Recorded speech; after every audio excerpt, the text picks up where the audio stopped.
Live to Bison Softball Park on the campus of Oklahoma Baptist University at Shawnee under a sunny sky and a breezy afternoon. We get ready for the home opener for the 11-2 Bison softball team, as today they will face the Newman Jets out of Wichita, Kansas. Hi everyone, I'm Todd Miller along with Zach Frazier and our entire Bison Sports Network crew. We are glad to have you along as Oklahoma Baptist has rolled through the competition, winning 11 of their first 13 after the best start of the Division II era.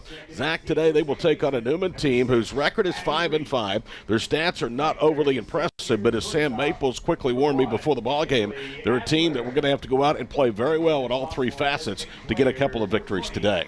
Exactly, and that's something that Coach Maples has preached all year long, is that no matter who, the record, the ranking, the stats, whatever it is, you approach every game the same way. We're going to win every single game and go out and play the best we can. Sam Maples, 96-94 in our fifth season here on Bison Hill. The Bison off to an 11-2 start. Their only losses, they blew a 6-0 lead, lost 7-6 to Fort Hays State, and then were beaten 3-2 in 8 innings by 21st-ranked Washburn on the Ichabod's home field last weekend. Both of these two teams were involved in the Washburn Emporia State Classic.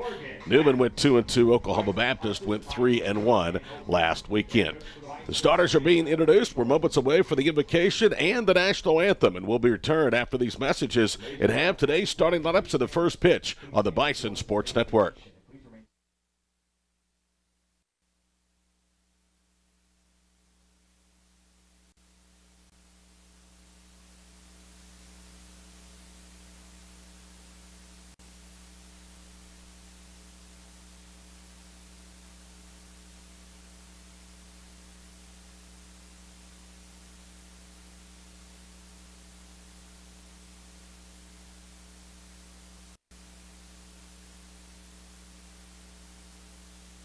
Okay, guys, we gotta make.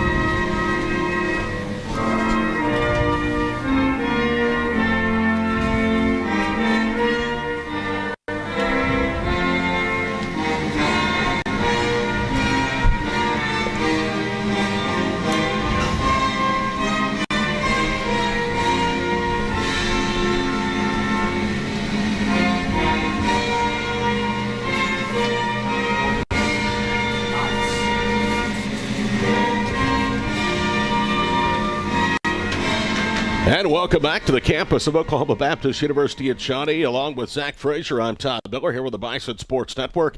OBU this year 11-2. One of those victories, a 9-3 win last weekend over Newman on Sunday up in Emporia. Here's the batting lineup for the 5-5 Jets out of Newman University from Wichita, Kansas, coached by fourth-year head coach Andrea Gustafson. Leading off, the shortstop, Laurie Cook. Batting second for Newman in right field is Tori Wagner. Hitting third in center field is Madison Kenez. Batting cleanup and catching, Samantha Gutierrez. Batting fifth at second base, Gianna Navarro. Hitting sixth at third base, Anissa Ramos. Batting seventh at first base is Gianna DeLuca Pape.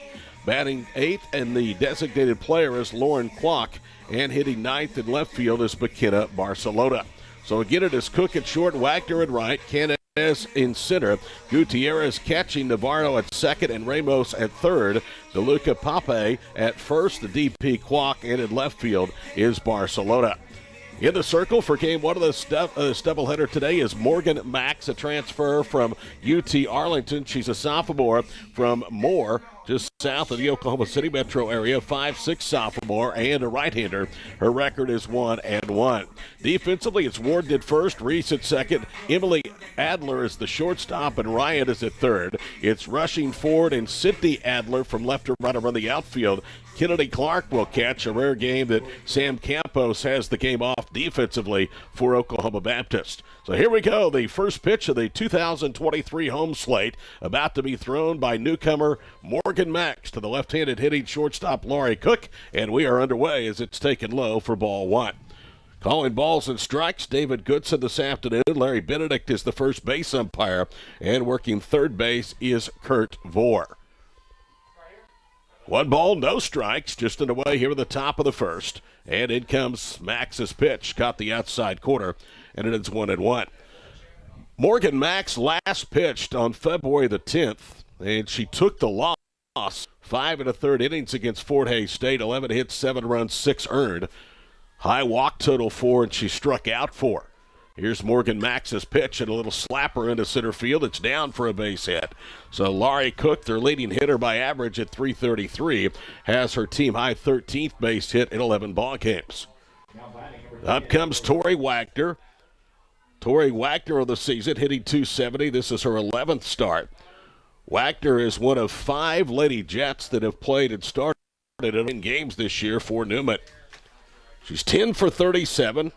9 singles and a double, and she's driven in 4. Early base runner for Newman here in the first, and she shows bunt, and Wagner pops it towards the first base on deck circle for a strike. Morgan Max has a respectable earned run average. This tells you how good this staff is. It's the worst, though, at 3.68. OBU is pitching to a 1.2 earned run average in 13 games this spring. Here's the 0-1 pitch. Swing and a miss. Chased it upstairs, and Wagner is behind 0-2. Newman is a team hitting .268. Oklahoma Baptist as a staff allowing just a 174 batting average. So they have been dominant with 143 strikeouts and only 24 walks. Here's Max 0-2 pitch outside, and it's ball, 2 strikes. Morgan Max won her first game as a Bison on February the 3rd against Midwestern State in Wichita Falls. 7 innings, 3 hits, no runs, and a career-best 7 strikeouts. She has 14. Half of those came in that complete game victory over Midwestern. 1-2 pitch downstairs, and it's 2 balls, 2 strikes.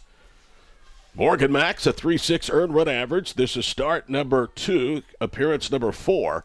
Her record is an even 1-1. She has worked to this point 13 1/3 innings. Struck out 14, walked 4, and all 4 of those came in her only loss against Fort Hays State. Here's the 1-2 pitch. And a little nubber, that's foul, out in front of home plate. So the count holds at 1 ball, 2 strikes. You know, Zach, there's so many ways you can look at this program and see the footprint and the hand stamp that Sam Maples has put on it in 5 years and turning the thing around, but no more so than what's being done in the circle. A remarkable 1.2 earned run average through 13 games. The pitch. Checked your swing, but it's called a strike. Down goes Wagner. That's strikeout number 1 and out number 1 here with the Newman first. Exactly right. And you even saw it. You see it up and down the pin. You know, in years past, it's been, you know, Kaylee's obviously been who she is, and even Aspen last year, the emergence of her into the consistency of the rotation. But now you're looking arms 1 through 3, 1 through 4 are all really good pitchers that have the ability to dominate the circle. Madison Canaz hitting .286 takes the first pitch strike, and it is 0-1. Kaylee Jones, the best pitcher in Division II softball. I don't care what he says. 8-1, an earned run average, and this is ridiculous, of 0.14. Little liner into the gap, and that's down into right center field. It's going to roll all the way to the fence. Now they're going to wave around Cook. The throw is cut off with a shortstop Adler, and it is 1-0 Newman. And that's the second time we've seen Morgan get punished on an outside fastball to these right-hand hitters. Trying to work that right-hand corner of the plate, misses it a little inside, able to swing that bat through and put it out in right center field. 9th RBI of the RBI single by Canaz, and it's 1-0 in favor of Newman. So unlike the first meeting when OBU got the early jump, scoring 6 runs in the first, half of those on 3 walks, Canaz has given the Jets a 1-0 lead here to start this one. Here's Samantha Gutierrez, the catcher and cleanup hitter, a right-hander. And Morgan Mack's first pitch is in tight, 1 ball, no strikes. That is the 8th, make that the 9th earned run given up by Morgan Max and the 17th hit. He's batted average, Jones 0.95, Youts 2.82, Schaefer 1.2, and Morgan Max yielded a 2.86 earned run average. Fly ball down the line and right. That is a fair ball into the corner. And heading for second is Samantha Gutierrez with a double. And still only 1 out here in the first for Gianna Navarro. We talked about it in the pregame, Todd. Anything that gets lifted up into right field today is going to be up and pushing, the wind pushing extremely hard from left to right on your screen. So anything that gets popped up towards that right field line is going to push towards the chalk. Sam Maples already making her way out to the circle, and she was walking fairly briskly, so she's not real happy right now with Morgan Max, who has yielded a run on 3 hits and only retired one of the first 4 Newman hitters she's faced. The conditions today, beautiful. Blue skies, temperature 69 degrees at first pitch. Expected high somewhere around 72 or 73, but it is windy. In fact, when we first arrived here, the wind was coming into our face over the right center field fence from the north. It's switched around now to the southwest at 24 miles per hour. And as Zach just illustrated to you, it's pushing everything from the left field foul line out towards center, and right field.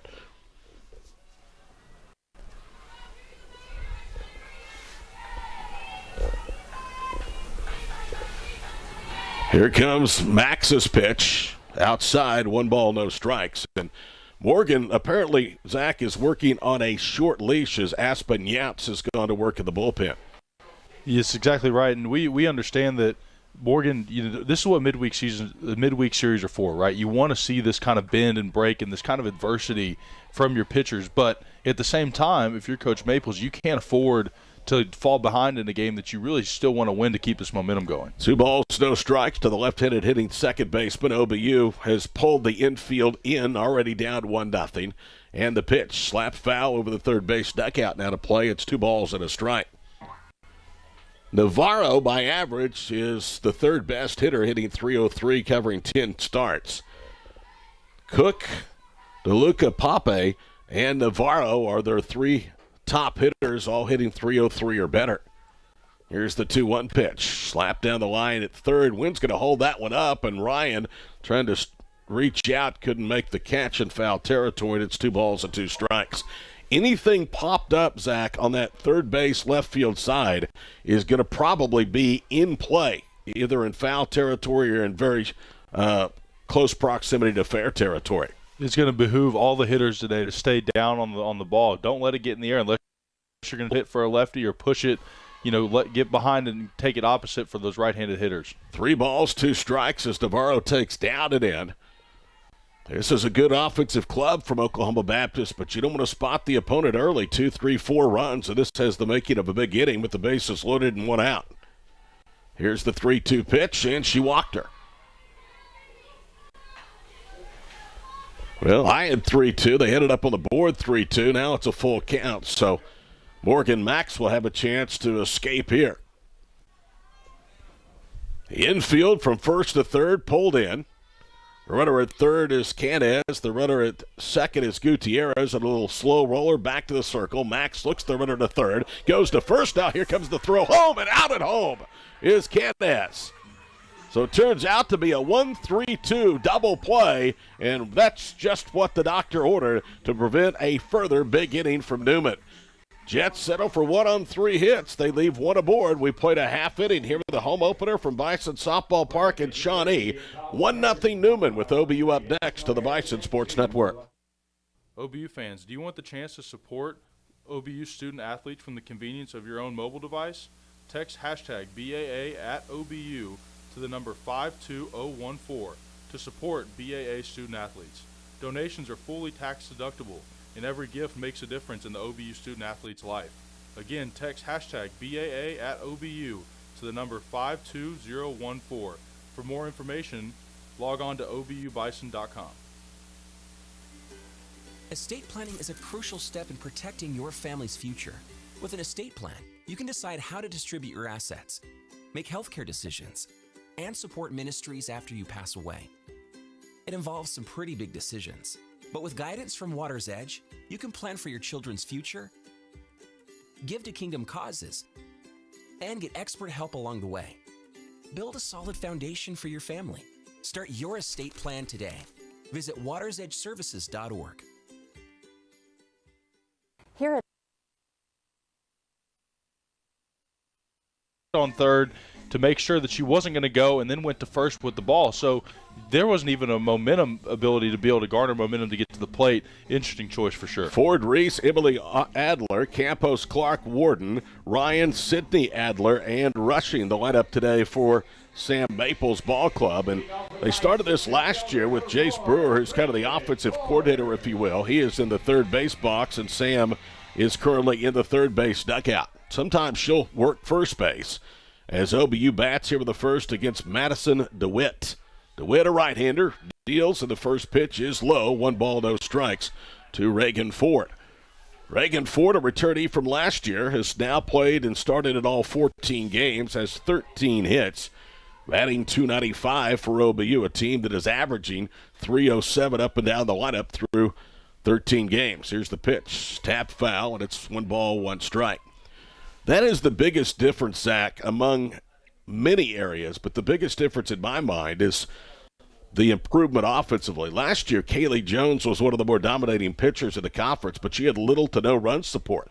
This year, this team is cranking out double digits in hits on a regular basis. I think they've done it 9 times, and they are 9-0. Here's the 1-1 pitch. Outside fastball, and it's 2 balls and a strike. And that's one of the things me and Coach Maples talked about in the interview you'll hear in between games today is that she spoke to it. The Coach Brewer, and the way his mindset is they're going to be aggressive. They're going to play their fundamental softball. They're going to get girls on the bags, and they're going to run the pass. And that's the way they're going to do it. They're not going to try to swing big. They're going to take what they're given. Corners are in for Newman. They lead 1-0. The pitch rides inside, and the advantage now a plus count for Reagan Ford, the left-handed hitting center fielder with 3 balls and a strike.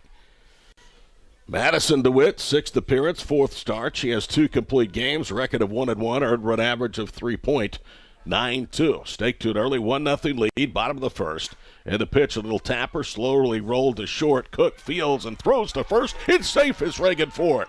She has another infield hit. All she has to do is slowly put that ball out there on the infield dirt, and she has a chance almost every time to beat it out with that speed. And that's the aggressive mindset that we just talked about, Todd. It would have been very easy up 3-1 in the count to sit on that pitch and take a strike and force her to throw 2 strikes in a row. But no, Coach Brewer gave the green light. Jace did, and Reagan took advantage. Addie Reese now will be the batter. Returnee from a year ago, hitting .289, 11 hits, a home run, 9 driven in.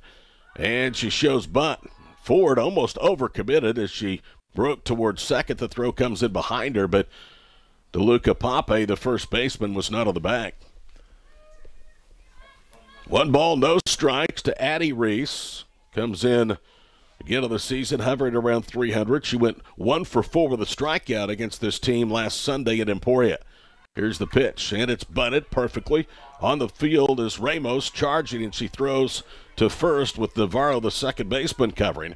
So it is 5-4, and the sacrifice in place is the tying run with good speed. Reagan Ford at second. So not to spoil too much of the interview with Coach Maples later in the broadcast, but she talks about this idea of team at-bats versus individual at-bats. And that's exactly what that was for Addie. You know, on the stat sheet, it's not going to be anything glorious, but what it does is it moves one of the fastest girls on the team on the scoring position there for the Bison. Emily Adler, a huge pickup for the Bison of the offseason, hitting .525, one of the best bats in the Central region, steps in and takes upstairs. 1 ball, no strikes. Emily has a double and 20 hits on the season, all singles, 16 RBIs. OBU again hitting .307, both Shelby Warden and Emily hitting above 500 with Kennedy Clark hitting .476. Called strike to Adler, and it's 1 ball, 1 strike. Emily 2 for 3, 2 runs scored, and a walk in the 9-3 Sunday afternoon win over this team in Emporia, Kansas. Bison did not face DeWitt in that ball game. Here's the 1-1 pitch. Downstairs, 2 balls and 1 strike. OBU led 6-0 after a half inning. They would tally single runs in the 4th, 6th, and 7th. For their 9 runs, Newman scored a run in the 3rd, 2 in the 4th to make the final 9-3. Walks were a big problem for the Newman staff, especially early in the ballgame. Adler slaps that pitch down the left field line and out of play. 2 balls, 2 strikes. Madison DeWitt has given up now 24 hits in 25 1/3 innings. 17 runs, 14 earned with 17 strikeouts and 10 walks. Good batting average against of .245. Here's the 2-2 pitch. And a check swing roller back to the circle. DeWitt looks forward back briefly to second. Now Reagan breaks on the throw to third and makes it safely on the ground out. So it's 1-3, and there's 2 outs, and the tying run stands at third base for Sam Campos. Sam Campos had a big breakout year last year, and she's picked right back up where she left off at a great fall camp, hitting .289 with 11 hits. And of those 11, 4 have gone for extra bases, 3 doubles and a home run. Her 9 RBIs, second most of the ball club behind Emily Adler. Here's the pitch. Outside, 1 ball, no strikes. 1-0 Newman. They've out-hit OBU in the bottom of the first inning, 3-1. Bison this year have been led by Emily Adler's 8 two-out RBIs. Campos has yet to record a 2-out RBI. That pitch in there for a strike, and it is 1 ball and 1 strike. No time like present for Campos to get off that snide. Sam with 2 outs in an inning, though, has been good. 5 for 15. OBU hitting over 300 with 2 outs in an inning. See if they can get this game tied in the bottom of the first. Here is the 1-1 pitch from DeWitt downstairs. 2 balls and 1 strike. There's just really no holes in this lineup. I mean, you get Campos, and if you don't get her, then you get to deal with Kennedy Clark, who in her first year in Shawnee is hitting .476. DeWitt checks the wristband, brings home the 2-1 offering. At the belt on the inside corner, good pitch. 2-2 to Campos. Madison DeWitt, last pitch to the loss against Minnesota State Mankato last weekend. 6 innings, 10 hits, 8 runs, 7 earned, 3 walks, and his season second best 5 strikeouts. There's a fly ball into right. That could be trouble. Wagner is on her horse, and it's gone. A home run. Anything to that part of the ballpark, very well hit at all, is going to be trouble. And that one exits, and it's 2-1 Oklahoma Baptist. And Sam Campos, with 1 swing of the bat, has her first 2 two-out RBIs of the year, where the Bison have their first lead. And what a way to do it. There's a great, absolute fantastic job of sitting on the fastball, waiting on the fastball to arrive outside the plate. She took it opposite, put the ball in the air. Anything towards that scoreboard of the air has a good chance of leaving the ballpark today. 2-1 Oklahoma Baptist. Here is Kennedy Clark. That is the Bison's 4th home run of the season.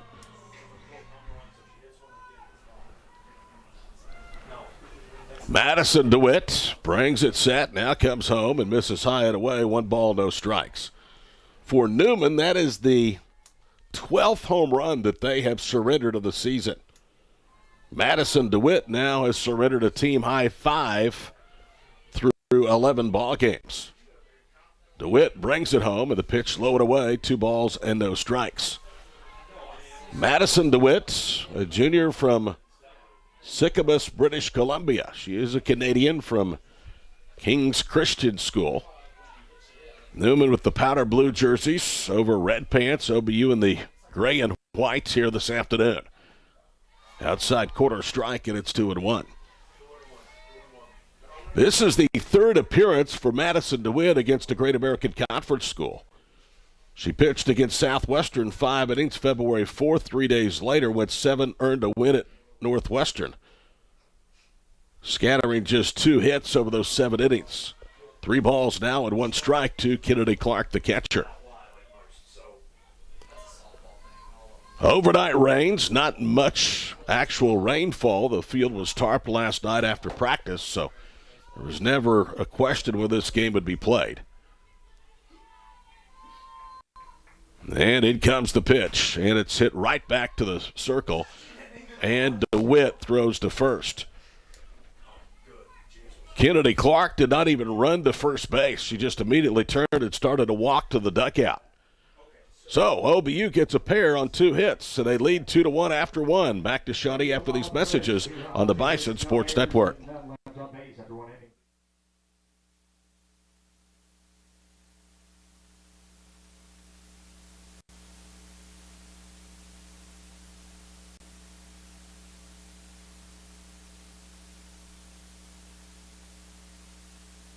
At SCI Supply, you truly can purchase with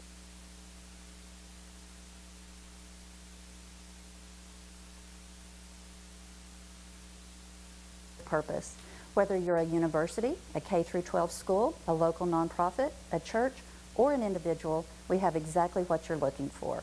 And 100% of the profit from your purchase stays here to fulfill the mission of providing vocational training, employment opportunities, and residential care to individuals with special need. So remember, how does your purchase make a purpose? By investing in South Central, the official office supply store of OBU Athletics.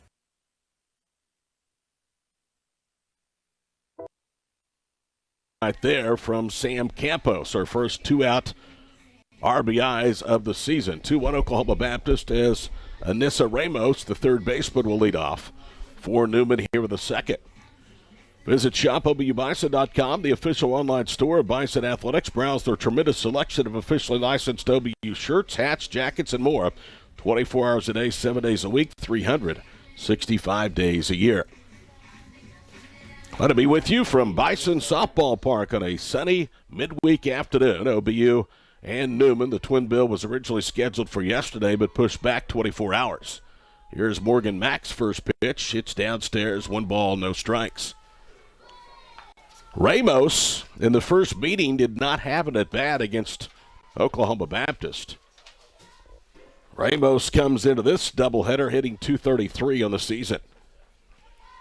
As you might expect, they have a shift with Rushy to the gap in left center field and Reagan Ford from center almost over to right center.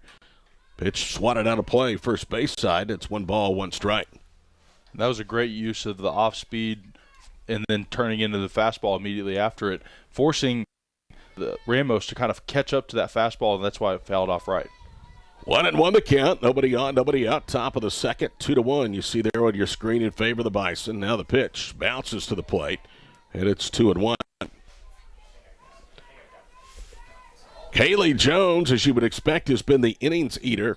Over 51, the second most innings thrown. Aspen Yount, since she was working to the bullpen behind Morgan in the first inning. A little slow roller foul, third base side. 2 balls, 2 strikes. Morgan Max has worked 13 1/3 entering play today. And this is a deep pitching staff. J.C. Schaefer has a 1-0 record, earned run average of .233. We may see her at some point today. She's worked 9 innings, and she managed the win on Sunday against Newman. Ground ball, diving stop, shortstop. Adler, though, won't have a play. It's an infield hit for Ramos, and that's already 4 against Morgan Max for Newman. So the right side of the infield is Gianna squared today for Newman. Gianna Navarro is the second baseman. The first baseman is the current hitter, Gianna DeLuca Pape. Here's the first pitch, fouled out of play, and it is strike number 1. Gianna hitting .323. We told you she, along with Navarro and Cook, are their .300 hitters. By comparison, OBU has 6 hitters, .310 or better on their stat sheet. 0-1 pitch. Ground ball, slowly cut off. No, it is not. Adler, as the ball goes to short, guns to first, not in time. It'll be an infield hit. It looked like that Allie Ryan, the third baseman, Zach, as she was ranging to her left, would be able to get there. If she probably has a force at second. The ball went underneath her glove, and Emily, as you could see in that last play, had a tough throw from deep short. Well, exactly, and it was almost like she over-pursued. Allie did. Her glove ended on the inside towards the second base line, so she almost over-pursued the ball, which caused, I think, a little bit of more difficulty for Emily to recover. Lauren Kwok is 2 for 13. Awaits the first pitch. Inside quarter for a strike, and it is 0-1. KWAK, Lauren Kwok, hitting to the number 8 spot today for the Newman Jets. They have another threat going against Morgan Max here in the second. 2-on, nobody out. 2-1 Oklahoma Baptist. Here's Max to Kwok, and a little fly ball liner into right field. Coming in as Adler, and Sidney makes the catch. And quickly the throw comes back into second, but Ramos dives in. And that's where that wind can help you as a defender, right? Sidney, maybe if there's not that wind, maybe that ball drops in for a kind of a droopy single, but instead the wind pushes it out to Sidney. She's able to make the play, keep the runners where they're at. Tying run at second. Go-ahead run here with the second at first for Newman. Now 1 out for the number 9 hitter, left fielder McKenna Barcelona. Barcelona hitting .263. And the first pitch is a ball. 1 ball, no strikes. And that's interesting that it almost looked like I thought she squared the bunt. I didn't think she pulled it away in time to get credit for the ball, but that was the call that was made. 1-0 pitch. Inside, 2 balls, no strikes. And David Goodson is the home plate umpire here today. Bison with that big shift on to the outfield from left to right. They're playing the gaps and nobody in straightaway left. The wind is pushing the ball towards right center. 1-0 pitch, or 2-0 pitch, swatted out of play, foul, and it's 2 balls and a strike. And Morgan hasn't been able to work ahead in the count or so far early in this game. It's been a credit to her that she's thrown the pitches she's needed late in the count, but what it does is it forces you to throw to a more central location in the strike zone. Barcelona in 8 games has drawn 2 walks, half of those on Sunday against the Bison, and now the count 2 balls and 2 strikes. Morgan's biggest problem has been falling behind early in the count, Zach. When she's been down 2-0, 2-1, she's been able to battle back and put the ball into the strike zone. Exactly, but also when you're down, you have to put it in that central location, which allows for these hitters to put bats on balls. 2-2 pitch, slow roller up the first base side now. So Barcelona hangs in there for at least one other pitch. In addition to Barcelona's 4 walks, again half on Sunday against OBU in Kansas, she has struck out 6 times. That ranks her right near the top, if not the top, on this Newman club. The pitch. Change speeds, just missed away, and it's 3 balls and 2 strikes. So that did not miss by much. That was a beautiful changeup. I was expecting maybe a burn pitch moving inside on the hands, trying to force it to Emily there at shortstop, but decided not to. Decided to go changeup low and away, and it almost worked out. Now the payoff pitch, and it is lined right at the first baseman, Warden, who then steps on the bag for the double play. So 2 tailor-made inning-ending double plays keeps Morgan Max alive and breathing in the circle. And OBU through 1.5 with a 2-1 advantage. Barcelona hit that ball right on the screws, but right to Warden, who was a step off the bag at first. And with contact, DeLuca Pape was off, and she was an easy double play candidate. 2 infield hits, nothing comes of it, 1 left. We go to the home half for the second at Shawnee. 2-1, Oklahoma Baptist on the Bison Sports Network.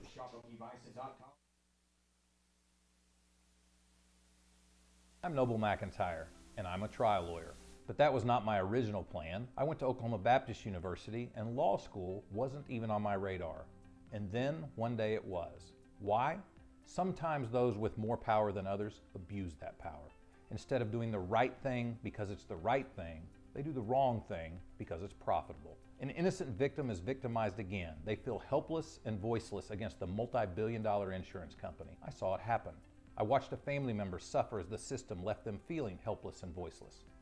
I am not helpless, and I do have a voice. And for my clients, when the fight comes, the insurance company pulling strings in the shadows doesn't face a powerless victim, they face me. For way too long, insurance companies and major corporations have pushed around hardworking Oklahomans. McIntyre Law pushes back. If you need someone that tries cases and doesn't just settle, call McIntyre Law for a meeting at no cost to you. We are McIntyre Law, and we will fight for you. Shelby Warden, who turned that 3-in assisted double play and a great defensive play to end the first, leads off and swings and misses for a strike. Shelby hitting .571. This is only her second start and 7th appearance. Has 1 RBI, 2 doubles, and 2 singles. Here's DeWitt's pitch, and that bounces about halfway to the plate and rolls to the catcher, Gutierrez, and it's 1 ball, 1 strike. Well, and I think she may have dropped it. It looked like DeWitt almost lost the ball on her delivery. It barely hit outside of the circle and kind of dribbled into the plate. And Shelby's one of these veterans that's really, embraced her role so far this year for this Bison squad. In comes the 1-1 pitch from DeWitt, and that one is lined right at the second baseman, Navarro, and she snags it for out number 1. How about this? OBU has won 11 of their first 13 ball games, okay? In doing so, they've turned 2 double plays. They have turned double plays to get out of multiple base runner jams in each of the first 2 innings today. It's, be at your best when your best is required, right? When you're down in the hole, base runner's on, and you need to make a play 2 times a day already, they have bailed themselves out. Allie Ryan, awaits the pitch, and it's downstairs. 1 ball, no strikes. Andrea Gustafson is in her 4th season at Newman. Before that, she spent more than a decade, won almost 600 games at Junior College Seward County out in Liberal, Kansas. Took them to 2 NJCAA World Series appearances. So they have a good one over there in that first base dugout heading up their softball program. Here's the 1-0 pitch. Bounces to the plate, and it's 2 balls and 1 strike. Gustafson was an outstanding player in her own right. In fact, she played at the University of Oregon, was a 2-time All-Pac-10 selection at second base for the Ducks.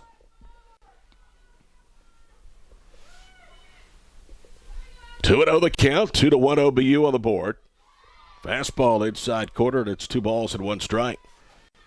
Allie Ryan, 1 for 4, drove in a run, scored a run, and struck out against Newman this past weekend. Bison a perfect 4-0 all-time against the University from Wichita, Kansas. And a hard-hit ground ball tap foul on the third base side. It's 2 balls, 2 strikes. Last year, Newman went 18-30. They were 8-15 in true road games. They went 2-6 against the Great American Conference. This year, they've been much better. They're 3-1 in 4 starts against the league here in 2023.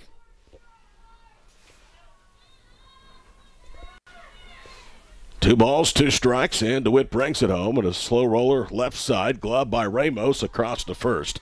And there's 2 out. And Todd, you get the feeling that this OBU lineup early has been able to put bats on balls. Maybe not flush, Campos being the exception to that rule, obviously. But there seems to be they're just a couple like really close inches away from making some really solid hits, and maybe the second time through is where you'll see those. Newman as a staff has struck out 44 batters coming to this ball game, an average of just under 4.5 per game. First pitch to the left-handed hitting right fielder Sidney Adler is a ball away, 1 ball, no strikes. Bison have struck out 65 times in their first 13 ball games. Their opponents entering play today 143. Here's the 1-0 pitch. Low and away, 2 balls, no strikes. Last year, Newman 2-6 against the league, 1-3 against Northwestern, 0-2 against OBU, and they split 2 games with a good Southern Nazarene team. This year, they're 2-0 against Northwestern, 1-0 against Southern Nazarene, and they've dropped 2 games to Southwestern and OBU. Ground ball underneath the glove of Cook into left field. That'll be a base hit. And that's the 3rd base hit of the ball game for the Bison. And I don't know that there was any world where Cook was ever going to get to that or make the play maybe, but I feel like there's definitely a possibility for her to get to the ball and stop him from going to the outfield, but I don't know that that had any bearing on the play at all. She was not going to be able to throw Adler out. She runs too well, and here is Elena Rushing. Rushing's been in a little bit of a funk as of late. Getting her some at-bats, hitting 174. Shows bunt, bunts through it for a strike. 0-1 the count to Rushing, who is starting in left field today. 8th start, 12th appearance for Elena. 4 hits, 23 at-bats, and a couple of RBIs. 2-1 the count. OBU's been out hit 5-3 by Newman, but they have 1 on 2 out here in the second. DeWitt, a deep breath, brings it home, and it's way outside. It levels the count, 1 ball and 1 strike. I'm a little bit surprised as you look out there and left that McKenna Barcelona is playing where she is. She's actually more towards the foul line than straight away left field. The wind is pushing the ball away from her, and it's created a huge gap out there between she and Canez, the center fielder. 1-1 pitch. Slow roller, hit foul up the first base side, and that's 1 ball, 2 strikes. I'm going to tell you, if you were up there with your speed, and we've all seen it, and you hit it between left and center, that's a triple even for you.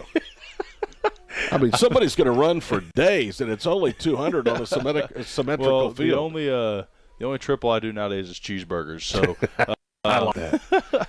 I'm encouraged the diet's about to end. Yeah, I don't know about that. But you're absolutely right. That is a huge gap out in left center field as the steal is on, and a heck of a save there by Navarro not to let that ball go into right center field, and it was kind of a gimpy slide, if you will, from Sydney. And I don't know that that's exactly how she drew that up, but always will take a safe steal when you can get it.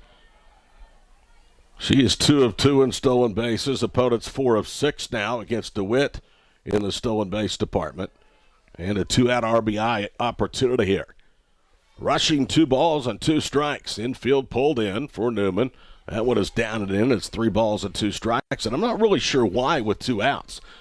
You're opening yourself up to a less than solid hit bleeding into the outfield and making this a 2-run game. Especially now with runners in scoring position. I don't know that that split out there in the outfield makes a ton of sense to me, but as you mentioned, it doesn't matter when you have your pitcher DeWitt step up into the circle and throw a strikeout. Fine time for her first strikeout. OBU leaves a runner in scoring position. 1 hit, 1 left. To the third we go. 2-1 Oklahoma Baptist on the Bison Sports Network. Okay, guys, we gotta make this quick. I got a 7 o'clock curtain call at the opera. You know you could just order online. No. A gentleman always does things the old-fashioned way. All right, well, I just put your order in, so. Well, it didn't tell you what I ordered. I got you an ultimate patty melt with a side of loaded fries and a Dr. Pepper. That is what I ordered. Yeah. We spend way too much time together. Now you can order your food and fried pies online at boomerangdiner.com.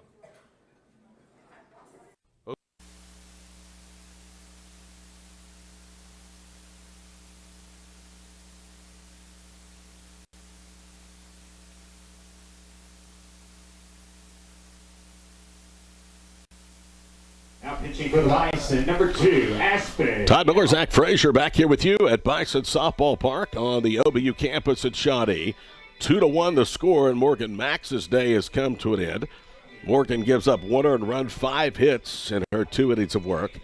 She struck out 1 and did not walk a batter.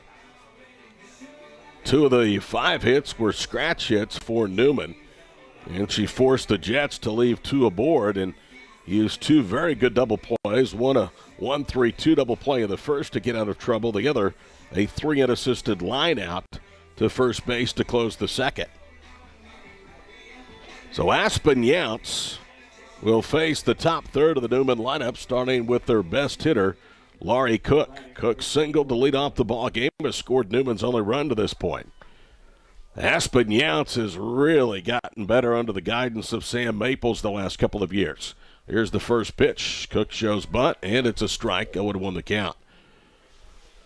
Aspen has developed into a legitimate number 2 behind Kaylee Jones. She's one that you would feel very comfortable, Zach, I think, rolling out there against about anybody. Absolutely, and she's grown into that, as you mentioned. When she first got here, there would be times where maybe a little inconsistent in the circle, but one thing that was always consistent with Aspen is she was going to fight every minute she was out there in the circle. And now that the kind of pedigree with Coach Maples has come along with that grit and that dog that's in her, she's been an unbelievable arm for the Bison. 1 ball, 1 strike. Here's the pitch. Check swing, and that's a fair ball back to the circle. Aspen pounces on it and guns to first. And there's 1 out. And that's beautiful command of the off-speed there with the changeup. It was a wonderful job of putting the off-speed out. Hitter came through the zone, didn't quite want to go, tried to bring it back, and it was too late. The ball was on the hands. It was a great job. Here's Tori Wagner, who was the only strikeout victim against Morgan Max in this ballgame.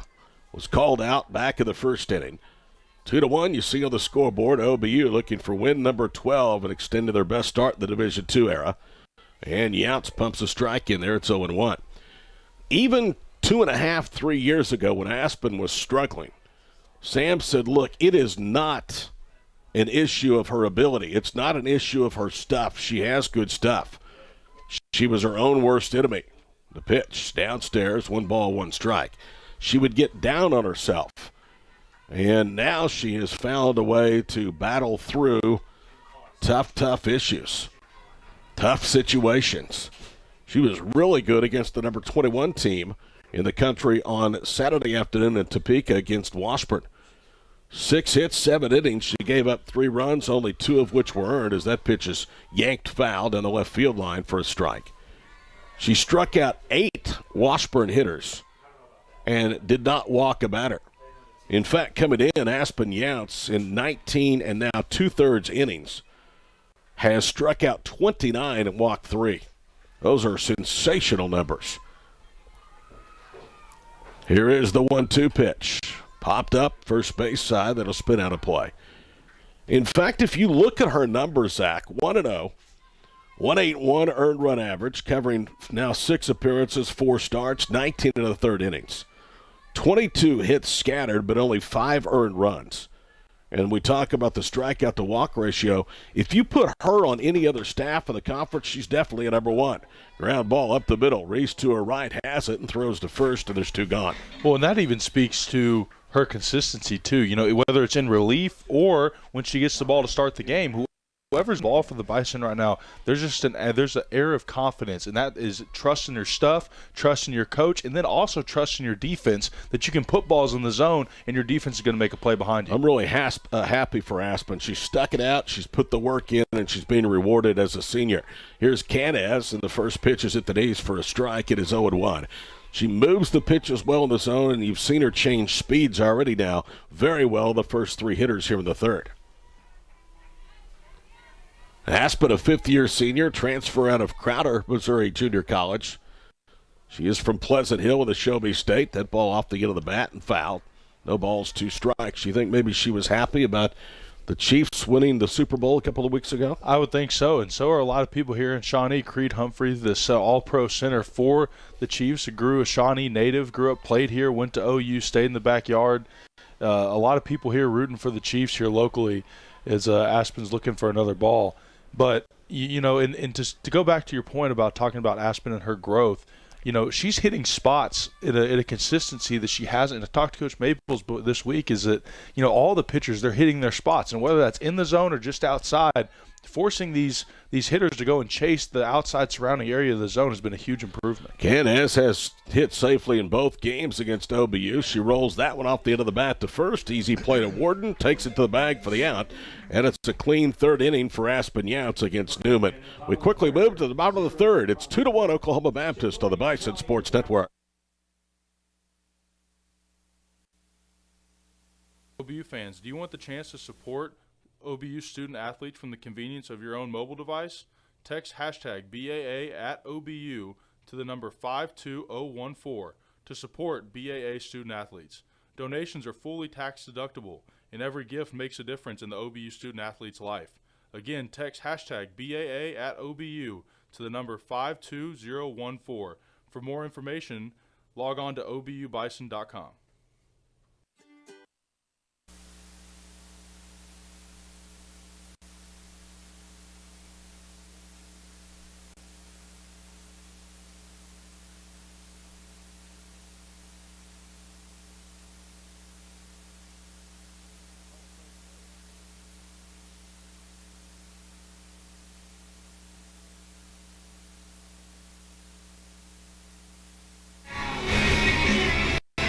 Bison Athletic Association donors are making a direct and tangible impact on the success of over 450 OBU student athletes in the classroom, of the community, and the fields and courts of competition.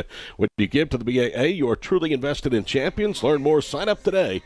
obubison.com/BAA. Beautiful but windy afternoon at Shawnee.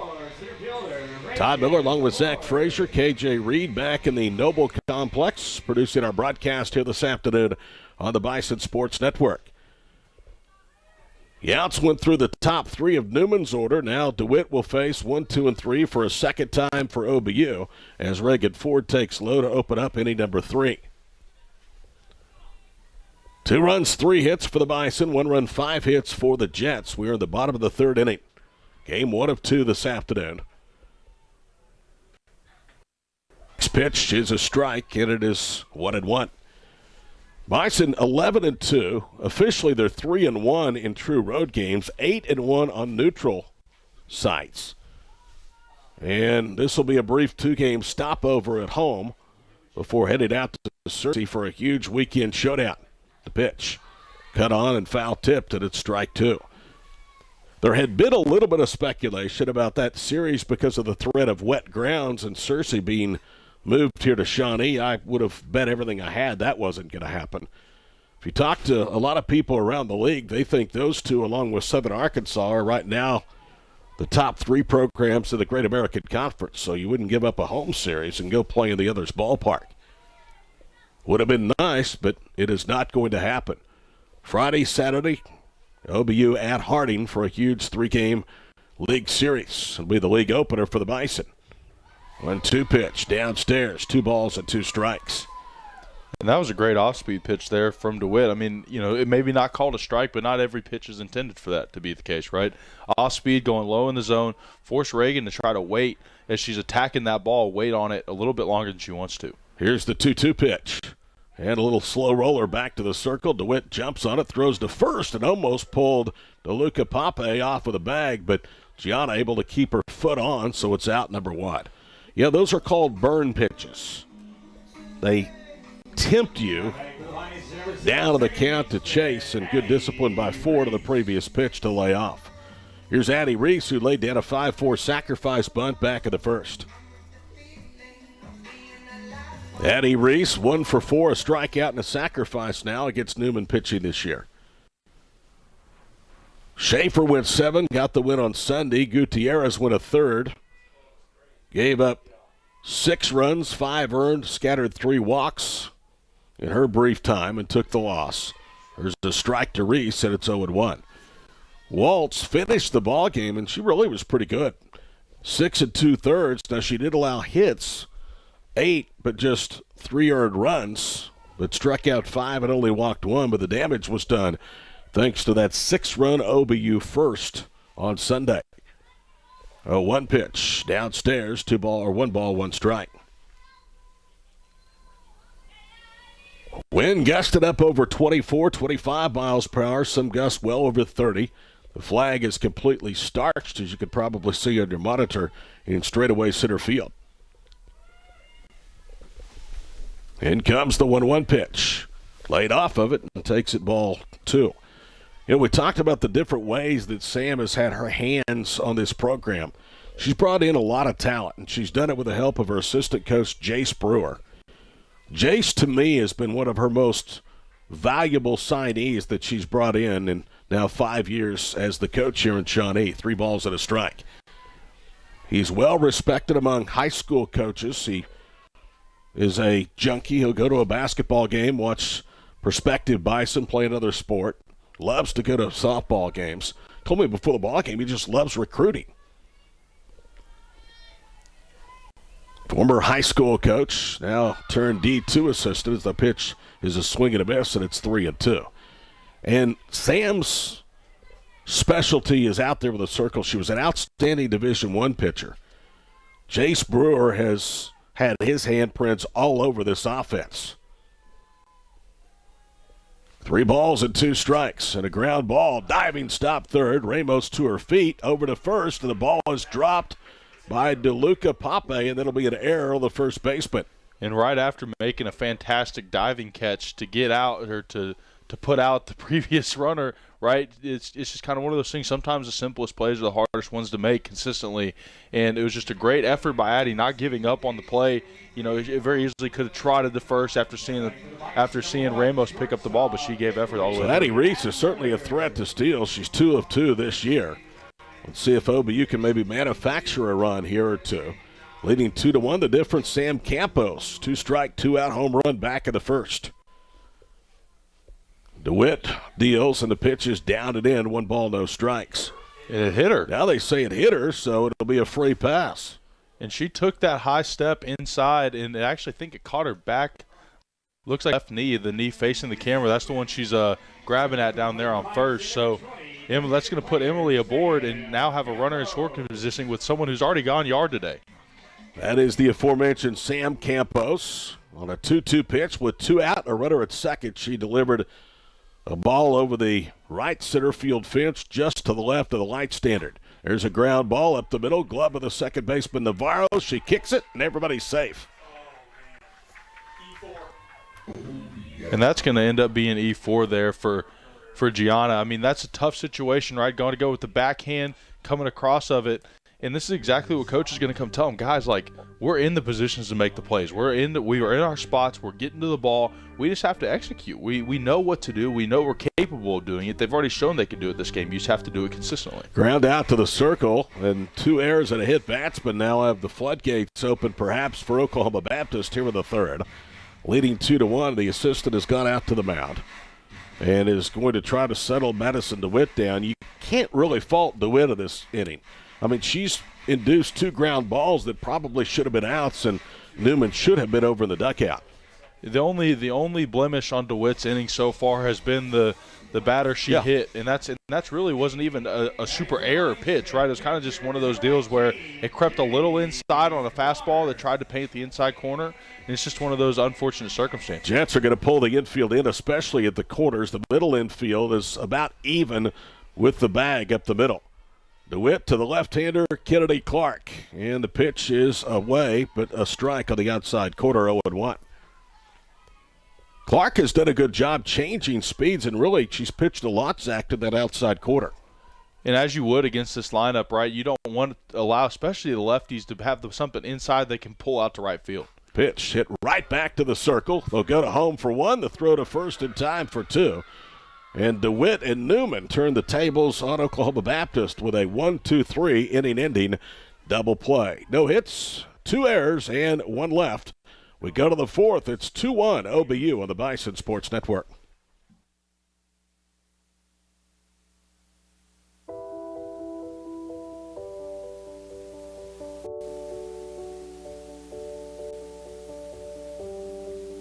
Spending life wisely means taking small steps towards a life of love and impact. And we're here to inspire and empower you along the way. Spend life wisely. First United Bank. I'm Noble. I have to keep it on salt when I come back. Welcome back to Bison Softball Park here at the top of the 4th inning. Aspen Youts working on her 2nd inning of work after retiring 3 straight in the top of the 3rd inning. The Bison up 2-1 here in what's been a exciting game so far, and there's been a lot of runners left on base. We've seen runners left by both squads early in this game, and you know, you look to see continued pitching as we go into the second part, really the second kind of stanza of this game. And Todd, from a fan standpoint, right, watching kind of as a non-biased spectator, what you've seen from both pitching staffs is there's been opportunities for the offense to create consistent base runners, but what they've done when the bases have been loaded has been kind of left some to be desired. What I've seen from the pitching staffs is Madison DeWitt and Morgan Max in trouble, but they're digging down and they're competing. And if you're Gustafson for Newman or Maples for OBU, you may not like the fact that they're having to work around runners, but you like the fact that they are competing and keeping their teams in it. And that's all you can ask for is the competitive edge, right? The competitive desire to get yourself out of whatever situation you've put yourself in. As Gutierrez is at the plate, Samantha takes a big cut at the off speed from Youts for strike 1. And as we continue into the course of this game, I think you're going to see it for these pitchers as they kind of settle in. And DeWitt, Madison's done a great job, especially in that last inning, with the bases loaded, still putting balls in the zone, not being afraid to pitch into the zone. There's a fastball outside that's going to dribble foul for Gutierrez. And I think, Todd, as we kind of get into the second and third times we see these pitchers and these batters face and match up, I think you're going to see more balls get it put into play. And that's just kind of the reality of the situation. Youts awaits the signal. She rocks back, deals. Outside fastball, going to miss wide right. And for Youts, one of the things that she's become really, really potent with is fastball to off speed exchange, right? Keeping the hitters guessing with what kind of sequencing and what kind of speed they're going to see. 1-2 to Gutierrez. Gutierrez again out in front of the off speed, barely tips it with the end of her back to stay alive. 1-2 to Youts. How to be successful in the circle, it's like on the bump in baseball. You can have great stuff, but you have to have the middle part of the game. Aspen has that now, and she has to trust her stuff. I think that's really where she's improved the most, besides the middle part of the ball game the last couple of years. 1-2 to Gutierrez, takes it to third Allie Ryan makes the play, throws it over to Shelby Warden, and retires Gutierrez on what was not a routine play over there at third for Allie Ryan. She was creeped up on the plate, took a ball at the hot corner exactly where she was in the exactly right spot, makes a great throw over to Shelby to retire Gutierrez. I hate to say this for fear of jinxing her, but, you wonder how many opportunities Newman is going to have because Younts has come in, retired 4, faced 4, compared to Morgan Max, who had base runners on the entire first 2 innings. In fact, 5 of the first 9 Jets the first time through the lineup reached safely. And that's exactly right, and that's one of the things you're going to see with Younts is she doesn't put herself, and that's kind of been the part of her maturity in the circle for her. She's learning how to not put herself in those tough situations. As Gianna Navarro now comes to the plate down 0-1 again to Younts, who's going to throw another strike down up 0-2 against Navarro. And that's one of the things that Aspen and Kaylee, when they're on their best, when they're doing with their best stuff, they're working with their best stuff, they're ahead in the count almost every single at bat. When they're successful, you look through the box score and they've been ahead in the count of every single batter they're facing. Younts rocked back deals, fastball outside. Navarro's able to foul it off and stay alive to see another pitch from Younts. And this Bison defense has been really solid so far this year as well, and that's a large part of the pitching numbers you see, right? Because no matter how well you pitch, eventually balls are going to get put into play, and you have to rely on your defense to bail you out sometimes. As there's a lifted single, it's going to be for Navarro out there in left field. Rushing is able to corral it and keep her at first, but that's a great piece of hitting, especially a 2-strike piece of hitting there from Navarro. I mean, that's exactly what you want to see if you're Coach Gustafson. Navarro now has hit safely in 2 games with OBU. Sunday afternoon went 1 for 3 with a run scored. She is now 1 for 2 with that 1-out single, the first base runner today allowed by Younts. Younts deals fastball outside. A little bit behind is Ramos. A little bit behind the ball, and that's one of the things Aspen's going to keep you guessing. The past 2 batters, the first pitch in the count, she's gone off speed, and there's the fastball. I work on the outside, and sometimes the gamesmanship isn't just with the batter at the plate. The gamesmanship can be with whoever's on deck, who's ever watching in the dugout. And these batters, you rest assured that they're keeping track of what the sequences Aspen Younts is showing. And it's a credit to Coach Maples and the game she calls from the dugout, because there's not a lot of tendency that gets developed in these games. Younts ahead in the count, 0-2 to Ramos.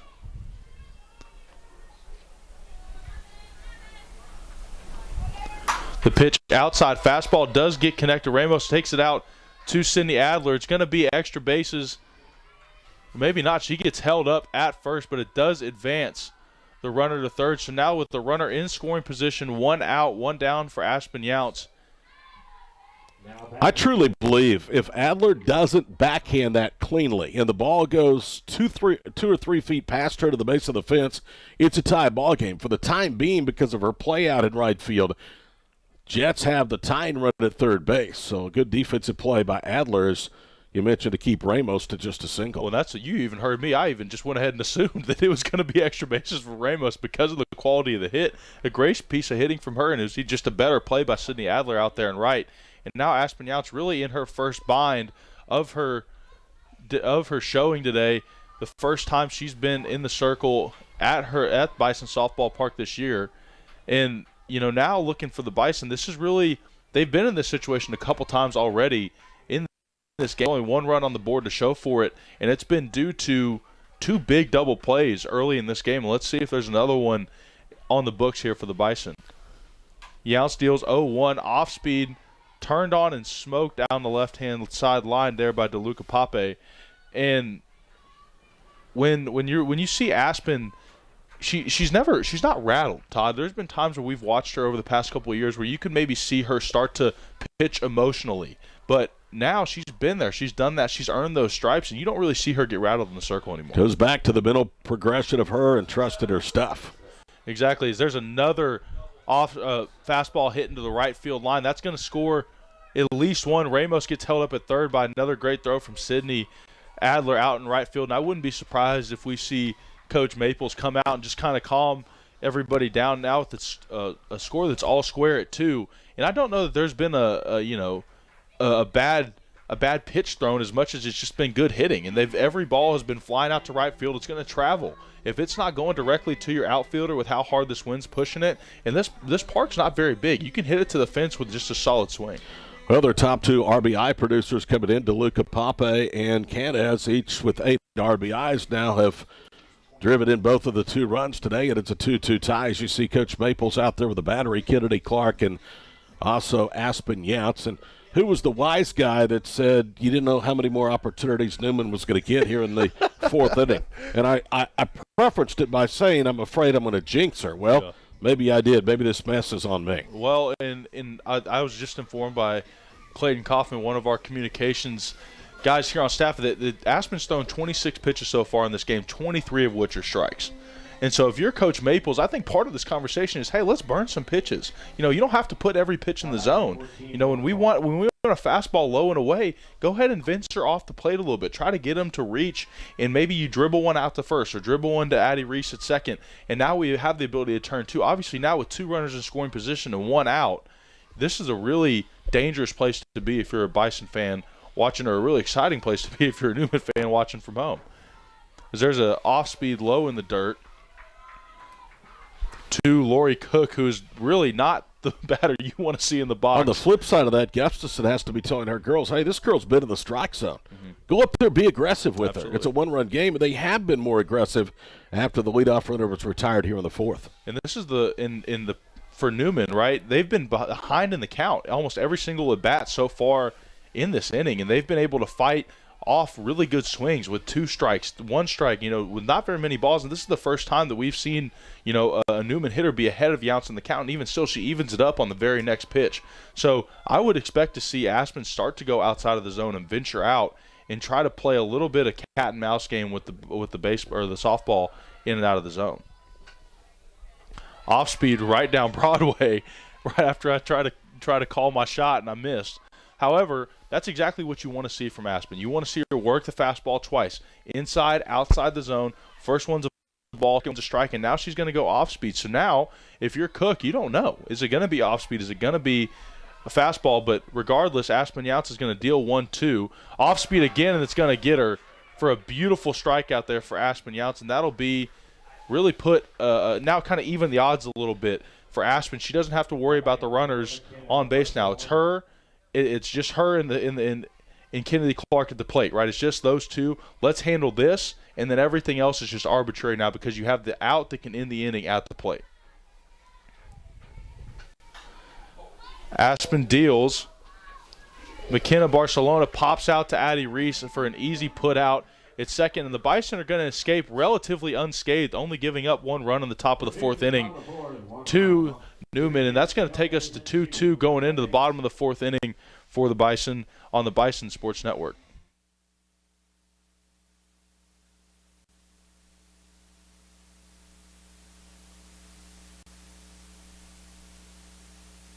Okay, guys, we got to make this quick. I got a 7 o'clock curtain call at the opera. You know you could just order online. No. A gentleman always does things the old-fashioned way.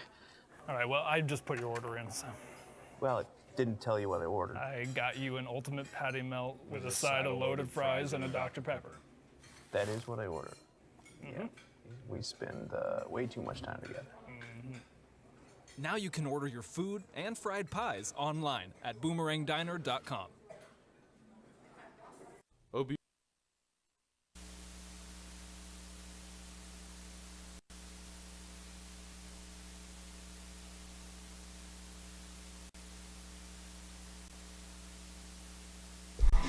Why did they move it up, right?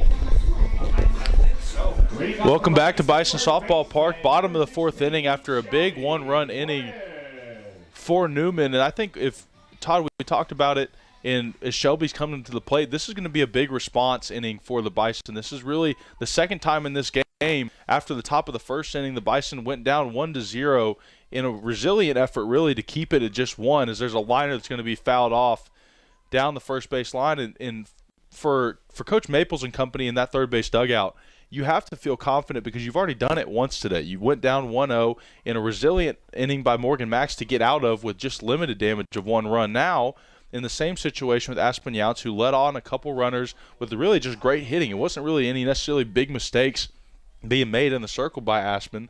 Just a couple really good hits chained together.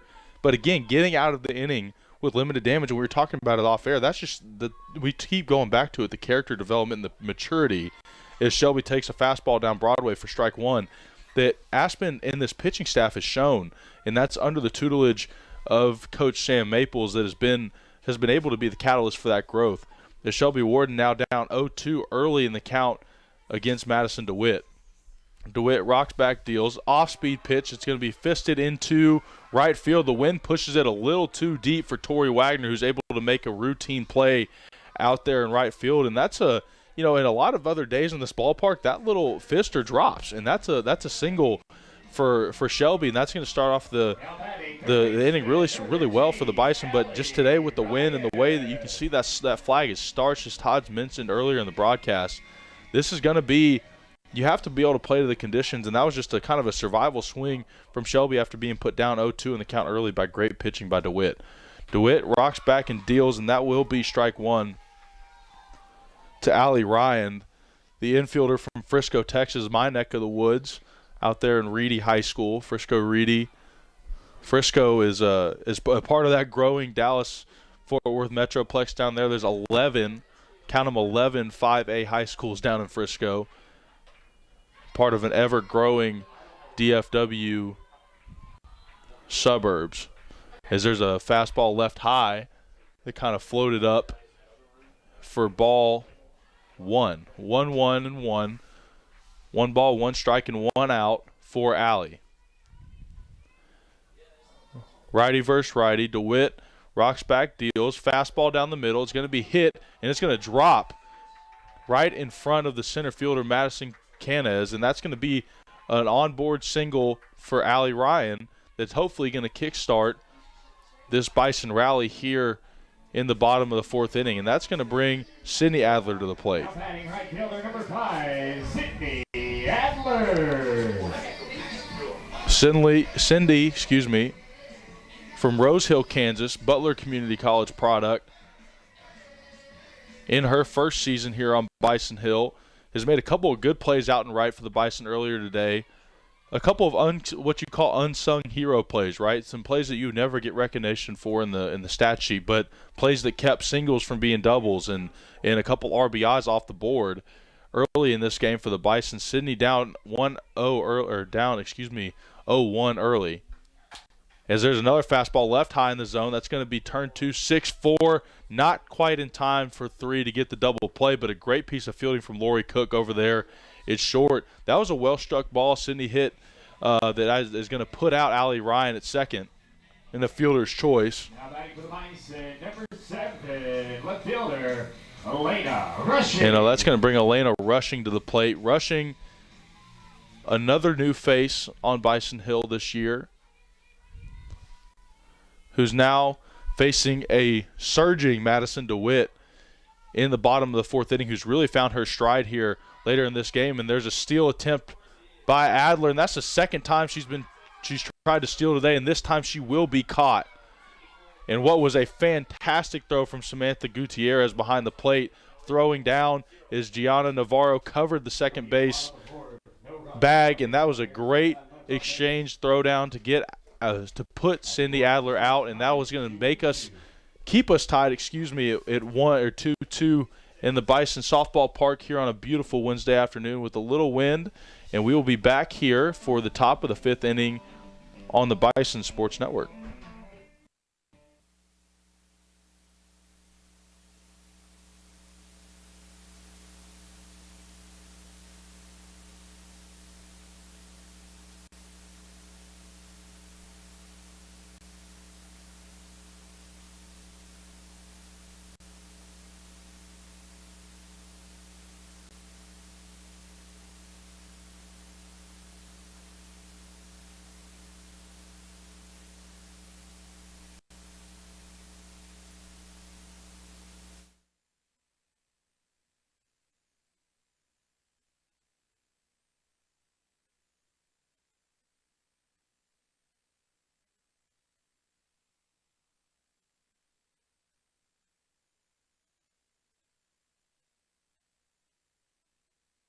Park in the second stanza of what has been a highly competitive game so far between the Newman Lady Jets and the Oklahoma Baptist Bison here at Bison Softball Park on a wonderfully, surprisingly warm February afternoon.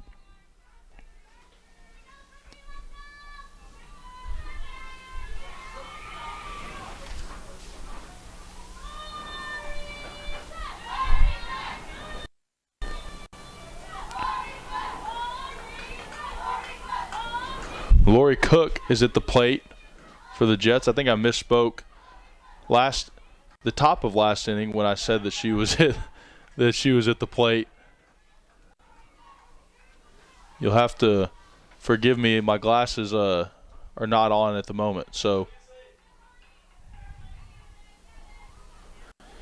Aspen Younts now starting behind in the count 2-0 to Lori. Lori coming into today the best batting average for the Lady Jets, batting .333, starting all 10 games today, making the 11th starting and appearance for the Bison. Shelby doesn't quite make the play. Addie Reese pulls over to first to cover, and what will be considered an E3 for Shelby Warden on what was a relatively routine play. There was a sharp hit ball hit straight to Shelby. She's already shown her reactionary skills earlier in this game with the double play, unassisted double play she made earlier today. Just wasn't quite able to gather that ball. Addie Reese tried to come over and help her flip it to her for the out. The exchange wasn't clean. So therefore, Lori Cook will reach on an error. And a wonderful bunt laid down by Tori Wagner that is going to be a close play at first, and a fantastic throw from Allie Ryan to make the play over at first. It's going to take Wagner out, but it is going to advance Cook to second and put her in scoring position with Madison Canez coming to the plate.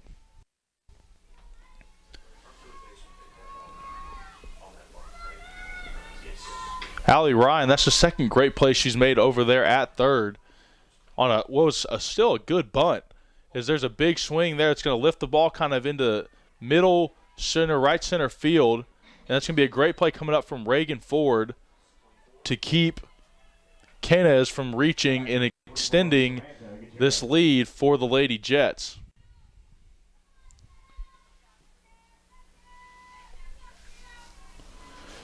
And Kaylee Jones, there is some activity from the leading candidate for National Pitcher of the Year, if you ask a Bison fan.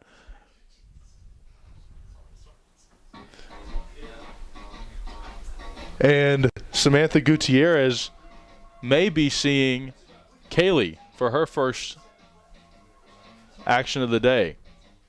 Aspen, who's thrown a relatively good game today, and has been really good so far today, with the exception of a couple pitches that have been left in the middle of the zone. Kaylee Jones has been nothing short of fantastic this year in her appearances. Todd mentioned at the top of the broadcast a .14 ERA, which has been 3 times in a row named GAC Pitcher of the Week. Great American Conference Pitcher of the Week 3 times in a row. And has been one of the most dominant pitchers in college softball this year.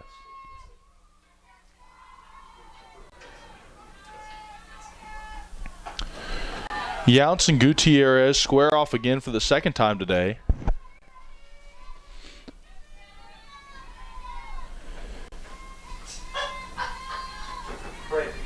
The first time with a runner in scoring position for Gutierrez today that she will step to the plate down 0-1.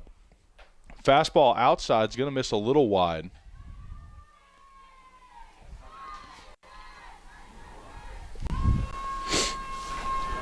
Samantha Gutierrez coming into today batting .258, appearing in 9, starting in all those appearances. Younts deals a wild pitch, going to advance Cook to third. Cook's going to hold up and not come home. Just a little bit of a error pitch there from Younts, a little wild drop just below Kennedy Clark's knees there at the plate and just hard to handle. Is now J.C. Schaefer is the one getting some action in the bullpen behind the third base dugout for the Bison. Now 2-1. Young steals fastball outside, misses. 3-1 now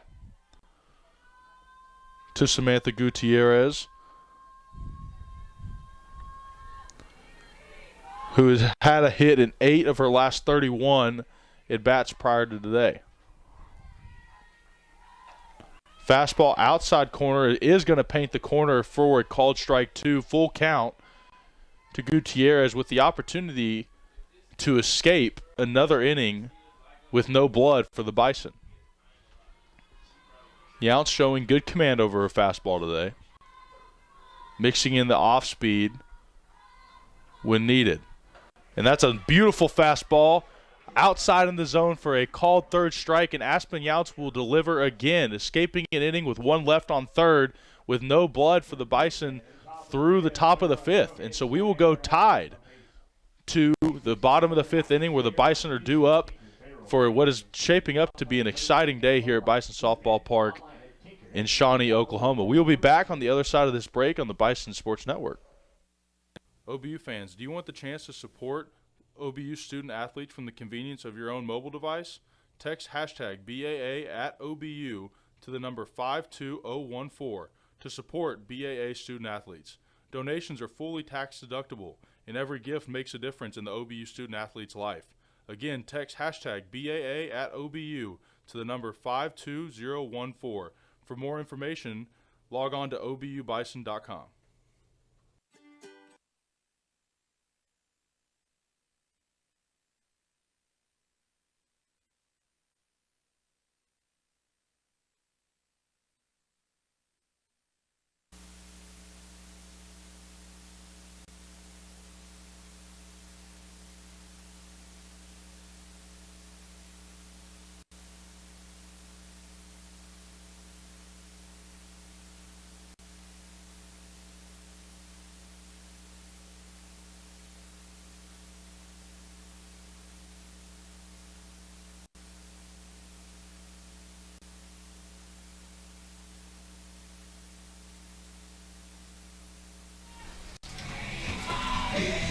Now batting number 7, Elena Rushing.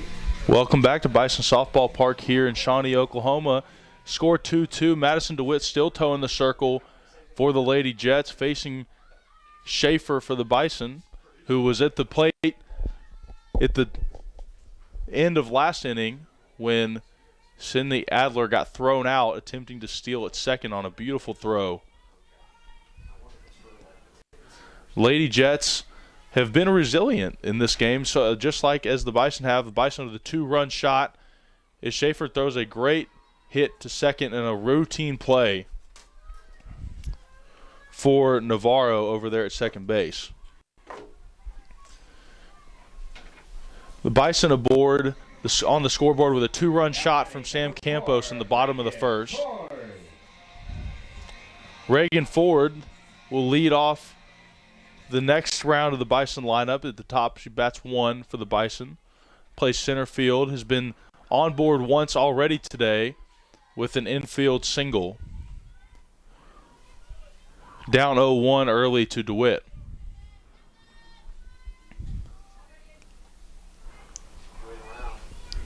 DeWitt waiting for the signal from the dugout. Receives it. Off speed down low in the zone. When what was a good pitch, could have been called either way, gets called ball 1. 1-1 to Ford. Ford, one of the scrappiest hitters you'll probably see in the conference. She beats out more throws, it feels like, to first than almost anybody else in this Bison lineup. Ford fastball inside on the hands. What a great play there from DeLuca Pape at first.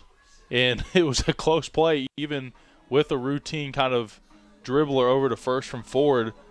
And that's one of my favorite things about watching this Bison lineup play is that there is no quit in this team at all. Whether it's they're up 6, down 6, all square, they're 0-2, 2-0 going into the day, whatever it is, the the fight in the grit on this Bison lineup has been there and will be there all year long. Addie Reese now comes to the plate. Addie, one of the big hitters for this Bison lineup, who's been in a lot of big situations in her career here on Bison Hill. A couple walk-offs last year for the people that were able to watch some of the games last year. She is one of the better clutch hitters up and down this Bison lineup, who is a really good mixture of vets and new faces here on Bison Hills. There's a fastball misses high in the zone. Addie's up 2-0 on Madison DeWitt here. And it looks like Gianna Navarro's visor flew off. And so probably a little pause in play as she had to track it down. She got some help from Tori Wagner out there and right as the hat was flying.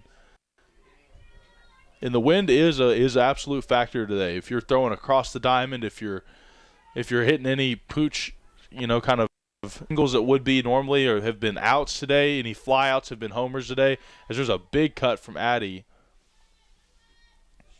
That is going to be a called strike one.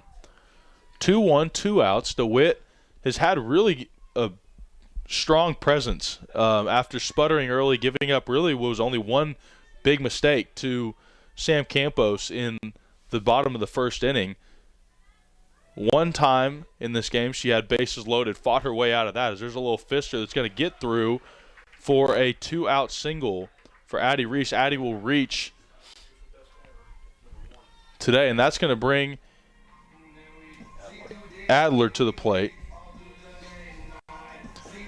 Emily, not to be confused with her sister Sydney, who both play for the Bison. That's a cool experience. Is speaking from somebody who got to play with my brother in high school. That's a cool opportunity to get to play, especially at this level, and both be able to produce consistently at the Division II level. To get to play with your sister, that's a really cool opportunity.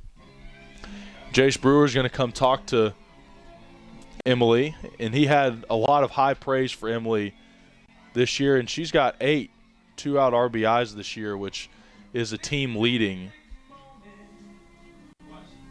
8 2-out RBIs. And Coach Brewer, when talking to him yesterday, he had nothing but fantastic things to say about Emily and just her pure talent at the plate. Spoke to her average, hitting for the average she's hit through 10 games has been nothing short of fantastic, and being able to consistently put barrels on balls. He said there's probably not a whole lot of players better in the region in being a pure hitter from Emily. And he said, you may not see the power hitting stats that you may see across the conference, but he said, if you want to go just pure hitting talent, I don't know that there's very many better. And I would have to agree, from 10 games into her stint here on Bison Hill has been exactly as advertised. 1-0 DeWitt to Adler. A great sharp hit to Lori Cook, who makes a fantastic play over to first for DeLuca Pape for a put out that is going to leave one stranded. Addie Reese gets stranded at the bottom of the fifth. No blood for the Lady Jets as we go into the top of the sixth inning here at Bison Softball Park on the Bison Sports Network.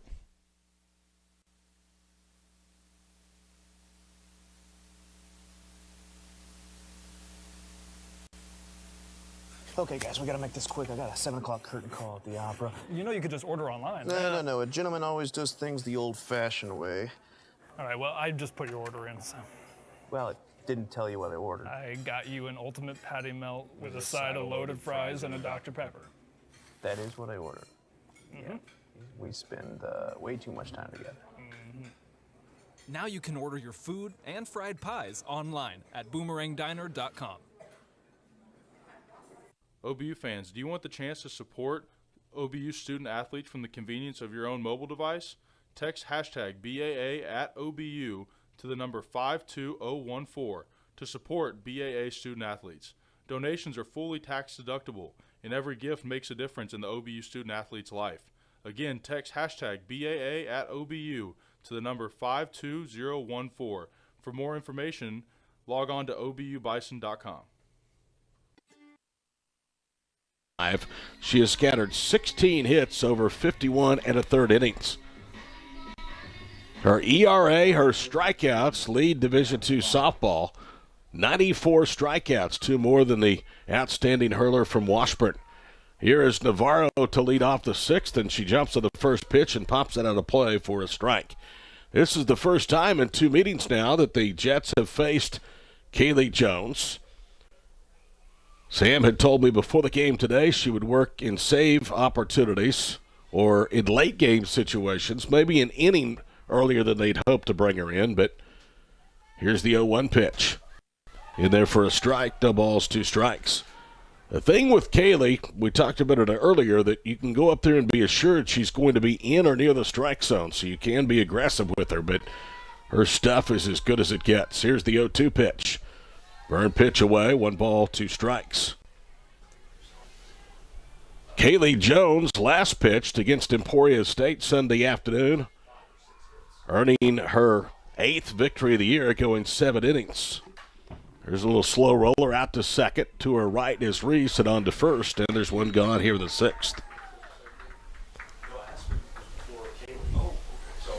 Morgan Mack started, gave up 1 run, did so over 5 hits in 2 innings.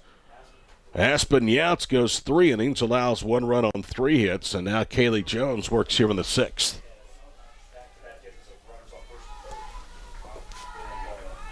Righty versus righty, and the first pitch is belt-high fastball for a strike. It is 0-1. Earlier we saw J.C. Schaefer work into the bullpen alongside Kaylee. More than likely, Schaefer will be the Game 2 starter. Here's Jones' pitch, little fister out over the circle. Playing on the hop as Reese throws to first and threw it away, and headed for second base is Ramos. See how they score that? That could be an infield hit and an error. That was going to be a tough play for Addie Reese had she made a good throw to get the out at first base. And that's kind of one of those situations, right, Todd? Like, right after you get in that spot where you think you can make the catch, it's not, obviously not. It's kind of a hard handle for Addie at second. You now have a choice. Do I try to quick and make the throw to first or just do the sure thing? And Addie, who is more than capable of making those amazing plays, is their strike 1 called for Kaylee. You know, when you try to kind of rush those exchanges, sometimes you make those mistakes, and you just have that choice as an athlete every time. 2-base throw-in error for Addie Reese. That is the second error of the ball game for OBU. The pitch hit foul at the left field line, and it's no balls, 2 strikes to Gianna DeLuca Pepe. Pepe has 2 hits today, an infield hit in the second, an RBI double in the 4th, and that got Newman tied at that point after OBU struck for 2 on Campos, 2-out home run to the 1st. 1 ball, 2 strikes. Newman led 1-0 after a half inning. OBU had 2-1 going to the 4th, and that's when DeLuca Pepe was able to deliver the 2-out RBI double. Then comes the pitch into the handle, and that'll drive out of play to the left field side. So Newman is getting some pretty good swings against Kaylee Jones. They're standing up there. They're being very, very aggressive. Kaylee only 11 walks and 94 strikeouts. Jones gets the sign, brings home the pitch, and again she was reaching and fouls it straight back. OBU this year, pitching with runners aboard, allowing a razor-thin 193 batted average. Kaylee Jones with runners on has allowed just 5 hits and a batted average of 098. 1-2 pitch changed speeds, and she was out in front of it badly and just nicked it foul.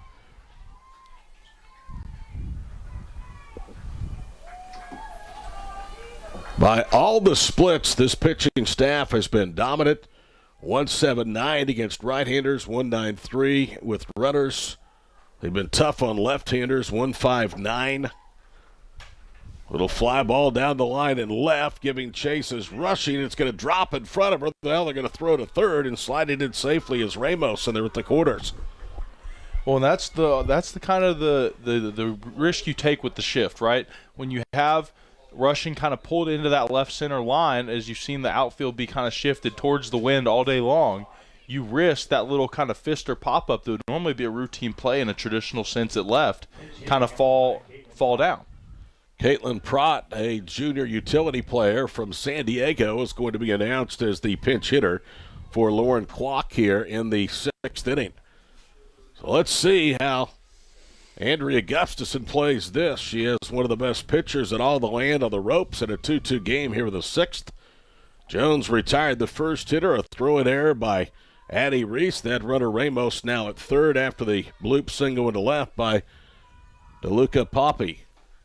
And the first pitch is a strike to Prott, and it's 0-1.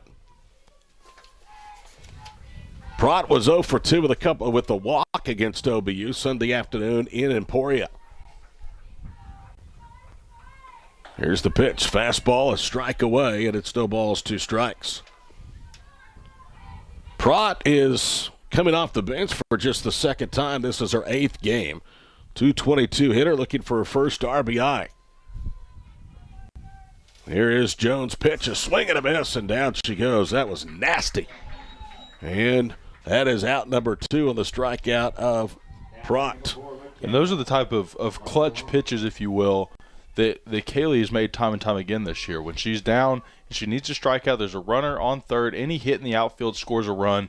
She's going to throw those must-have pitches. Barcelona, the number 9 hitter to face Jones in the first pitch, is downstairs, 1 ball, no strikes. This is a similar situation that Aspen Yount's faced back in the 4th. And she used the lower 2 hitters in the lineup as an escape hatch to keep it a 2-2 tie after Newman had struck for 1 of that half of the inning. 1 ball, no strikes. Jones against Barcelona in the 6th. She tries to bunt and bunts through it for a strike. It's 0-1, or 1 ball, 1 strike. And the bunt and run was on there, Todd. You saw the bunt get laid down there, and they were trying to extend the runner on first to second base and then have 2 runners in scoring position with anything in the outfield. Kaylee has allowed just 7 2-out hits. Batted average 127. Fly ball down the line at right. That is being pushed into foul territory towards the Jets bullpen. And now Kaylee Jones with an advantage, 1 ball, 2 strikes. Get all the splits, tell you how dominant they are. We told you the other ones. With 2 outs, OBU's pitching staff has allowed just 15 hits and the opposition hitting 147. Here's the 2-strike pitch. Just misses away, and it's 2 balls and 2 strikes as Clark tried to buy the call from the home plate umpire, David Goodson. And I wouldn't be surprised to see DeLuca Pape get the steal sign here and try to force a throw down from Kennedy Clark to maybe error and allow the runner to score from third. 2 balls, 2 strikes. 2 on, 2 out in the 6th. The pitch, and she got her looking to the outside corner. That was very similar to where the previous pitch was that was called a ball. And Kaylee Jones, after allowing 2 of the first 3 runners to reach in the 6th, gets back-to-back strikeouts of the 8 and 9 hole hitters in the lineup to keep it a 2-2 tie. After 5.5 at Shawnee, the Jets and the Bison tied at 2 on the Bison Sports Network.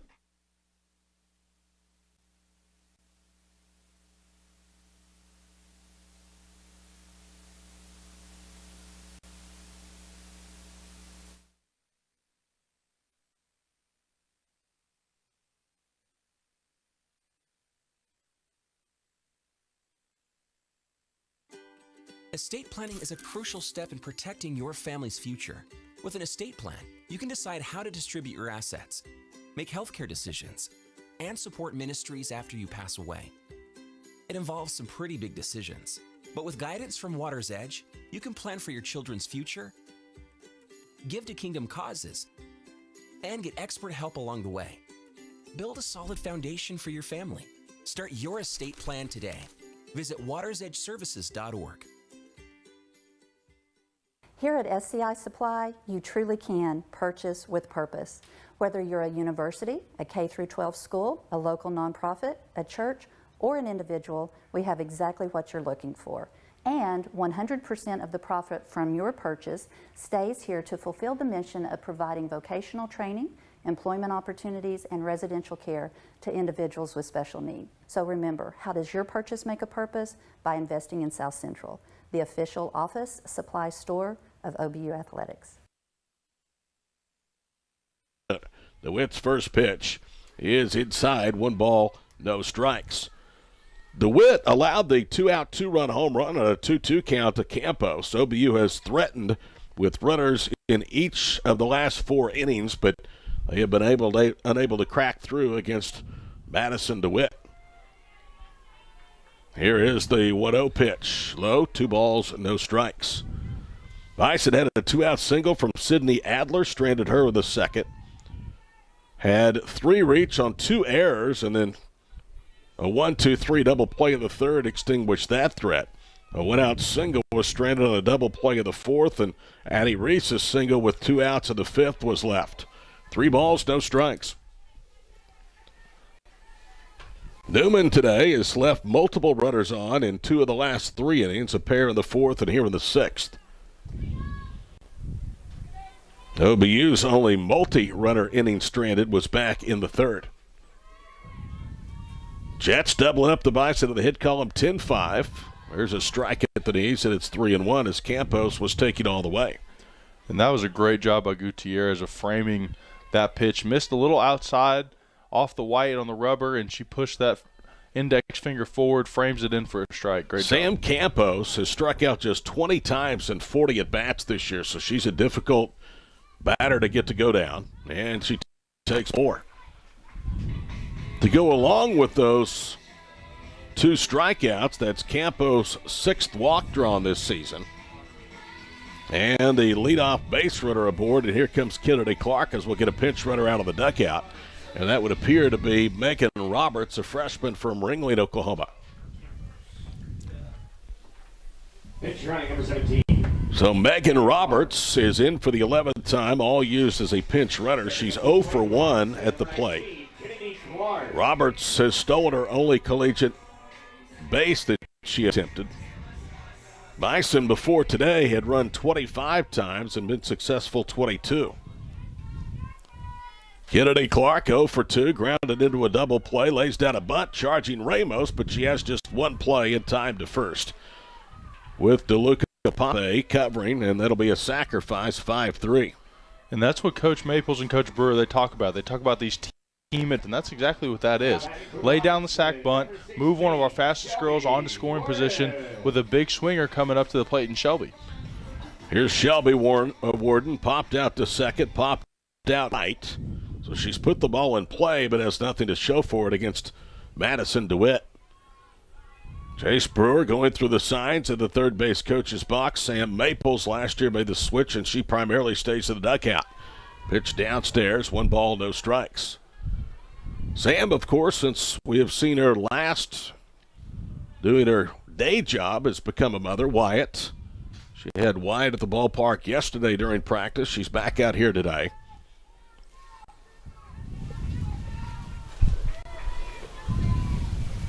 In comes DeWitt's pitch, and a strike. And I'm quite certain that Sam is absolutely killing the mother gig just like she does coaching. 1 ball, 1 strike, 1 on. That represents the go-ahead run at a 2-2 tie here in the 6th. DeWitt will get the side, now brings it home, and that one is fisted back to the backstop. Strike 1 and 2. Schedule change. Baseball will host Harding next door at Bobby Cox Field Friday. That game originally was scheduled for a single 9-inning game at 6. They will play the 9-inning game starting at 2 o'clock Friday. Baseball against Harding here on the Bison Sports Network at 2 on Friday. 1 ball, 2 strikes. And the pitch bounces to the plate, gloved nicely by Gutierrez. No advancement by Roberts out there at second, and it's 2 balls, 2 strikes. OBU trying to scratch one across here in the 6th and turned it over to Kaylee Jones in the 7th.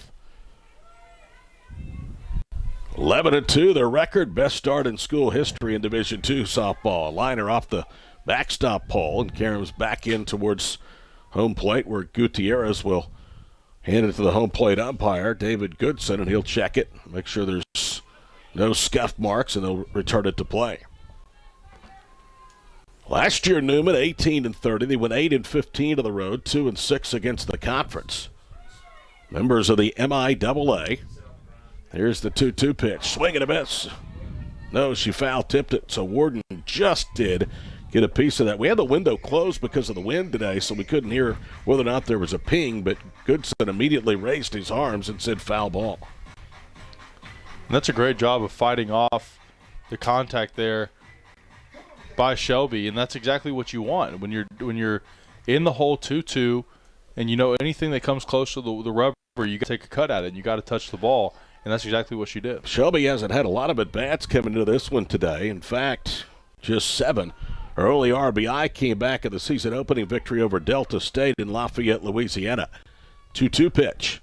And she lays off of a drop pitch, and it's 3 balls, 2 strikes. And that was a fantastic plate discipline display there from Shelby.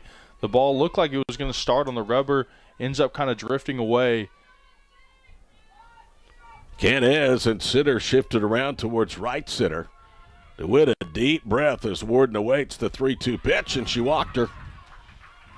So walks in late innings of games oftentimes prove very, very difficult to overcome. Let's see if that can be the case here as Allie Ryan will come to the plate. Allie Ryan on the season has batted in 3 runs, has 2 doubles among her 9 total hits. Today she has a single in the 4th. Allie Ryan, a newcomer out of Reedy High School in Frisco, Texas. It's amazing how that school district has blown up in the last decade. Here's the pitch, and it's popped up. Wind pushing it into foul territory. Wagner is on the run, and she will make the catch as the runner will tag. That is Roberts and sprint to third, down with 2 outs. She was running out of room, and Wagner was able to get there near the chain link fence that separates the field of play and what is the Newman bullpen. So not what you were hoping from Allie Ryan, but not a totally unproductive at bat either. She manages to get the go-ahead run with good speed. Roberts over to third base. Yeah, now anything that's live in the field of play advances not only Warden into scoring position at second, but also brings Roberts home. Here's Sydney Adler, the sister of Emily. Zach told you quite a memorable experience for both here at the Division II level, and she takes a belt-high fastball on the inside half for a strike. It's 0-1. Looking ahead to the Jets' 7th, they will have the top 3 hitters of their lineup due to face Kaylee Jones. Will it be a deficit for Newman or a 2-2 game? We shall see. A 1 pitch. Pulled to the ground fair. Right side, Navarro has it on to first. And DeWitt continues to work around trouble. 2 walks, 2 left. We go to the 7th and a 2-2 tie. Newman and OBU on the Bison Sports Network.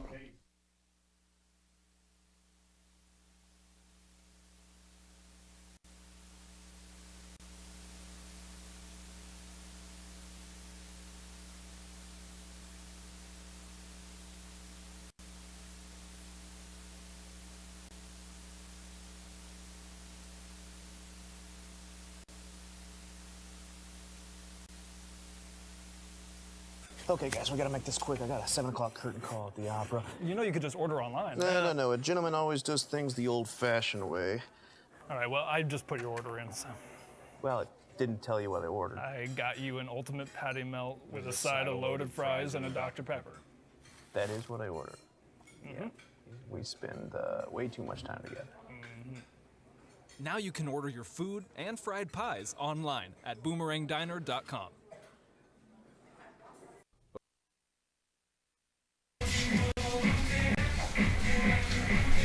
Todd Miller, Zach Frazier back here with you at Bison Softball Park on OBU's campus in Shawnee. A 2-2 tie as Kaylee Jones, preseason All-American, to try to keep this thing a tie game and give OBU a chance at a walk-off. Kaylee in for the 4th time in relief, the first time since Washburn. Last Saturday afternoon, she did not record it out in that relief appearance. Her longest stint as a reliever came against Midwestern State in Wichita Falls on February the 11th. She went 3 2/3 innings and struck out 10. First pitch, fastball high to Laurie Cook, and it's 0-1. So this is essentially the best of Newman against the best of OBU. Laurie Cook, 333 average coming in. Kaylee Jones leading the nation in strikeouts and earned run average. She chased one up in the zone and misses. It's 1 ball, 1 strike. Beautiful rise ball there from Kaylee Jones, and that's exactly what she'll do. She'll work that fastball and the rise ball will look the same coming out of the hand, but then that rise ball is going to rise out of the zone to about the chest level. Jones has struck out 10 or more batters 6 times this year, including 16 her last appearance against Emporia State, as Cook fouls the pitch off with the advantage to Kaylee Jones at 1 ball, 2 strikes. Bison won that game over Emporia State 4-0 to sweep the final day of that doubleheader, included a win over this Newman team. Swing and a miss, and down she goes with chasing one away, and Kaylee Jones has struck out now 3 consecutive batters as she closes in on strikeout number 100 of the season. That is number 97, and it brings us to the right fielder, Tori Wagner. Her only other relief appearance was a loss to Fort Hays State on February the 10th, 2/3 of an inning, and 1 strikeout against the Lady Tigers. So the pitch is a strike, 0-1. That was a game that another coaching staff would like to have a do-over. They were up 6-0. They started to kind of substitute, according to Jay Spur, a little earlier than maybe they should have, and next thing you know, it's a 7-6 loss. Downstairs, 1 ball, 1 strike. Kennedy Clark tried to hold that ball, and it's finished from there just a little bit to help the referee maybe call something that she felt like was a strike. Big time shift with Rushing in left center and Ford in right center. Playing the win, 1-1 pitch. In tight, 2 balls and 1 strike, just like Zach does a pitching wedge. Playing the wind. Speaking of which, you have a golf tournament coming up, Fire Lake, to benefit Bison Athletics and scholarships for OBU Athletics. 2-1 pitch. Hit hard and foul up the first base side. And the count is 2 balls and 2 strikes. Absolutely. Todd, you mentioned the Bison Backers Classic. It's March 25th, 9 a.m., shotgun start at Fire Lake Golf Course right up here up the road in Shawnee. Man, if you want an opportunity just to support student athletes, right, the best way we know how, which is scholarship money directly, get them on campus, is there's a beautiful strikeout fastball inside in the zone for Kaylee Jones. This is the best way to do it. So Wagner goes down with a bat on her shoulders. 2 out here with the 7th, and Madison Canez will be the batter. Apparently, everybody and all handicaps are welcome unless you have a 16 like I do and you can't play. Zach told me I couldn't play. Swing and a miss for a strike. If you're 15, if you're 14, you can play. If you're 17, but not 16 handicap.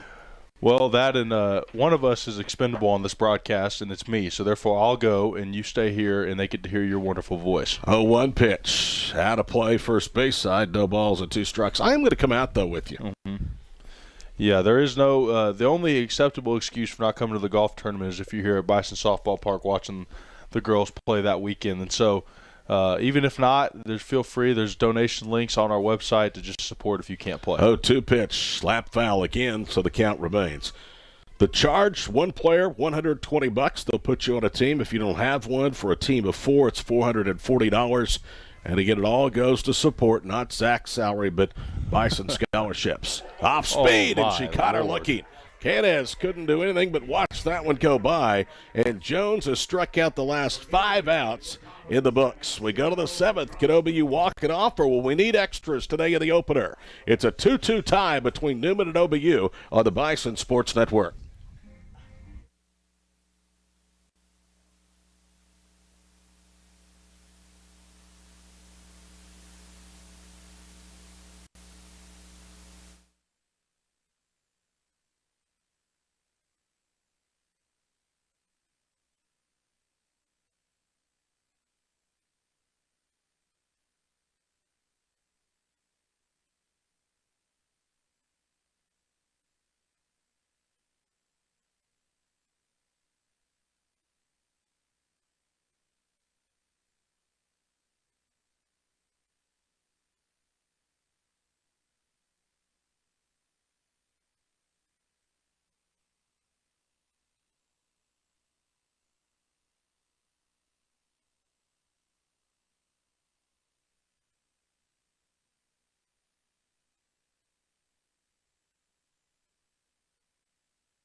Third baseman Ramos about a third of the way down to the line. Rushing nicks a bunt foul, and it's strike number 1.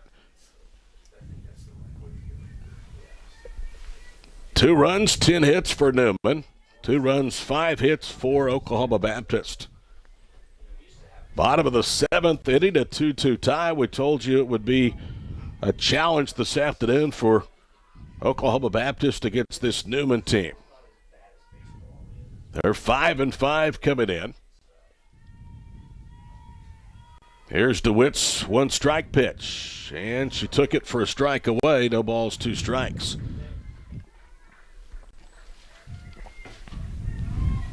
OBU will play Harding on the road this weekend, but that will be the only 3 road games over the next 10, spanning 2 weeks for Oklahoma Baptist softball. Then comes the 0-2 pitch. Drop downstairs and misses. 1 ball, 2 strikes. So a brief homestand of 2 games today. Harding on the road Friday, Saturday, and then next weekend, there will be no midweek game next week. Next weekend, the 3rd and the 4th of March, Northwestern will be here for a 3-game conference series. Here's the 1-2 pitch, and it's hit on the ground to second. Navarro has it and scoops to first, and there's 1 out. The homestand will span, wrap it around the following Tuesday, March the 7th, when Oklahoma Baptist will host a doubleheader against Southern Nazarene. That'll be an interesting matchup because SNU can really hit. And OBU, is evident on the stat sheet, and all season long can really pitch. Here's Reagan Ford. You'd love to get her on with her speed. She's been on once, scored 1 of the 2 runs. A scratch infield hit back of the first. DeWitt's pitch grounded up the middle, sliding to a right. Navarro over to first. Just did get Reagan Ford. There's quickly 2 outs. So here is Addie Reese. Addie has a 5-4 sacrifice, reached at an error by the first baseman, DeLuca Papa, and had a single and was left to the 5th. OBU today with a double play went in order in the 4th, but they did have a base run on that inning. This could be the first clean 1-2-3 inning for DeWitt, and she pumps a strike in there for an advantage of 0-1. Addie Reese came in hitting .289 of the season. She had her 12th hit of the season, a single back in the 5th inning. Righty versus righty in the 0-1 pitch. Bounces, and it's 1 ball and 1 strike. Had pizza yesterday here in the booth. I hear we're having Marco's again today, and you can have authentic Italian quality pizza thanks to Marco's right here at Shawnee. They have a great lunch special, 11 to 2, Monday through Friday. $5.49 a student special, 1 large topping pizza and cheesy bread for just $10 at Marco's Pizza, Shawnee. Fastball up and in, 2 balls, 1 strike. And that was pitch 98, Todd, on the day for Madison DeWitt, who's really come alive after the first inning, bottom of the first inning. She's been extremely consistent. Yeah, she has really been a bulldog today. I would think win, lose, or draw, Gustafson has to be very happy with what she's gotten from Madison today. 3 balls and 1 strike. Tell you what, she's playing with fire. If you put Reese aboard, she has good speed, but then you have Adler, one of the best hitters in the Central region, awaiting on deck. And she's certainly due today. She's 0 for 2. Can Reese get aboard to give Adler a chance? And it's a strike on the inside corner. 3 balls, 2 strikes. DeWitt really with confidence going inside on a 3-1 pitch to Reese. Especially with the location. Addie thought she had a walk. She was ready to put the bat down and jog to first. And it was a great pitch there by DeWitt, painting the inside corner with the fastball. I would expect off-speed low in the dirt here at the end of the Here we go. 3 balls, 2 strikes. Nobody on, 2 out in the 7th, and a strike down the middle. It actually looked a little more inside, but he called it a strike. And Addie thought that it was ball 4. She made a stride towards first base. It was on the inner half of the plate, and the inning is over. So we play on to the 8th. It's a 2-2 tie on the Bison Sports Network.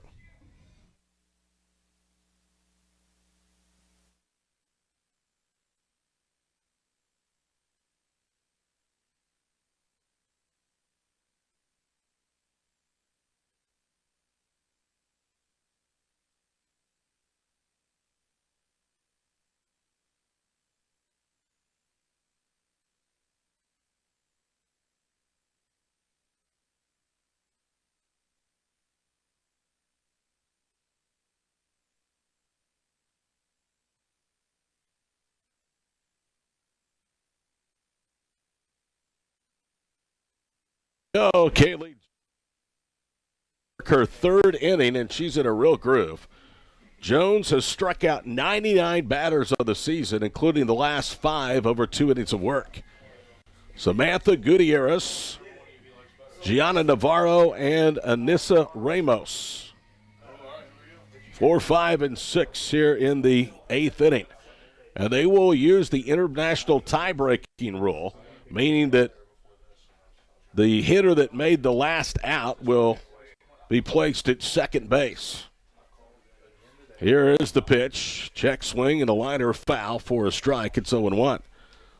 So Canes, who struck out to close the 7th, is the runner that starts at second base here in the 8th inning.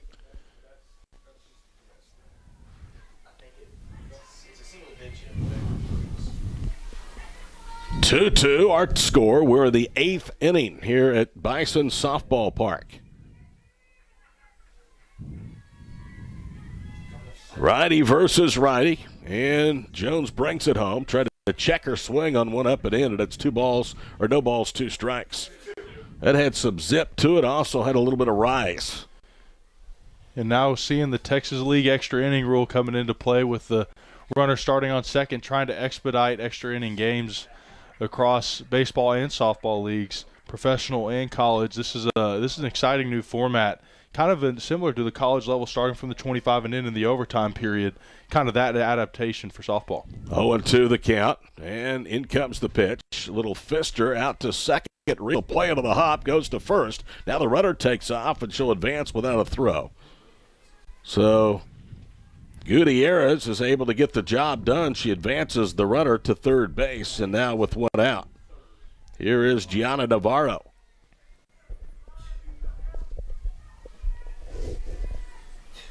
Navarro with an infield, or with a single, scored the last run of the ball game for the Jets in the 4th inning. And the pitch fouled back for a strike, and it's 0-1.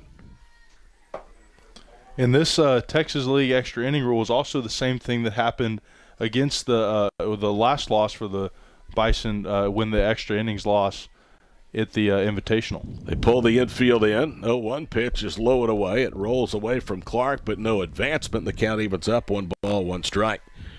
First United Bank educated and empowered our community to spend life wisely with convenient locations here in Shawnee, also in nearby Seminole, the official bank. First United Bank of OBU Athletics. Here's the 1-1 pitch. Rise ball laid off of it. 2 balls and 1 strike.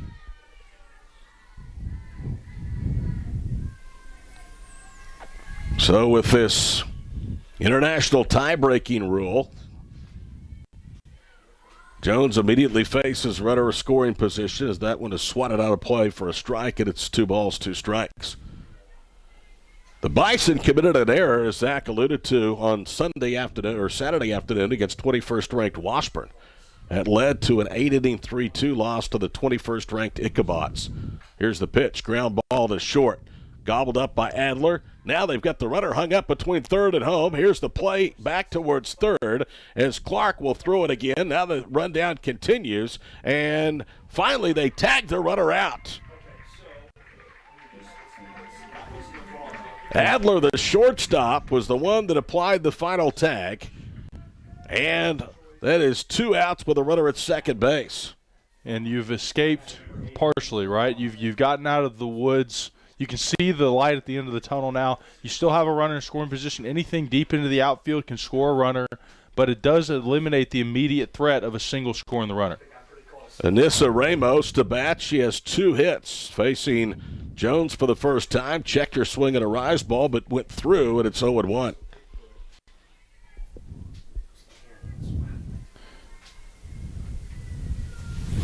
A well-executed rundown. And a good heads-up play by Adler on the ground ball. Swing and a miss, and it's no balls and 2 strikes. And, Todd, one of the things that makes Kaylee Jones such a dangerous pitcher is she's able to work the top of the zone confidently, right? A lot of times when you see pitchers who may be unsure of their stuff will keep stuff lower in the zone, not allowing their hitters they're facing to go out with the ball. Here's the 0-2 pitch. Popped up. Will it stay playable? It's going to blow out of play as Warden gives chase near the Jets' first base dugout. And because of the potency of Kaylee Jones's rise ball, she can start that rise ball high in the zone and run it out. but then also that allows her to establish the fastball in the zone, and it keeps these hitters timid on her fastball. Still Jones with the 0-2 advantage. Showing bunt, Ramos. She pulls back, swings away, pops it up. Ball tailing into right field and caught by Sydney Adler. About 3 steps for the chalk line, and this game will play on to the bottom of the 8th, tied at 2. No runs, no hits, 1 left. After 7.5, it's still a 2-2 tie on the Bison Sports Network. OBU fans, do you want the chance to support OBU student athletes from the convenience of your own mobile device? Text hashtag BAA at OBU to the number 52014 to support BAA student athletes. Donations are fully tax deductible, and every gift makes a difference in the OBU student athlete's life. Again, text hashtag BAA at OBU to the number 52014. For more information, log on to obubison.com.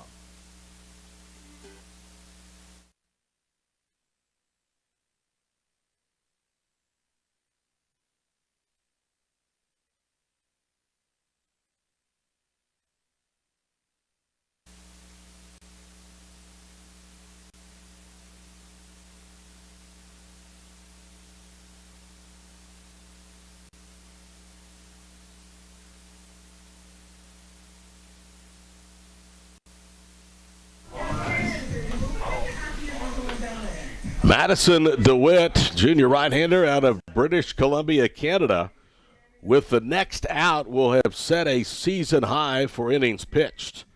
She threw 7 shutout innings, allowing 2 hits with 2 walks, 2 strikeouts back on February the 7th. In a road win at Northwestern, she pitched 6th against MSU Mankato back last weekend in a 8-1 loss to the Mavericks. So OBU will start with a runner at second and Adler to lead off as the pitch is downstairs, 1 ball, no strikes. And you have to think for Coach Brewer and company, all you're thinking is something out in the right center field. If Adler can put anything out there, Addie Reese at second can score from really anything in the outfield. 1-0 the count. DeWitt checks the wrist, now brings home the pitch. And it's hit up the middle, and a diving stop by Navarro at second base to save a run for the time being. That ball clearly looked like it was headed for center field, and Navarro, stumbling and diving to right near the bag at second, was able to glove it. If that ball squirts through, the winning run comes home to score. Now it's first and third for Sam Campos on the infield hit by Adler. And it's a credit to Coach Brewer over there at third. He held Addie up because he thought there was a chance that Navarro could get there, and it really saves the Bison now that any live ball in play can score. Campos has hit the 2-run home run to account for all of the Bison runs today. And DeWitt will bring it home and takes low, does Campos for ball number 1. Sam again with their first 2-out RBIs of the year back in the first inning. Erased an early 1-0 Newman lead. Bison have not trailed since then. Jets with a run of the 4th to tie it, and that's where we've been ever since. We're in the 8th. Here is the 1-0 pitch. Outside, 2 balls and no strikes. DeWitt does not need to worry about Emily Adler at first base. Her run means nothing.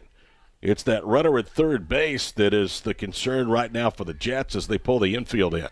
And for OBU, I wouldn't be surprised to see Adler take second and just try to use that as some eye candy to maybe force a throw. Here's the 2-0 pitch. Inside quarter. I'll tell you, he likes that tight fastball. Does David Goodson. They will not throw through, I can promise you. It'd be cut off more than likely by DeWitt. They're not going to take a chance of throwing it home the winning run. If they did, I would be surprised. 2 balls and 1 strike. And the pitch is low, 3-1. What it does do is it allows her to be a little bit more selective with her pitches to Campos.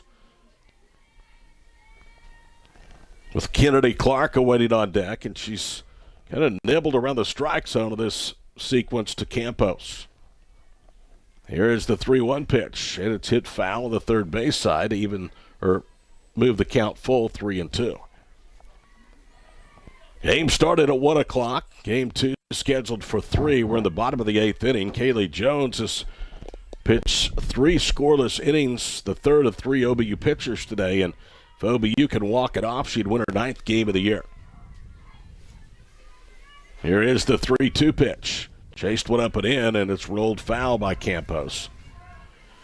Sam was telling me before the ball game, Sam Maples, that they're really glad to be able to give Campos a game off defensively. She said she's caught almost every game behind the plate this year, and they really, really like Kennedy Clark.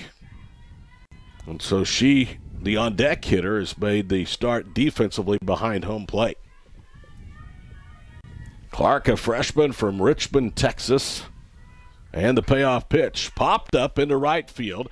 Giving chase is Wagner, and she makes the catch, but the winning run is going to come home to score. The sac fly. Addie Reese trots home, and OBU walks off 3-2 to beat Newman for a 5th consecutive time. And the sac fly RBI by Campos, who drives all 3 in today's victory. Back to wrap up game number 1 after this message on the Bison Sports Network.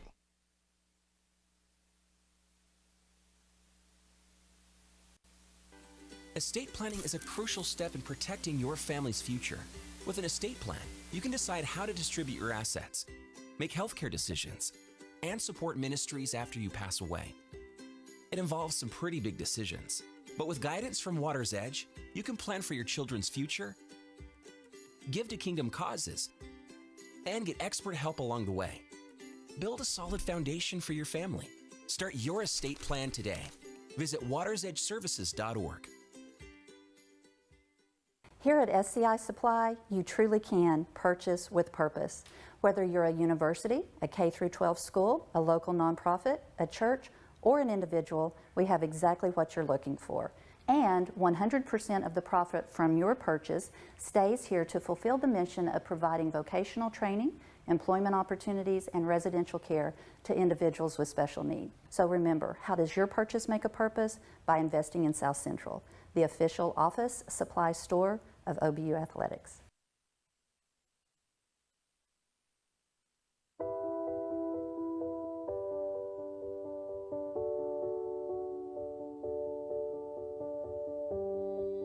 Spending life wisely means taking small steps towards a life of love and impact.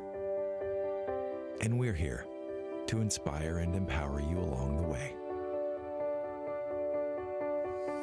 Spend life wisely. First United Bank. I'm Noble McIntyre, and I'm a trial lawyer. But that was not my original plan. I went to Oklahoma Baptist University, and law school wasn't even on my radar. And then, one day it was. Why? Sometimes those with more power than others abuse that power. Instead of doing the right thing because it's the right thing, they do the wrong thing because it's profitable. An innocent victim is victimized again. They feel helpless and voiceless against the multi-billion-dollar insurance company. I saw it happen. I watched a family member suffer as the system left them feeling helpless and voiceless. I am not helpless, and I do have a voice. And for my clients, when the fight comes, the insurance company pulling strings in the shadows doesn't face a powerless victim. They face me. For way too long, insurance companies and major corporations have pushed around hardworking Oklahomans. McIntyre Law pushes back. If you need someone that tries cases and doesn't just settle, call McIntyre Law for a meeting at no cost to you. We are McIntyre Law, and we will fight for you.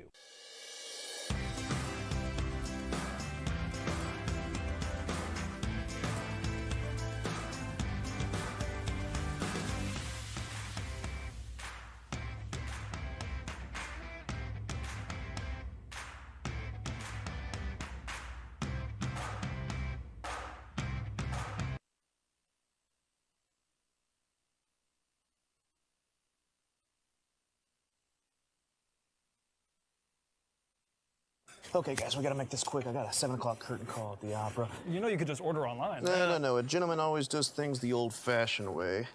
All right, well, I just put your order in, so. Well, it didn't tell you what I ordered. I got you an ultimate patty melt with a side of loaded fries and a Dr. Pepper. That is what I ordered. Yeah. We spend way too much time together. Now you can order your food and fried pies online at boomerangdiner.com. OBU fans, do you want the chance to support OBU student athletes from the convenience of your own mobile device? Text hashtag BAA at OBU to the number 52014 to support BAA student athletes. Donations are fully tax deductible, and every gift makes a difference in the OBU student athlete's life. Again, text hashtag BAA at OBU to the number 52014. For more information, log on to obubison.com. Estate planning is a crucial step in protecting your family's future. With an estate plan, you can decide how to distribute your assets, make healthcare decisions, and support ministries after you pass away. It involves some pretty big decisions, but with guidance from Water's Edge, you can plan for your children's future, give to kingdom causes, and get expert help along the way. Build a solid foundation for your family. Start your estate plan today. Visit watersedgeservices.org. Here at SCI Supply, you truly can purchase with purpose. Whether you're a university, a K-12 school, a local nonprofit, a church, or an individual, we have exactly what you're looking for. And 100% of the profit from your purchase stays here to fulfill the mission of providing vocational training, employment opportunities, and residential care to individuals with special need. So remember, how does your purchase make a purpose? By investing in South Central, the official office supply store of OBU Athletics.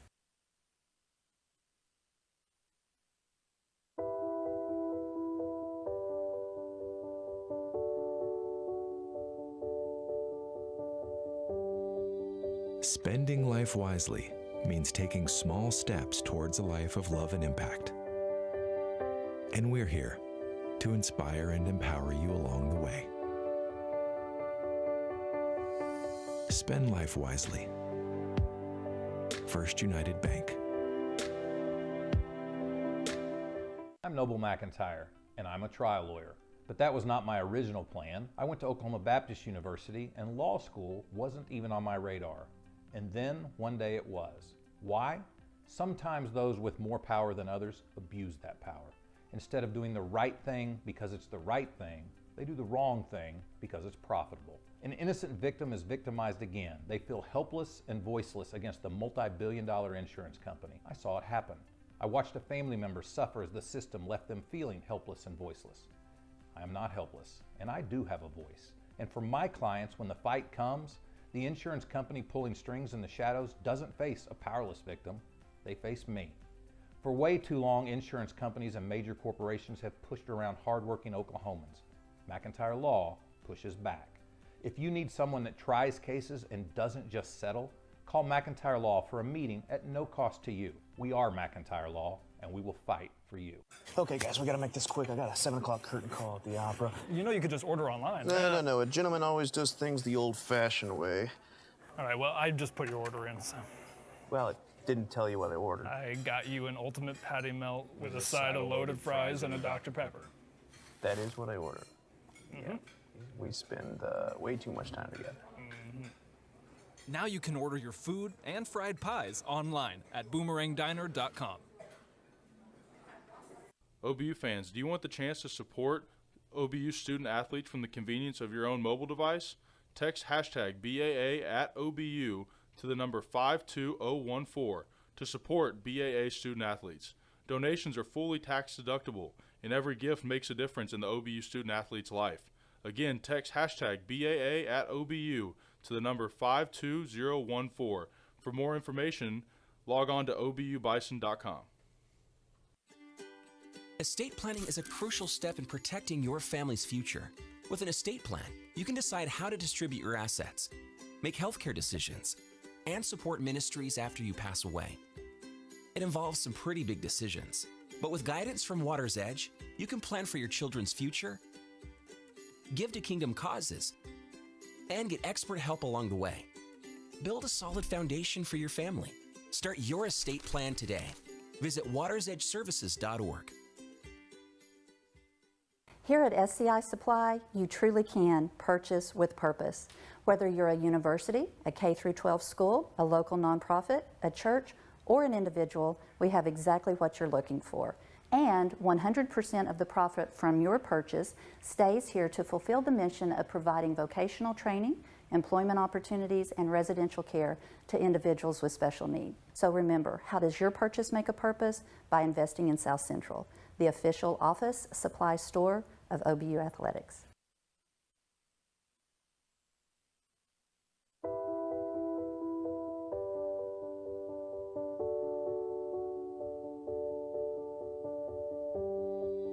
Spending life wisely means taking small steps towards a life of love and impact. And we're here to inspire and empower you along the way. Spend life wisely. First United Bank. I'm Noble McIntyre, and I'm a trial lawyer. But that was not my original plan. I went to Oklahoma Baptist University, and law school wasn't even on my radar. And then one day it was. Why? Sometimes those with more power than others abuse that power. Instead of doing the right thing because it's the right thing, they do the wrong thing because it's profitable. An innocent victim is victimized again. They feel helpless and voiceless against the multi-billion-dollar insurance company. I saw it happen. I watched a family member suffer as the system left them feeling helpless and voiceless. I am not helpless, and I do have a voice. And for my clients, when the fight comes, the insurance company pulling strings in the shadows doesn't face a powerless victim, they face me. For way too long, insurance companies and major corporations have pushed around hardworking Oklahomans. McIntyre Law pushes back. If you need someone that tries cases and doesn't just settle, call McIntyre Law for a meeting at no cost to you. We are McIntyre Law, and we will fight for you.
Maples coach. Excited to be back for the first time this year. Excited to get you guys back home. We talked about a long road stretch to start, but excited to be back. Yep. We're pretty pumped. Girls are excited for their home opener. Newman at 1-3 on Wednesday, and we faced them actually this past weekend for a single game, and our freshman JC Schaefer got the ball and completed 7 innings for the win.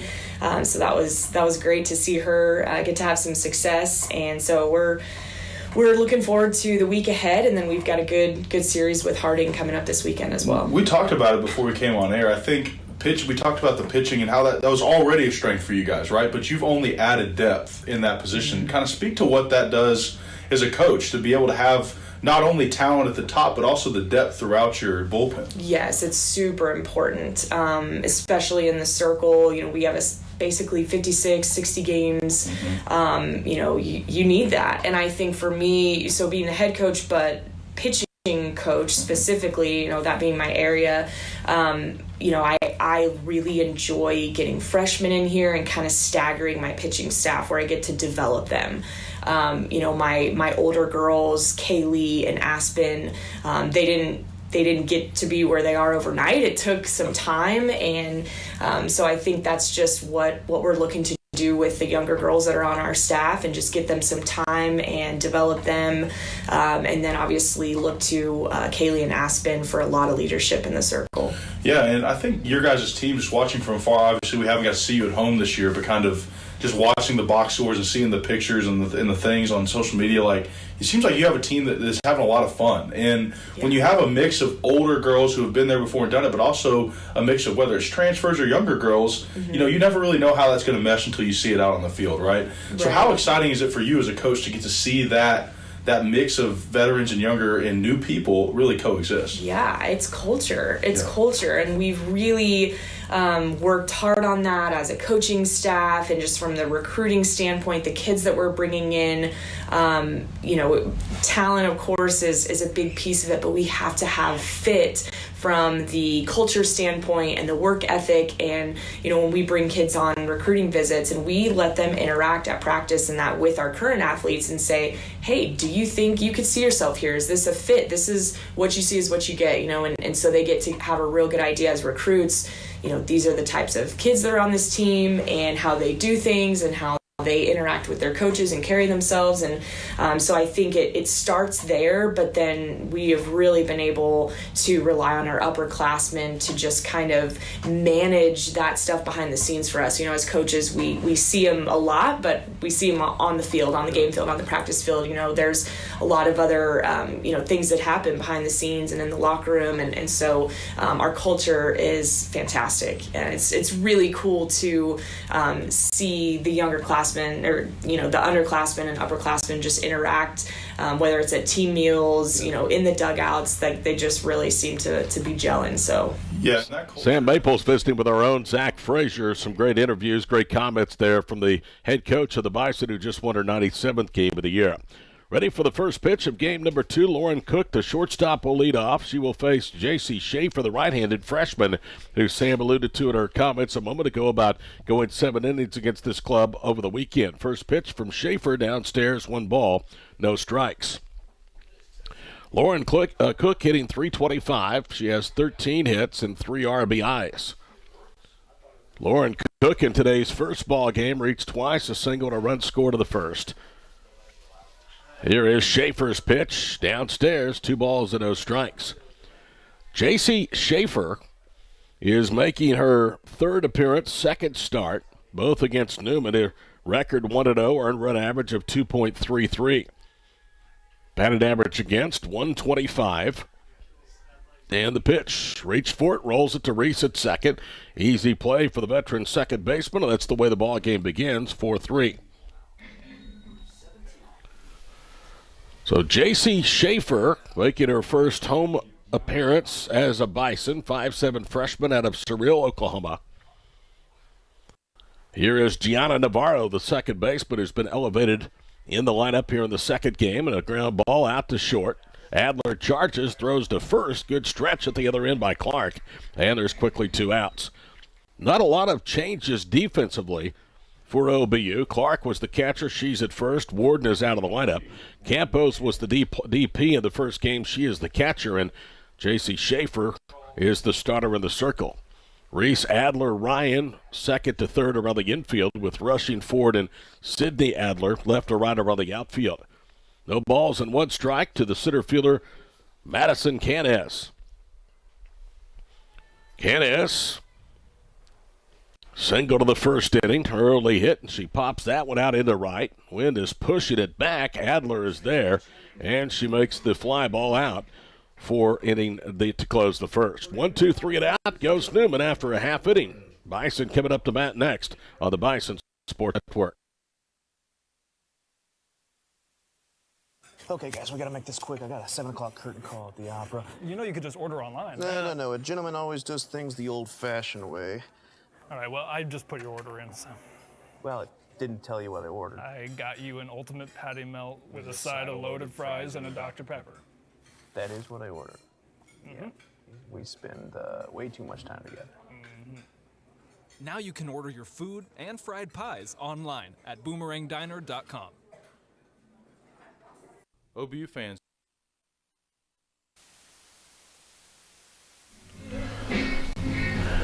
Six-pitch first inning for J.C. Schaefer to retire Newman in order. Here is the batting lineup for Sam Maples and the 12-2 Bison of Oklahoma Baptist. Reagan Ford, Addie Reese, Emily Adler, Sam Campos, Morgan Max is the DP, and Kennedy Clark, Allie Ryan, Sydney Adler, and Elena Rushing. Newman will roll out their best arm. They have used 4 pitchers in their first 10 games coming in. Jackie Gold is 3-1 and earned run average at 3.96. Start 4, appearance 5. She has 3 complete games and a batted average against of .277. She suffered her first loss of the year over the weekend actually picked up the victory against Minnesota Duluth over the weekend. 2 earned runs, 3 hits, 6 strikeouts, 4 walks against Minnesota Duluth.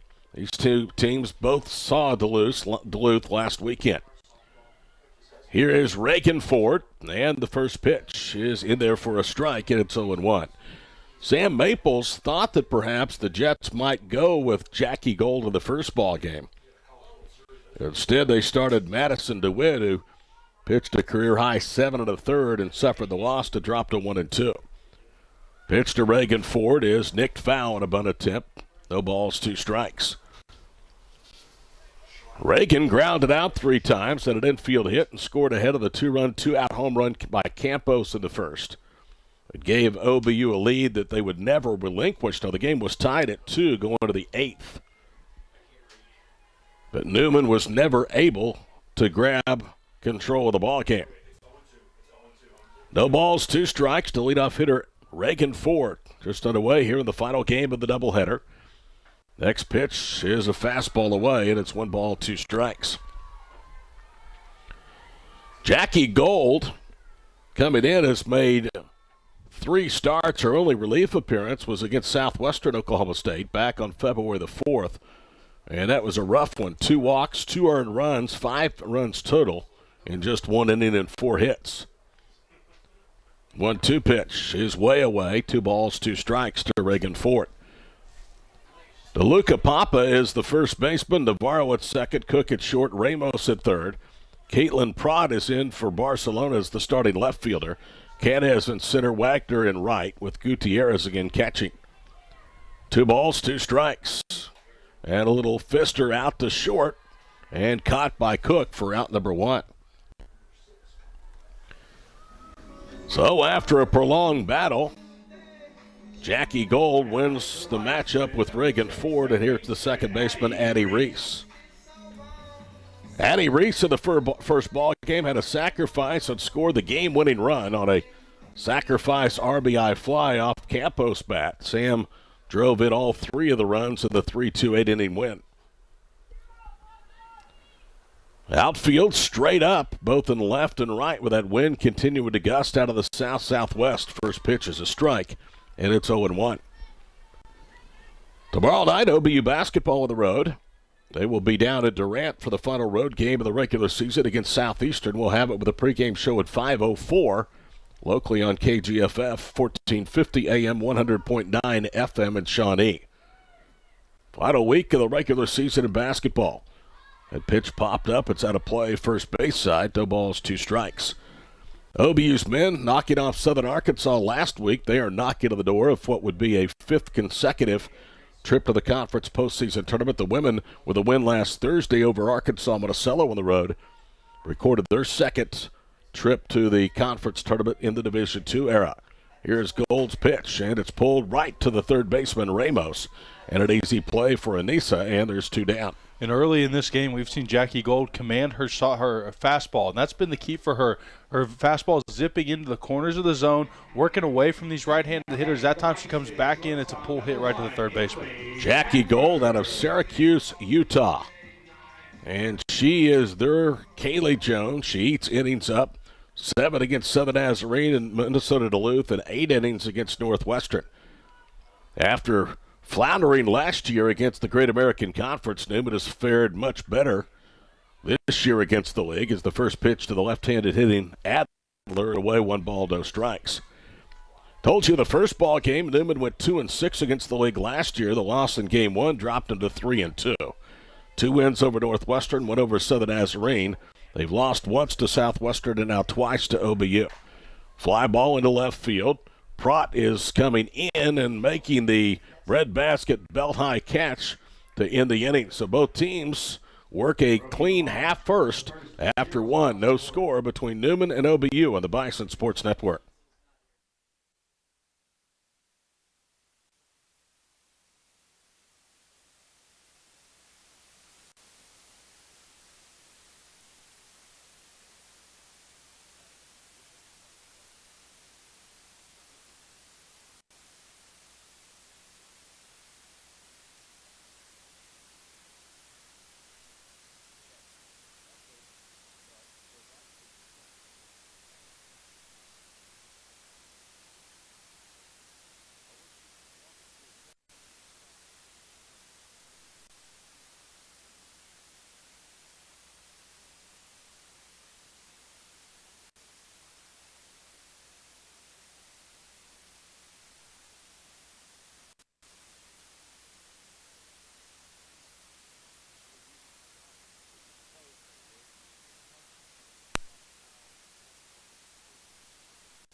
Todd Miller, Zach Frazier back here with you from Bison Softball Park.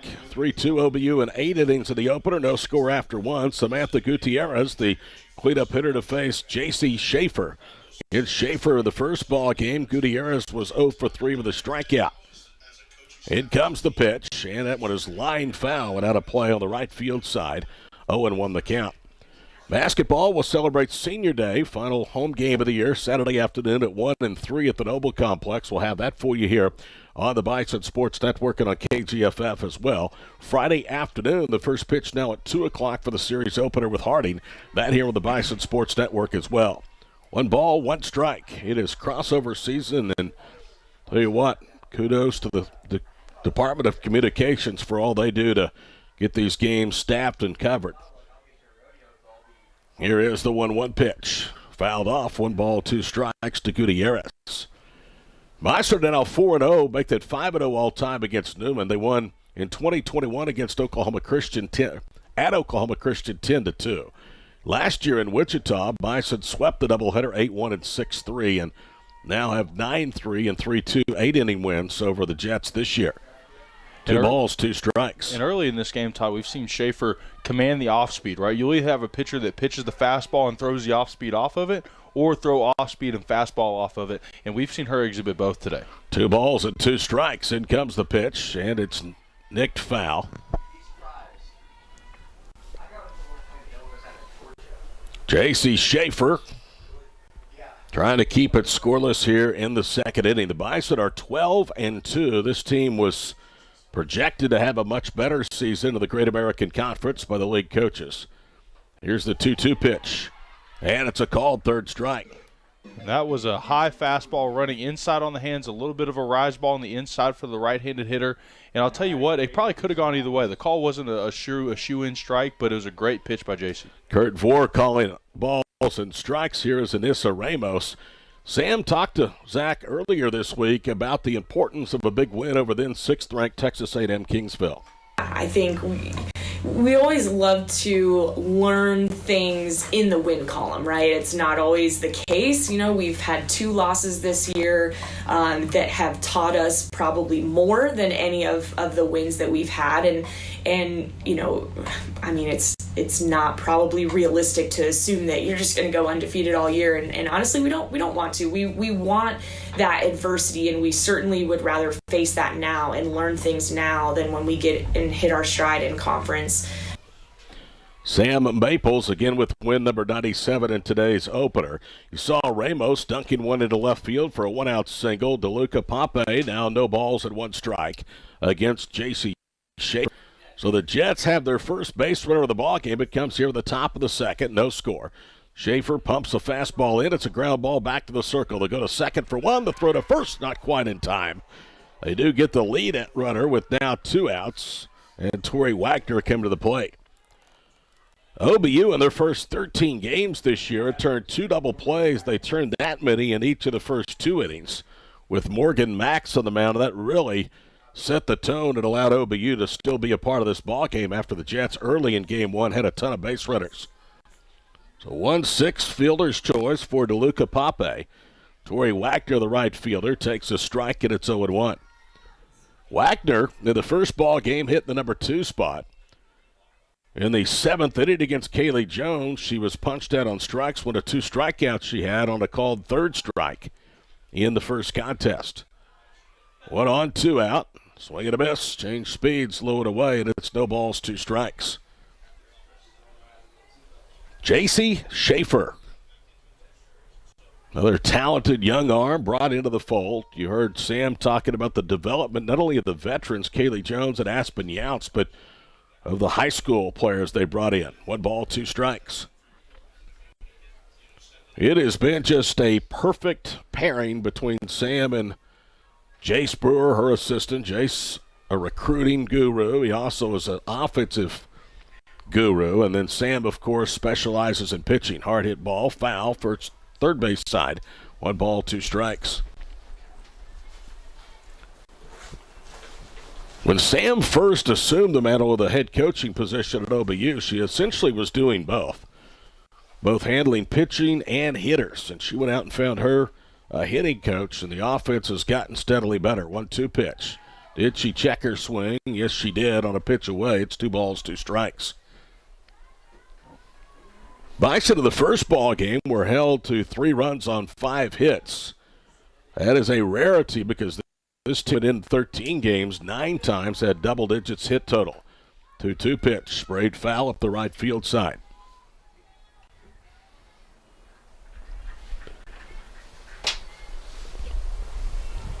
Two balls and 2 strikes to Torrey Wagner. 1 on, 2 out here with a second. Final game of the year between Newman and OBU. This rivalry did not exist until Sam Maples became the head coach at a called 3rd strike. And down goes Wagner, and the Jets threaten but come up empty. 1 hit, 1 left. We go to the bottom of the second. No score on the Bison Sports Network.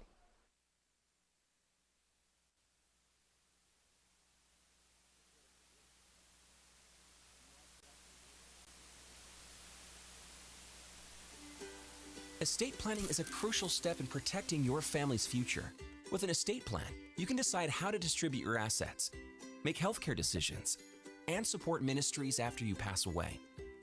It involves some pretty big decisions, but with guidance from Water's Edge, you can plan for your children's future, give to kingdom causes, and get expert help along the way. Build a solid foundation for your family.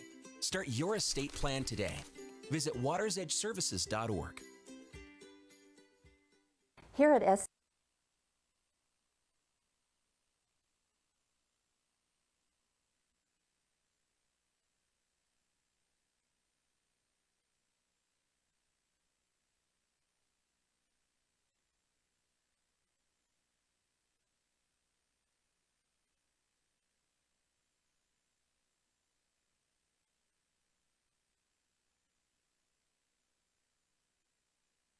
be able to move runners when we need to, get our small ball going and our speed game. We talk to our team a lot about being the aggressor. We're not going to sit back and wait for things to happen. We are the aggressor when it comes to offense, and that's really been our identity this year. And certainly our pitching and our defense have allowed us to do that. I think in previous seasons we've felt a lot of pressure offensively to oh my gosh, this is our chance. We've got runners in scoring position, and if we don't do it now, maybe we can't. Sam Maples discussing the emergence of her team's offense and being aggressive. Sam Campos was aggressive in the first inning of Game 1, a 2-out, 2-run home run. Raised her batting average to 300. She takes it tight from Jackie Gold. 2 balls, no strikes.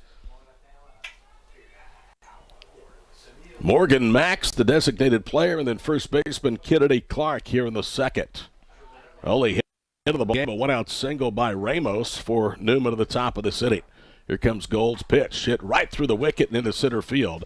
So Campos now has her second base hit and her 4th trip aboard, and it's a leadoff single here with the second. And Todd, sometimes being aggressive at the plate isn't always the individual at-bats that we, assign that meaning to, right? Aggressive can mean I'm going to lay a bunt down with 2 strikes. And that can be I'm going to advance the runner from first to second. And that's aggressive because we want to get on the base pass. That takes many different shapes. Morgan Max making her 13th start of the year, 7 for 30. She primarily is a pitcher. They can use her a little bit at first, but she has a good bat, so they like from time to time to get her into the offensive lineup. Left-handed hitter against Jackie Gold with a runner at first and a scoreless game in the second. Here is Gold's pitch, way outside, and the count 1 ball, no strikes. Gold has allowed just 1 base runner, retired the team in order in the first, but she has not been dominant so far. She's worked from behind at least 1 ball, sometimes 2 balls in the count. Now, 3 of the 5 Bison she's faced. The 1-0 pitch. Grounded to short. Cook boots it, and it goes into left field, and all hands are safe. So Morgan Max reaches on the fielded error by Laurie Cook. And let's see if Kennedy Clark will be asked to lay one down with Allie Ryan awaiting on deck. Kennedy Clark came into the afternoon.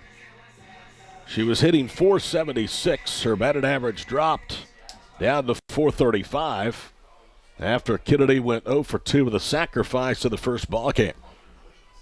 Kennedy making her 12th appearance, 8th start, has 10 hits, a home run, and 3 driven in. First pitch, a fastball on the outside corner for a strike. It is 0-1. And you get the feeling that the Bison bats are starting to heat up a little bit. Now we're seeing runners consistently on base with discipline at the plate, still not afraid to swing the bat when they need to. 3rd error of the day for Newman's defense. They're 17th in 12 games. Here's the 0-1 pitch, and that one is tapped foul, and it's no balls, 2 strikes. That ball was fair about halfway down the line at first.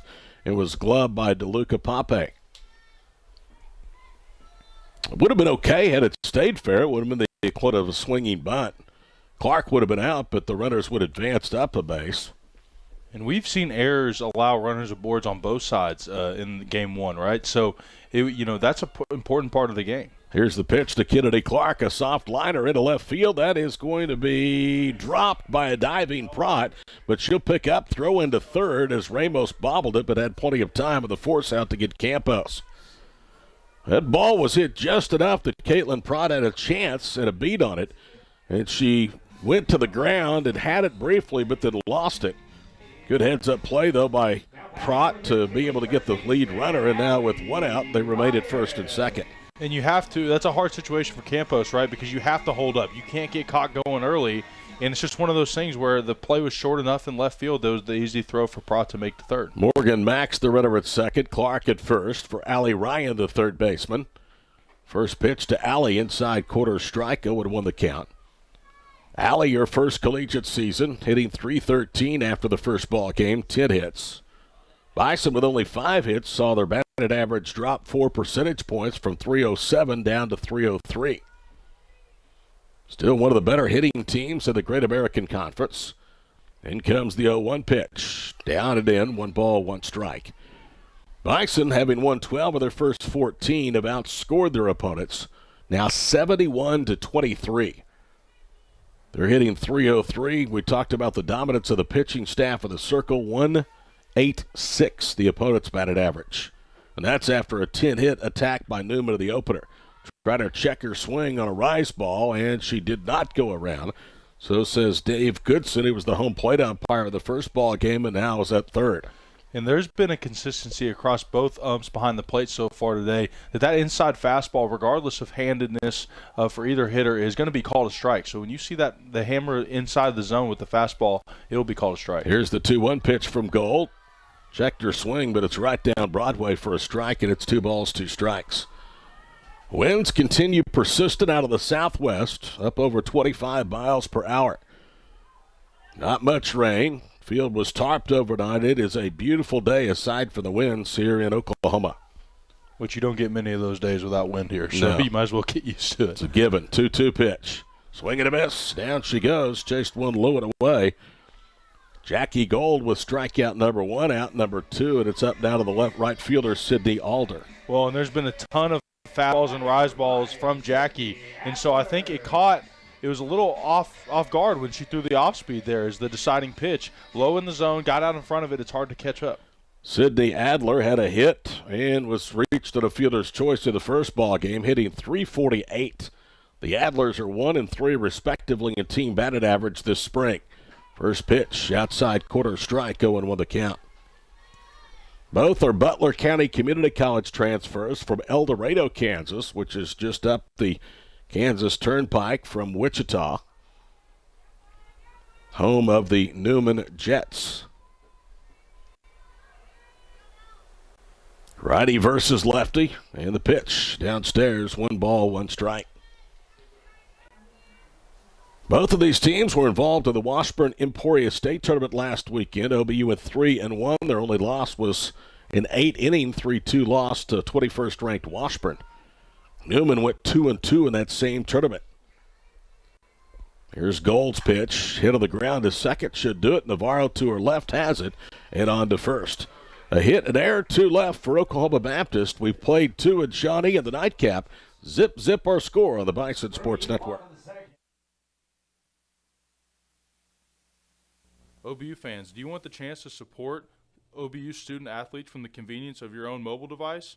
Text hashtag BAA at OBU to the number 52014 to support BAA student athletes. Donations are fully tax deductible, and every gift makes a difference in the OBU student athlete's life. Again, text hashtag BAA at OBU to the number 52014. For more information, log on to obubison.com.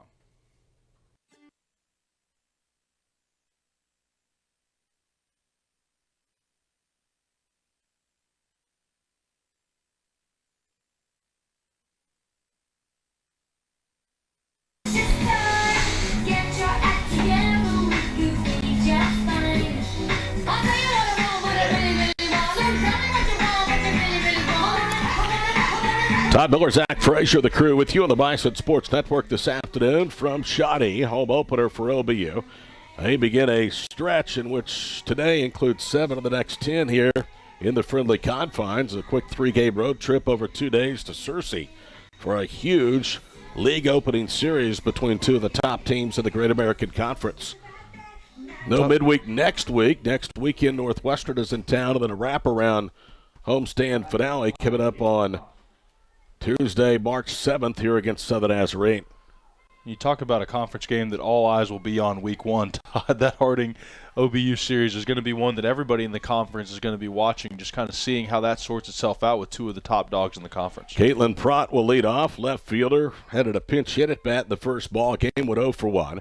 Takes low from J.C. Schaefer for Waldo strikes. Schaefer the right-hander, Prott the left-hander. Shows bunt, and that one just misses. It's 2 balls and no strikes. Corners are charging. Kennedy Clark at first. Allie Ryan at third, as you can see. The middle infielders, Emily Adler and Addie Reese, playing at normal depth. Outfield more straight up with Elena Rushing in left. She's been shifted towards the gap. Called strike away, and it's 2 balls and 1 strike. And honestly, I thought the previous pitch looked better than that one. I agree. That's what I thought. I was about to say something, but I think that that pitch, if the batter was on the other side of the plate, would have been called a strike, just with the consistency in the strike zone that's been established by both umpires, which, in fairness to them, have been extremely consistent in their zones. They're running that zone a little low and inside for whatever hand the batter's going to be on. So it's going to be on the low right-hand side of the plate for lefties and vice versa for righties. Kurt Vore calling balls and strikes here in the final game of this doubleheader. Larry Benedict was at first of the first game. He's there here in the nightcap. David Goodson is at third base. Here's the 2-1 pitch. Hits in front of the plate, and it's 3 balls and 1 strike. So Caitlin Prott with a plus count here to open up the third. Bison about hit Newman 2-1. There's no score. We're in the third. Jets have been a handful today for this white-hot OBU team. 3-1 pitch, and that hit her. And that was rising up towards her face. I'm glad she was able to turn around and wear it on the shoulder. I'm sure it's not comfy to get hit there either, but as an alternative to where it was heading, that's kind of one you live with. That is the 4th hit batsman for J.C. Schaefer. Correction, the first, but that's the 4th as a staff for OBU. Here is Alex Schreiner, the designated player. We didn't see Schreiner, who's a freshman from Kingman, Kansas, just outside of Wichita.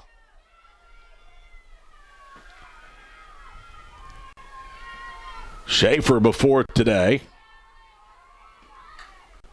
as she lays down a bunt up the first baseline, fielded by Clark to Reese covering for the sacrifice. So a 3-4 sacrifice. Before today, Schreiner did not have an at-bat, so they have gone deep on the bench here as the starting DP of this second ball game, and she delivers a well-executed sacrifice.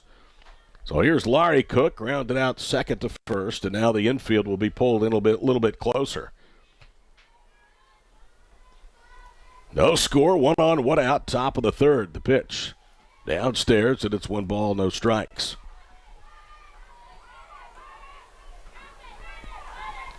Bison have really turned things around over the last little more than 2 years. 1-0 pitch. Outside quarter. Evens up 1 ball, 1 strike. Sam, her first year, went 17-39. They went 14-10 to the truncated 2020 season due to COVID.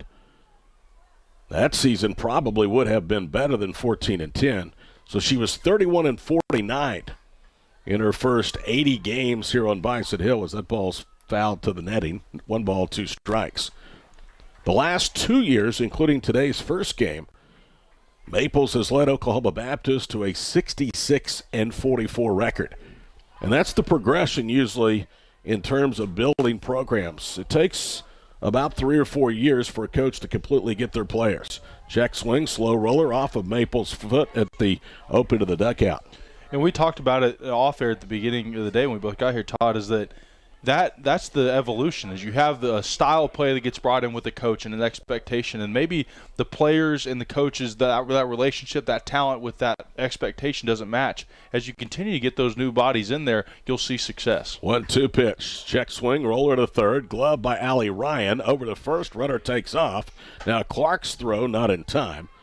So runner at third, 2 outs for Gianna Navarro. And also a big part of that success, Todd, we've mentioned it a couple times today, and I don't think it can be overstated, is Jace Brewer's impact on this offensive onslaught that has become, a consistent threat for the Bison as well. Navarro hitting .297 of the season. Hitting the number 6 spot in the lineup in the first ball game and swings away and misses for strike 1 here against Schaefer. Navarro is now 1 for 4 with 2 strikeouts against J.C. Schaefer. Right-hander brings it home and misses high and away. 1 ball, 1 strike. Sam Campos back to her normal defensive position behind home plate as the starting catcher, had a rare defensive game off in today's first game. Here's the 1-1 pitch. Little high, 2 balls and 1 strike. I see you over there. You were punching her out. I thought that was strike 2 as well. I like that off-speed, high in the zone, tight, forcing to get the hands through right to second for an easy play at first. Here's the 2-1 pitch. Low and away, 3 balls and 1 strike. The last 3-1 count she had was Caitlin Pratt, and she hit her in the shoulder, and Pratt now stands at third, carrying the go-ahead run for Newman.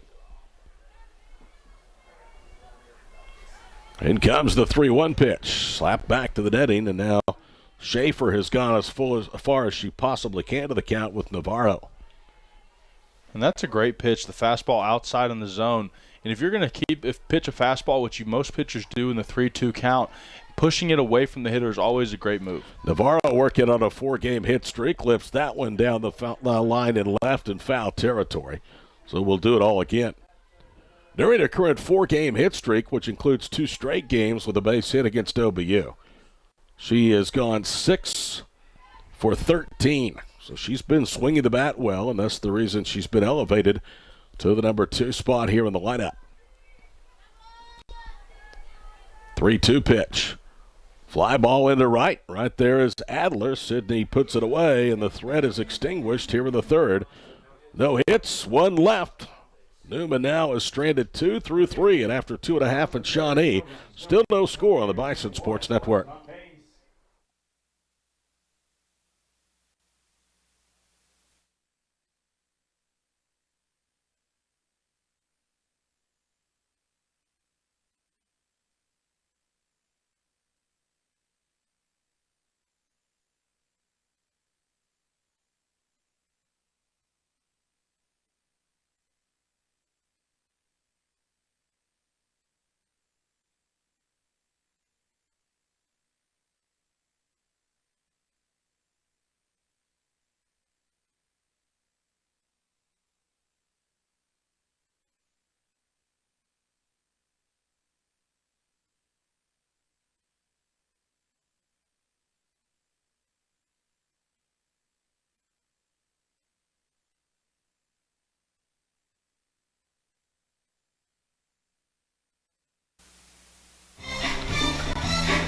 Jackie Gold completed her warm-up tosses. This one moving along as we click on to the bottom of the third inning. It'll be 9-1-2 scheduled up for Oklahoma Baptist with left fielder Elena Rushing.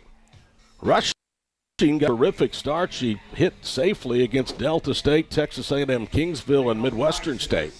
In her first 3 games here at Oklahoma Baptist since then, she has just 1 for her last 18. That 1 hit was against Newman up in Kansas on Sunday.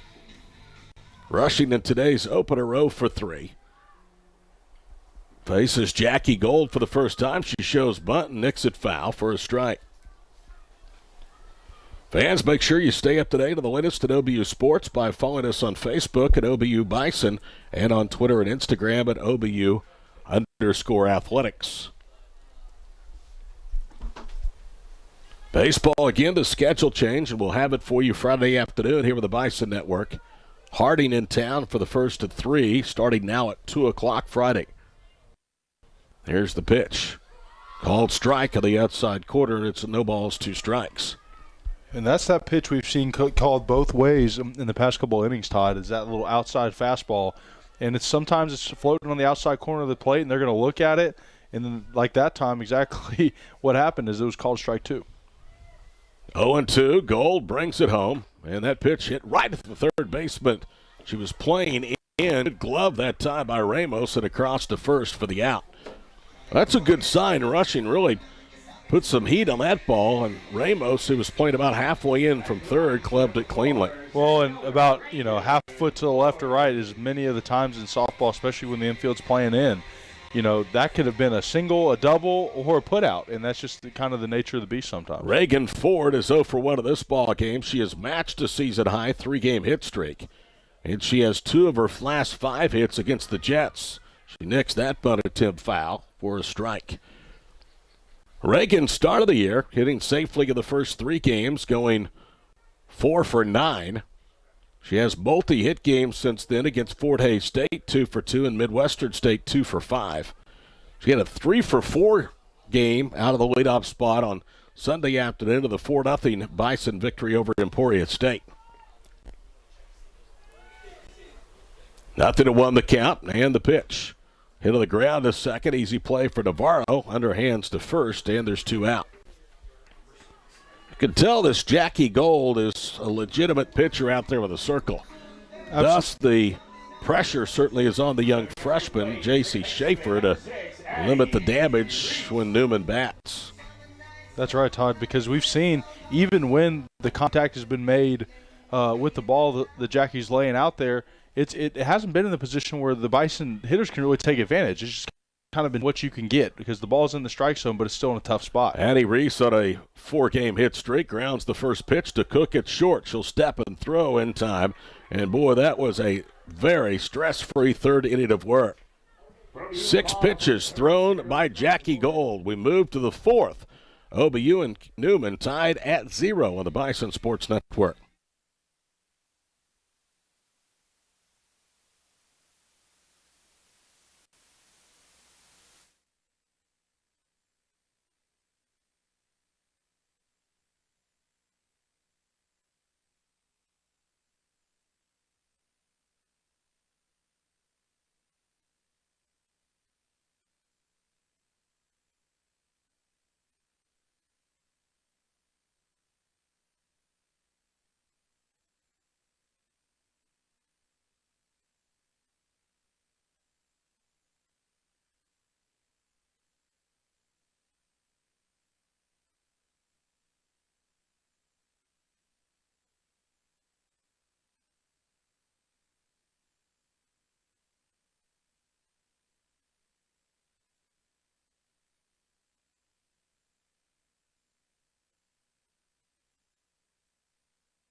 Canez, and so and that's what Coach Maples talked about, is that the confidence and the expectation that players are going to get made in the infield has really changed the way that this mindset for this team defensively. From when we make a play we're excited to from when we make a play, yes, great job, but that's the expectation, and that's what we expect going forward. Is ball one is delivered to Samantha Gutierrez, the catcher for the Lady Jets. Schaefer's done a good job so far today in commanding the strike zone with the off-speed there, hit straight to Addie, who caught it in a great catch, pinned her glove against the ground, and was able to catch that line drive hit straight to her by Gutierrez. And that's going to bring Anissa Ramos to the line. And she's going to tow the for the Lady Jets. 2 up, 2 down so far for J.C. Schaefer. 2 great plays made by Addie Reese over at second. Just talking about the mindset that, the vets kind of bring to this lineup. Addie's been there before. Reagan Ford out in the outfield. Shelby, we mentioned. Samantha Campos behind the plate. There's players that are scattered throughout this lineup that have been here and done it before for the Bison. Is Schaefer, the newcomer, is up 0-1. And a great diving catch by Kennedy Clark over on the first base line. 3 up, 3 down. A wonderful inning from J.C. Schaefer and the company for the Bison. That's going to take us down to the bottom of the 4th inning. And we will hear Coach Maples, the rest of her thoughts on her defensive mindset for her squad this year during this break. I think as a team, but it's mindset. It's an expectation that, and it's not an arrogance. It's not we just think we're going to show up and things are just going to be great all the time. Like we're battling through adversity, but we've got some dogs, so to speak. Yeah, I mean, just some girls that are getting after it on every play, and giving 110%. And I think they feed off of each other, right? When one person makes a great play, it just pumps everybody else up. But, if our pitcher's throwing really well, the defense is even more, hey, if I get the ball, you better believe that I'm making the play. Yeah. And I think that's just a really cool thing as a coach to sit back and watch everything just kind of transpire. Yeah, and you mentioned mindset. So what your key? So you have a busy week this week. You got the midweek, and this got pushed back, and then again this weekend. What are your kind of keys, not only in the midweek series, but also looking forward to this weekend? What are your keys for success during this next week, right? You have a good midweek matchup, but then you're even so looking forward to the conference matchup this weekend. What are your coach's keys, if you will, for the week? Yeah, I think, well, in the midweek stuff, we're always just trying to keep our feel, keep our pitchers going, continue to see live pitching. So that's what we'll do with Newman on Wednesday. And going into Harding, they're one of the top teams in the conference. Coach Maple's exactly right. Trying to keep a tune-up game here for the Bison here against the Lady Jets, and the Lady Jets proving to be a worthy foe. It was a close game in the first game, taken to extra innings as we saw the Texas League extras rule get brought into play, which is a new rule where you start with the runner on second during the extra inning period. Emily Adler at the plate, up 1-0 as a fastball misses high from Jackie Gold. Jackie's done a fabulous job towing the circle for the Lady Jets. She got the ball in Game 2 trying to avenge a Game 1 loss. Again, 3-2 to the Bison off a sac fly that scored an Addie Reese RBI in the bottom of the 8th inning as there's a pitch that creeps inside on the hands to Emily Adler. Adler leading the Bison in batting average this year, who has been a large piece of the success, batting .512 this year in her first year wearing green and gold, as she's going to take strike one on the outside of the plate is a fastball. That was obviously a great pitch there from Jackie Gold, being able to take that ball outside. She started the count on the outside, worked the inside on the hands, 2 pitches in a row for 2 balls, and then to go back outside and still command the fastball even down in the count. Fastball on the left-hand side, he's lifted out to left field where the play is made by Caitlin Proud, who's had a busy day after not seeing her in the first game. She's come in and made a couple plays in the field for the Lady Jets. Now batting for the Bison, number 20. And the hero of the first game, responsible for all 3 RBIs in Game 1, Sam Campos, is going to come to the plate. The DP in Game 1, designated player in Game 1, and then now catching today in her first bit of defensive action, takes a strike one fastball on a swing and a miss for Samantha Campos. Campos, a big part of the successful team last year for the Bison, split duties as a designated player, also as a catcher last year as well. Off-speed changeup comes in low in the zone for strike one, right down the middle of the rubber.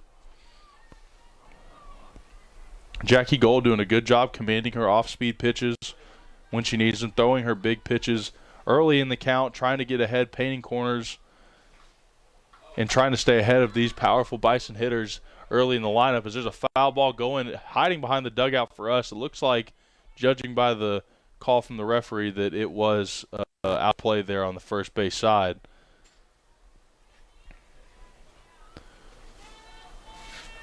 As they're going to get a new ball for Jackie.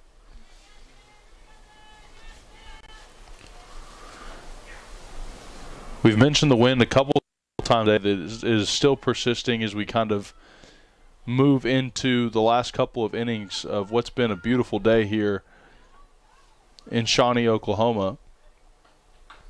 Sam Campos barely tips it with the edge of her bat. They're going to wait for it to go foul. It is not going to go foul. It will not, so Sam Campos will reach with a hit. Is it fair to say, Zach, we now have seen the longest hit and the shortest hit of this doubleheader from the same player, Sam Campos? Exactly. Had it not hit that piece of dirt there on the left-hand side of the third base line, that ball is rolling foul, and that's exactly what Anissa Ramos was counting on. As there's a first pitch, loose pitch, and Sam's going to try to take second. She is not, an unbelievable throw from Samantha Gutierrez that Campos thought it was a wild pitch, and she tried to go get second because she thought that ball got away from Gutierrez behind the plate. Gutierrez picks it up, makes a wonderful throw down to get Sam sliding into second. Lori Cook did a great job going to cover, applied the tag, and it was a wonderful out there for the Lady Jets to put them back to the empty base paths for Jackie Gold just to focus on the plate and the business that sits in front of her right now. Morgan Max, Todd mentioned, pitched. Got the ball for the Bison in game 1. Now at the plate, her bat is just as potent as her arm as she takes a big cut that's going to find its way into the windscreen here at Bison Softball Park.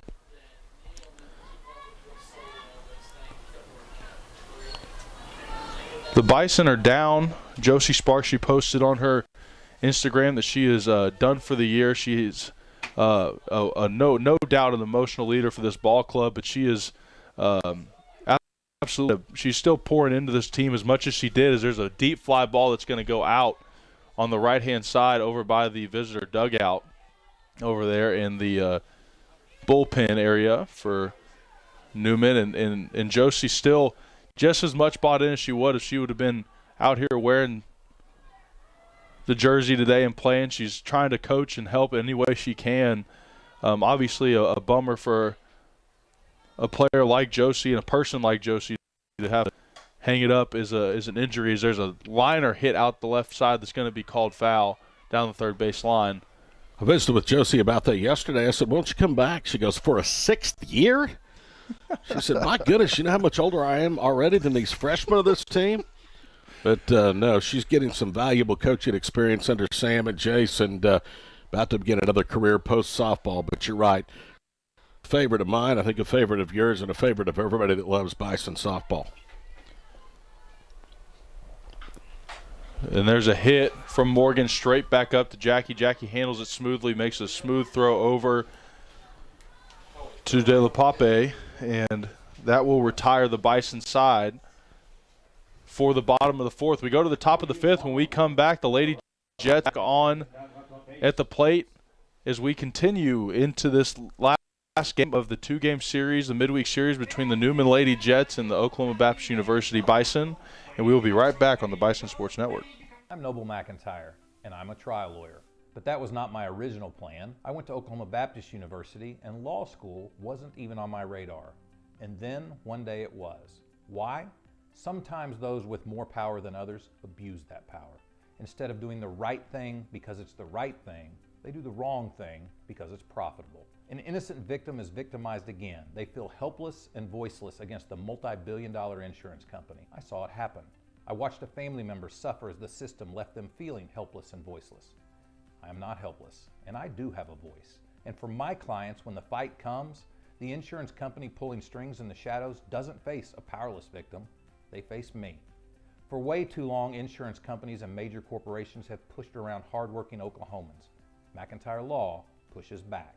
If you need someone that tries cases and doesn't just settle, call McIntyre Law for a meeting at no cost to you. We are McIntyre Law, and we will fight for you. There were a lot of good things to that decision, but there's always some downside to it as well. I mean, take us through what a student athlete goes through when they decide to use that extra year. Well, you're absolutely right. It's one of those things where, you know, the competitor in you always wants to compete. You'll never satisfy that quench for competitive nature as there's a ball one taken down low in the zone. But the flip side of that is, you know, you always – your body is not getting any younger. You know, you're putting miles on it. You're taking practice reps. And as a competitor like Josie, you know, your body, there's a toll. There's a price to pay for all the games you play, all the throws you make. And that's a large part of the balance that you have to weigh as a competitor. And, you know, Josie, you hate to see that for her, but there's no doubt the competitor in her still wants to compete, and that's why she's going to get into coaching. I can tell you this, if Madison ever wants to trade your body in, it's going to be low train in you. Oh, man. You're not that old, but you walk around worse than I do, and I'm a lot older. I blame Josie's boyfriend, Tyler. You know, he had the arm injury that ended his career with the baseball team last year. I said, I told you should have stayed away from him. Well, by that logic, I should have had the best year of my career this past year. Madison completed an Ironman this past year, and, you know, I should have if I was carrying that logic over, I would have been really successful. Now I know why you're marrying her, because you're used to not being the best athlete in your own house. So, you know what? Now you're not afraid of her either. No doubt.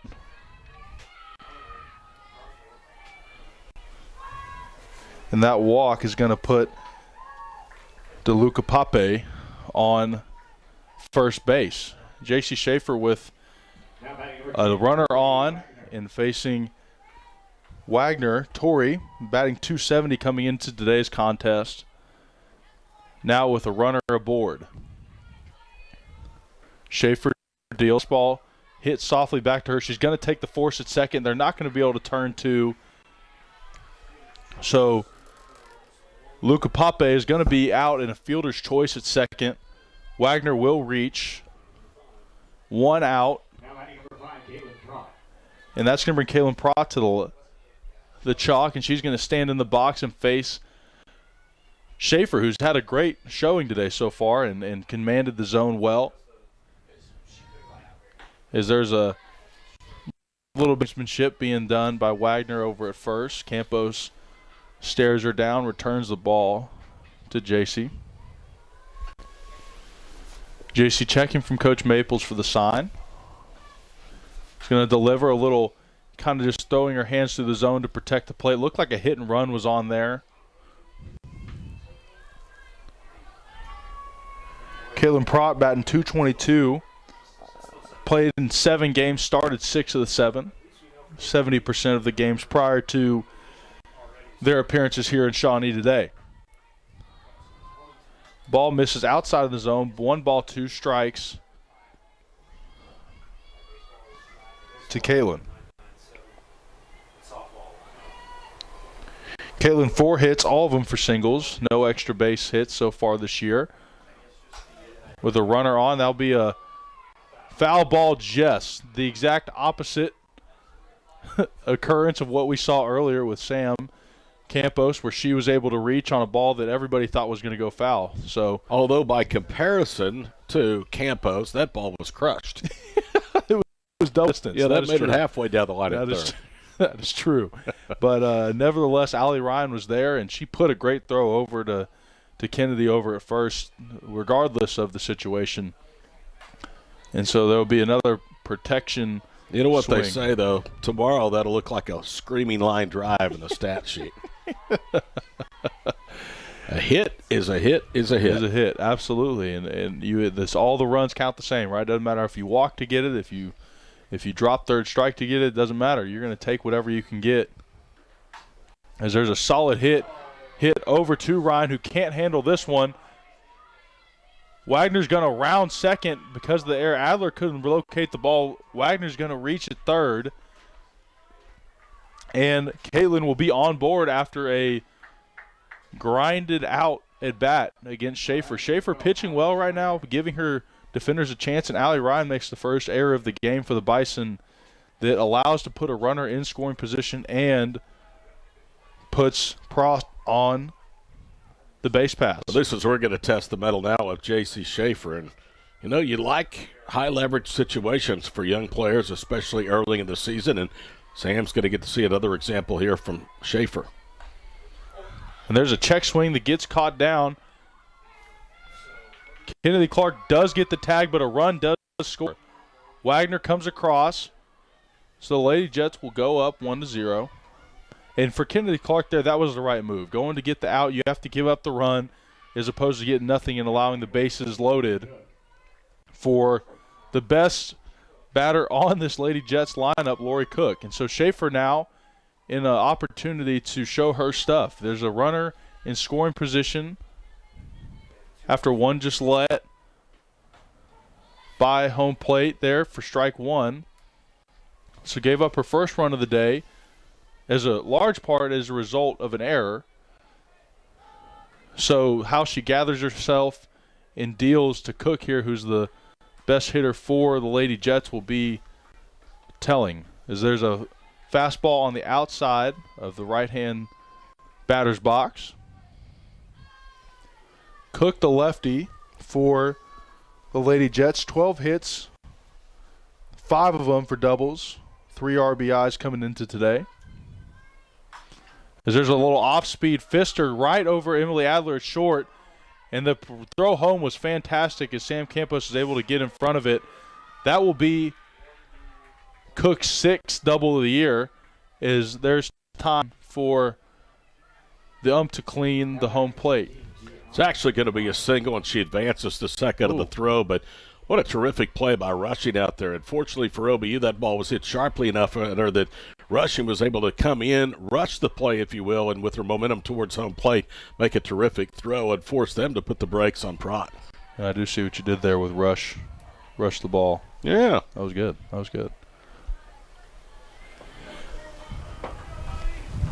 Gina Navarro now comes to the plate for the Lady Jets, who are quickly found themselves in a little bit of a rally, 2-out rally situation here, with the opportunity to go up 2 or even 3 with a big swing of the bat from Navarro. Navarro 11 for 11, games played and games started this year. All of 11 of the Lady Jets contests she has started.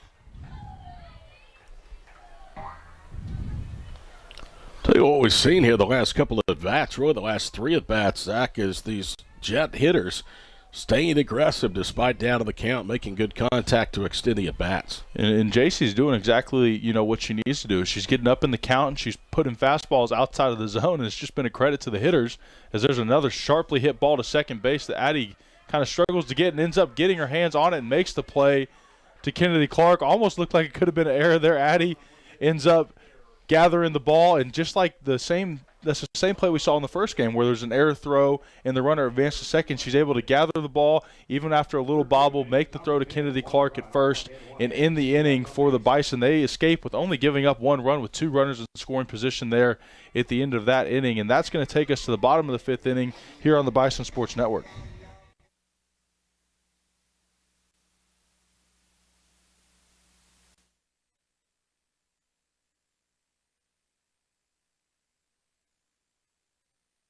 Okay, guys, we gotta make this quick. I got a 7 o'clock curtain call at the opera. You could just order online. No. A gentleman always does things the old-fashioned way. All right, well, I just put your order in, so. Well, it didn't tell you what I ordered. I got you an ultimate patty melt with a side of loaded fries and a Dr. Pepper. That is what I ordered. Yeah. We spend way too much time together. Now you can order your food and fried pies online at boomerangdiner.com.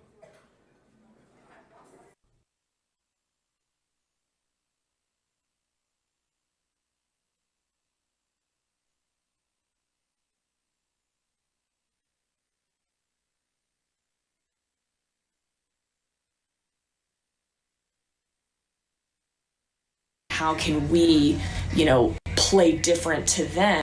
But no, we're going to come and play our game. We're going to pitch to our strengths. We're going to do what we do well and kind of, go from there. Kennedy Clark starts the inning off for the Bison.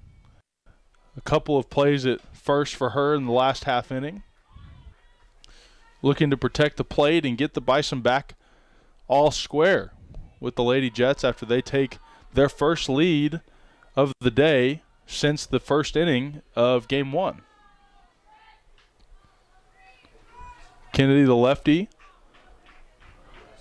Gold, the right-hander. Rocks back, deals. Off speed, lifted in the right center field. It's tracking the right fielder, Tori Wagner, able to retreat and make the play. That ball didn't seem to carry with the wind as much as it has been today. By looking at the flag, which is our only metric being in the press box of how hard the wind's blowing, doesn't seem to be as much wind as maybe as we saw affect Sam Campos' home run that was hit in Game 1.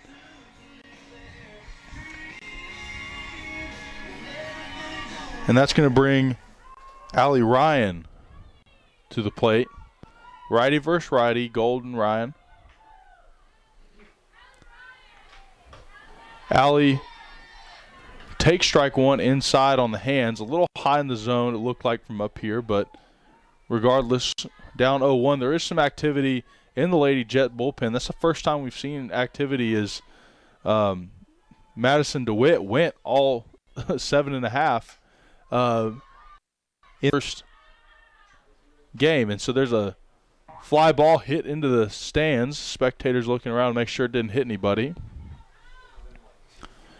Allie Ryan's down 0-2 now with the foul ball from Jackie Gold. Gold's done a great job so far controlling a Bison lineup that was able to reach on base multiple times in the first game against Madison DeWitt. Both Lady Jet pitchers have fought through adversity when there has been runners on. It's a credit to Coach Gustafson and their staff. Off-speed pitch low in the zone, could have been called strike 3, misses low. 1-2 now to Ryan. 1 ball, 2 strikes, 1 out. Bottom of the 5th, Bison down 1.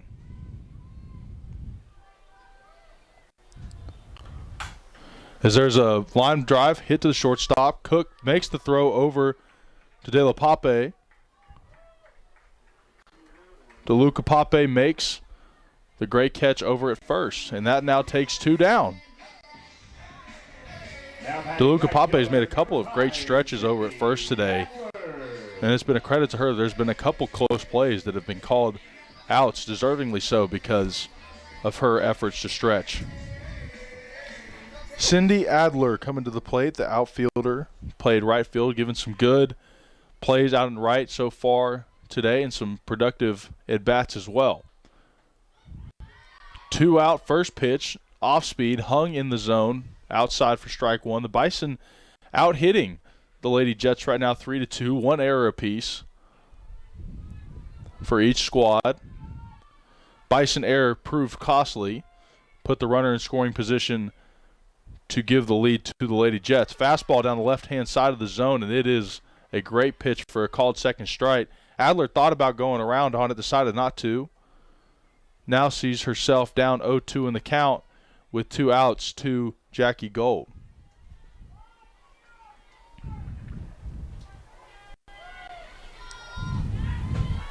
Jackie Rock steals off speed, a beautiful pitch. Adler comes around early, tries to slow down to put a bat on it.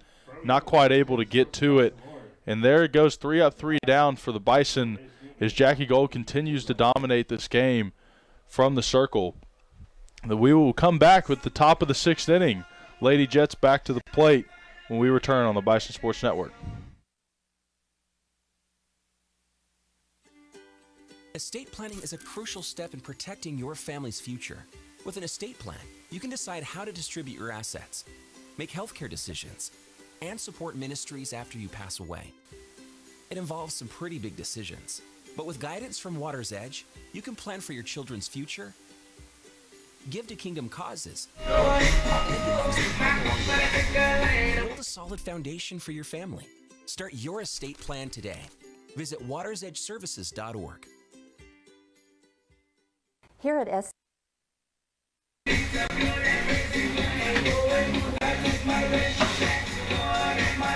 J.C. Schaefer set to begin the 6th inning of work. Her team, Oklahoma Baptist, trails 1-0 here in the home opening doubleheader of the season for Bison Softball Park. I'm Todd Miller.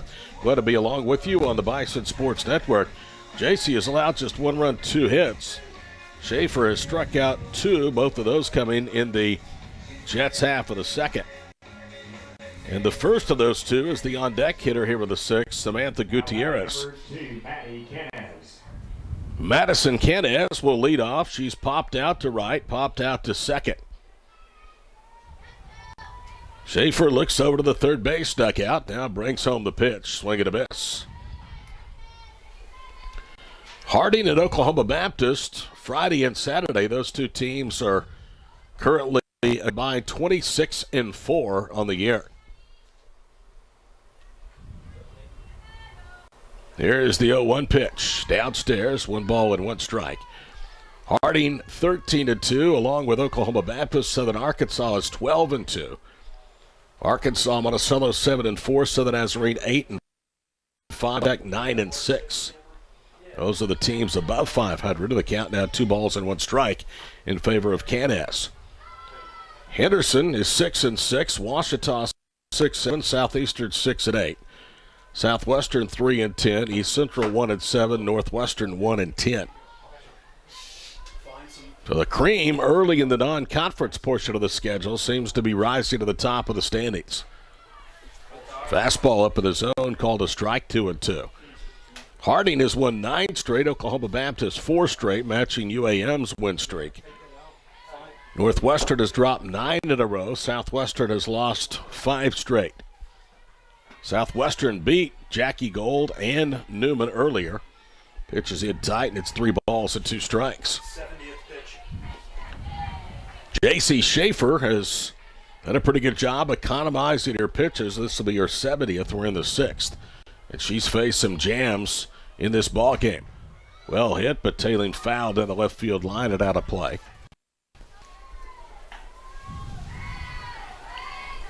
Bison have 6 outs to rally from a 1-0 deficit. Newman trying to knock off Oklahoma Baptist in softball for the first time in 6 tries.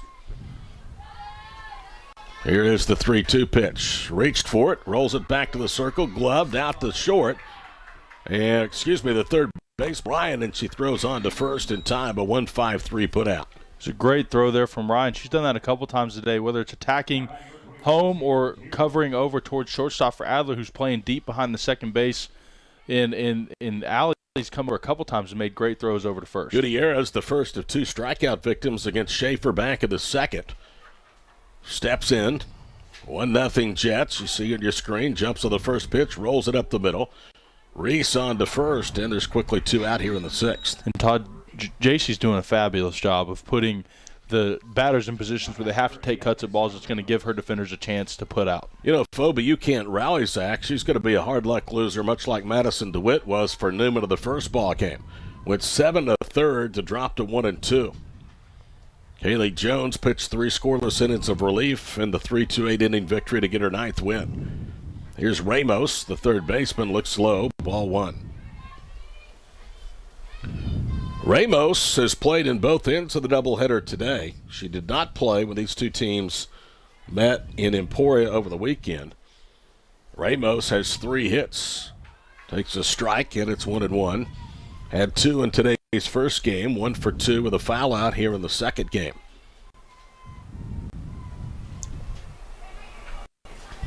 Nobody on, 2 out in the 6th, 1-0 Jets. The pitch. Fouled off, rolling slowly, and almost kicked back towards the third baseman, Ryan, by the foot of Sam Maples.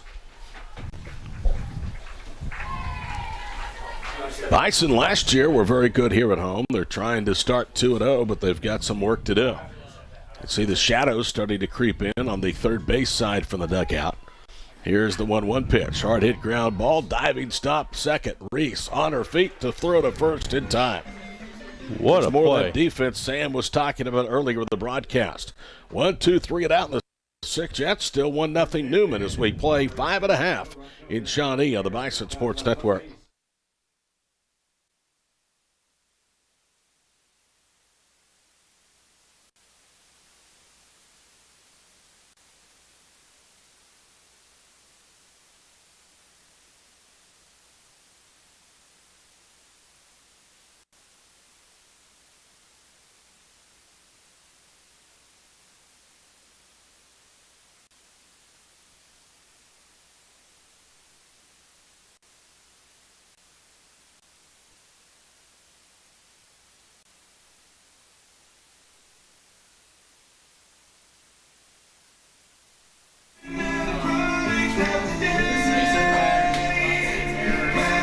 Spring and the crossover season means there's a lot to do and keep up with as far as Bison Sports is concerned. And the good news is we've gone mobile. You can find schedules, news alerts about all your favorite Bison programs on the OBU mobile app. They have you covered. You can find the app on Google Play or the iPhone App Store. 9-1-2 up against Jackie Gold, the ace of this Newman staff. Rushing grounded out third to first, her only time up against Jackie Gold. I was talking to in the booth before the broadcast began. I can remember when Newman was at NAIA school and they had just 2 sports, and they were named Kansas Newman at the time. They had women's basketball and baseball. That was it. Their athletic program has grown exponentially over the years. First pitch lowered away, 1 ball, no strikes. They dropped Kansas from the name and now go by Newman University. Located on Kellogg Street in Wichita, directly across from Fringe University.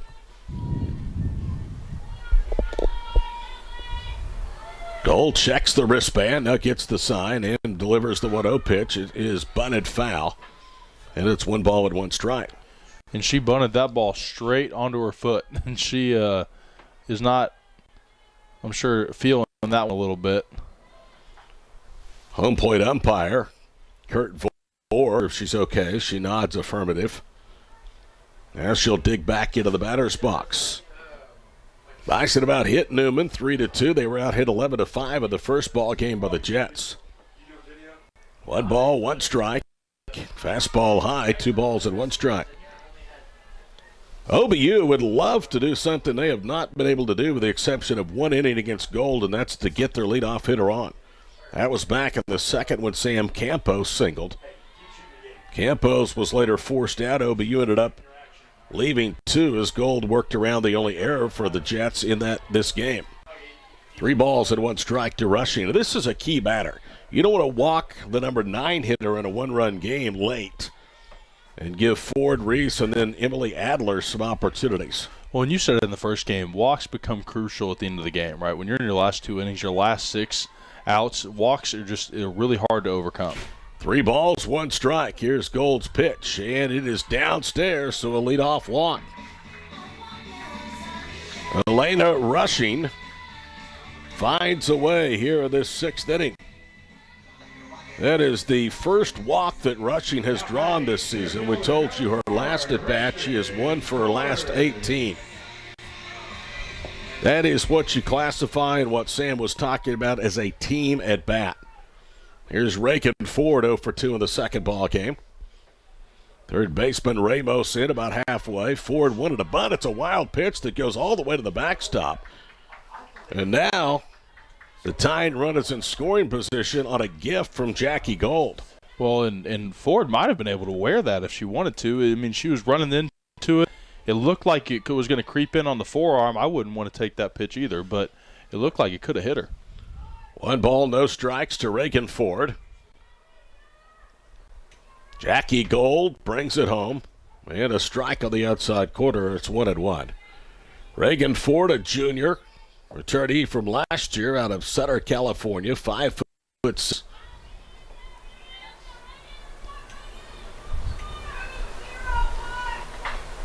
One ball, 1 strike. Tying run at second, nobody out in the 6th.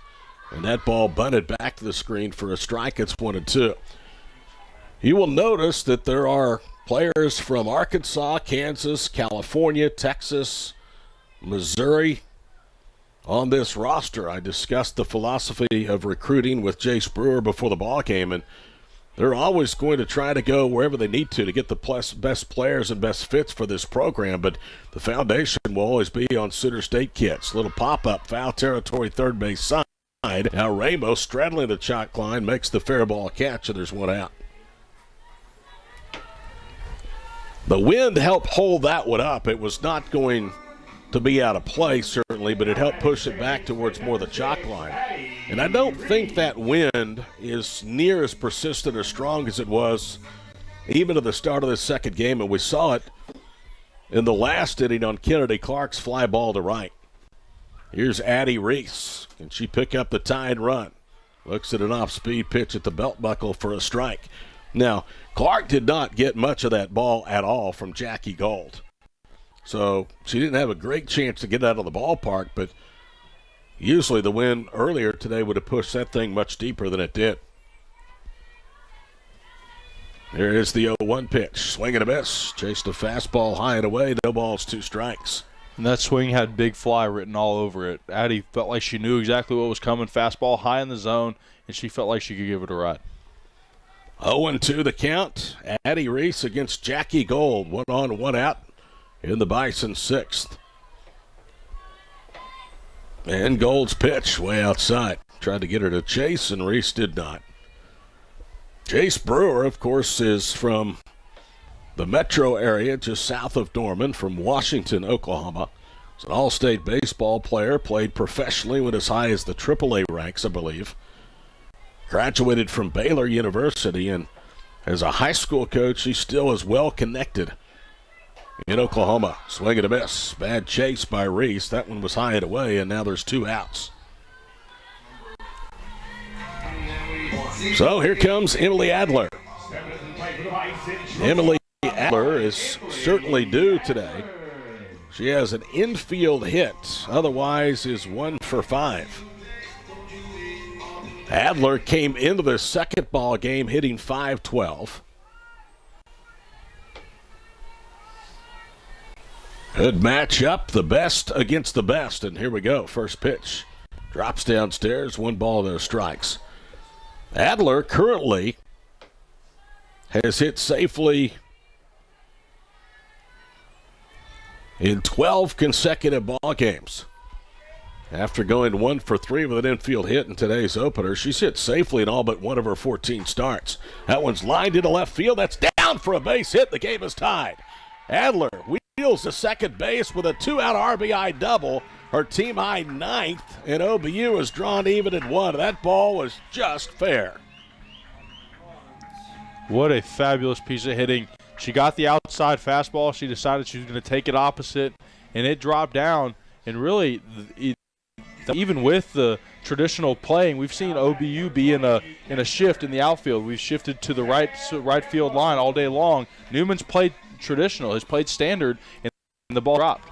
I'm wondering, and that ball was well struck, how much the wind, though, helped it to stay fair. It was pushing for any chance of it turning left.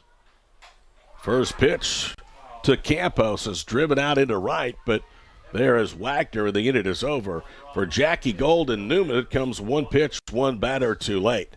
2-out RBI double by Emily Adler ties the game at 1. We head to the 7th from Shawnee on the Bison Sports Network.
Todd Miller, Zach Frazier, the entire Bison Sports Network crew with you. Glad to have you along as we go to the 7th. And guess what? Kaylee Jones is into the ballgame. Jones, 3 scoreless innings earlier today with 5 strikeouts, needs 1 for 100. She is the program's all-time leading strikeout artist in program history for a career.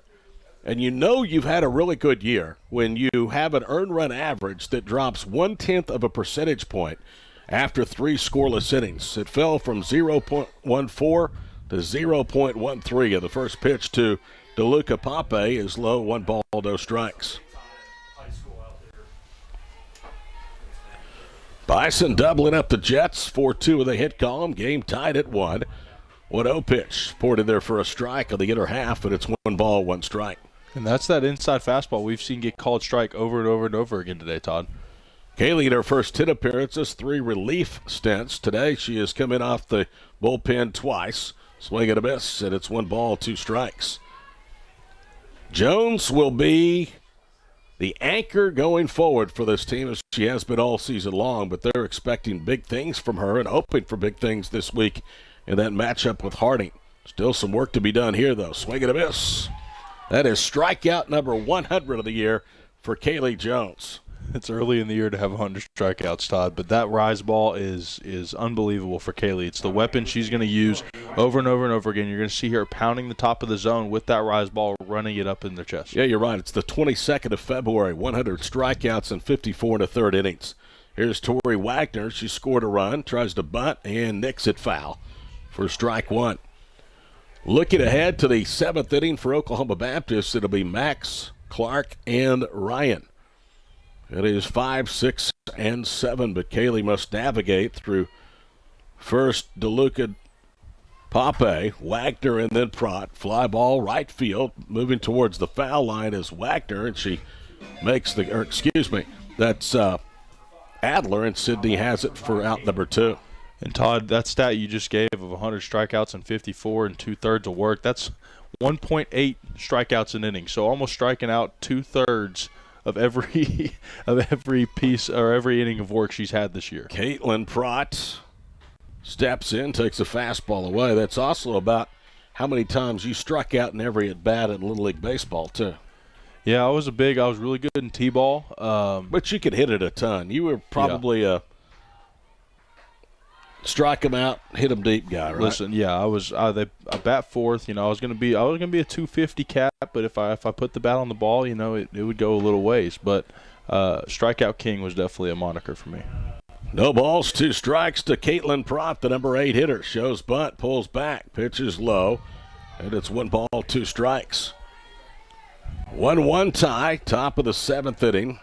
Jones has set down the first 2 Newman hitters. And in comes the pitch. Swing and a miss. Well, they chased up in the zone on both of the strikeouts. After 6.5, the game is tied. Can the Bison walk it off in regulars? We'll find out after this break on the Bison Network.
Jackie Gold will try to keep it a 1-1 tie. She'll navigate first with Morgan Max.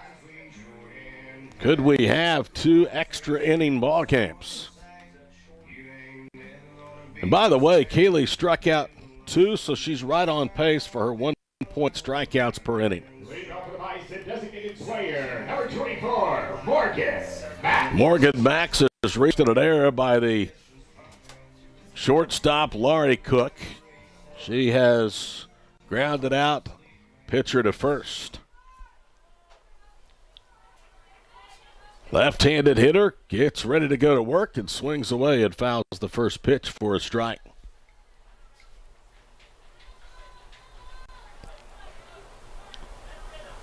Morgan Max, Kennedy Clark, Allie Ryan, the scheduled batters with Sydney Adler if anybody reaches.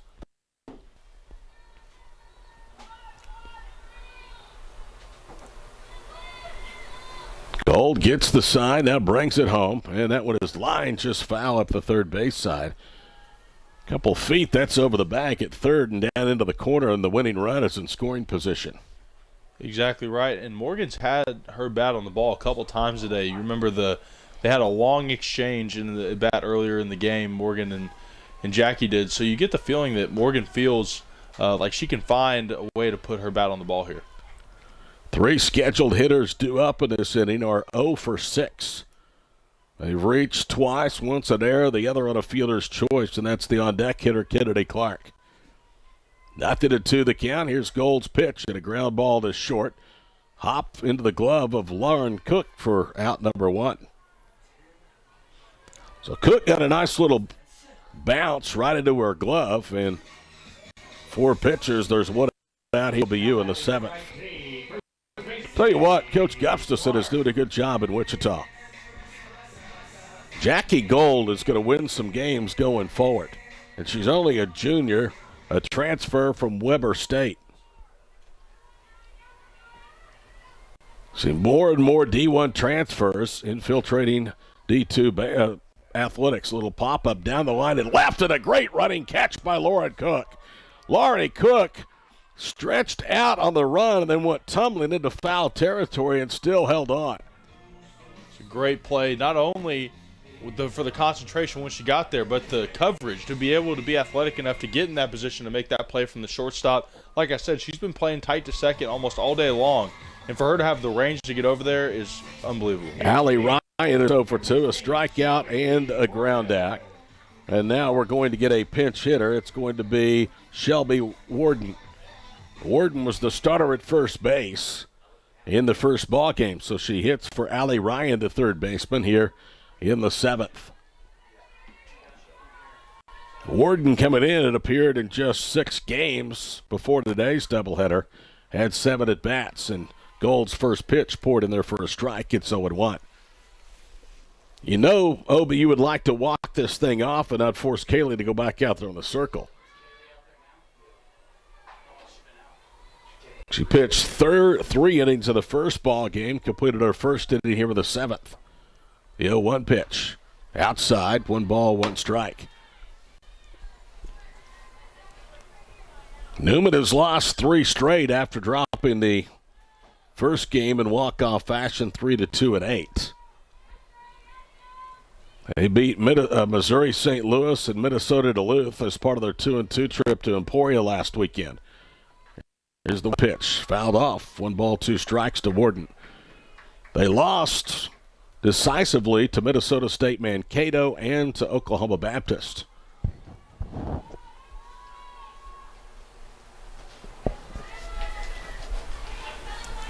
This is their 3rd straight game against OBU.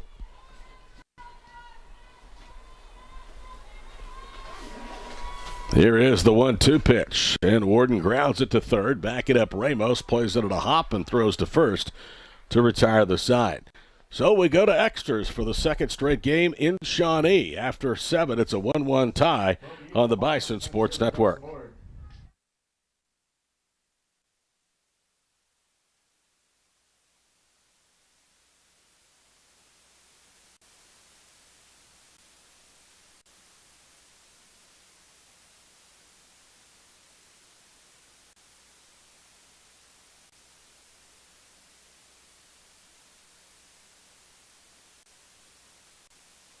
Okay, guys, we gotta make this quick. I got a 7 o'clock curtain call at the opera. You know you could just order online. No. A gentleman always does things the old-fashioned way.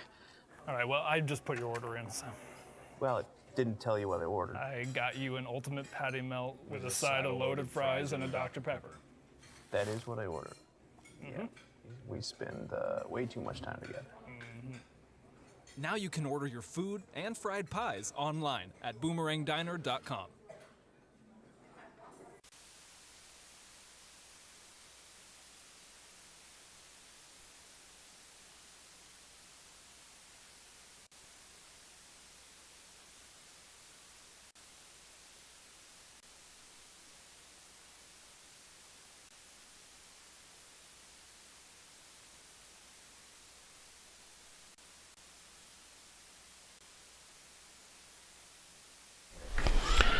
Alex Schreiner will lead off. It is 9-1-2 here in the 8th inning for the Jets against Kaylee Jones.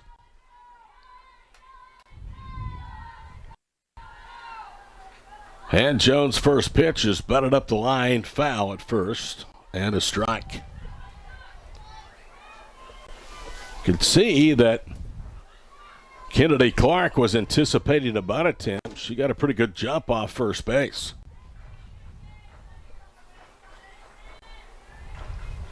Here's the 0-1 pitch. That one is butted up the line at first. Clark throws to first, and covering is Reese. So Schreiner is out 3-4, and Jones now has retired 4 straight. And here is Laurie Cook. Laurie Cook has singled. She has grounded out twice. That moves the runner over to third base. That is Caitlin Prott. So Cook takes a strike, and it's 0-1. And perhaps this game is coming down to their best offensive player against OBU's best arm. Newman trying to break a 1-1 tie with the runner Pratt placed at second to start the extra frame. Ball swatted out of play, and it's no balls, 2 strikes.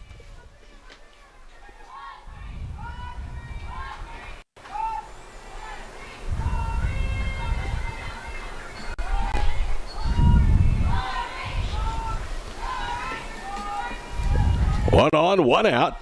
Kaylee Jones ahead 0-2. Can she finish her off? Well, the pitch is fouled back.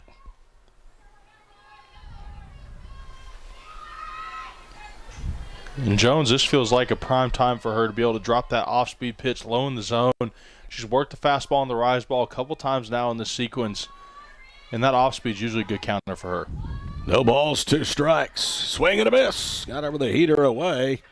Kaylee Jones has struck out 3 more of this relief stint.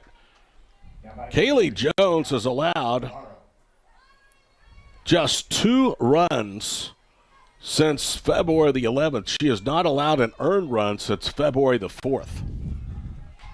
First pitch fouled back by Navarro, and it's strike number 1. The last earned run was in a 7-inning victory, 2-1 over Mississippi College. That was the 3rd game of the year for OBU. Here's the 0-1 pitch. Upstairs, 1 ball and 1 strike. And while you continue to sing the praises of Kaylee Jones, and rightfully so, this is not only a Kaylee Jones team. This is a complete team in every facet. Sam will tell you that. Kaylee will tell you that. Here's the 1-1 pitch. Fly ball into left field, and rushing is there, and the inning is over.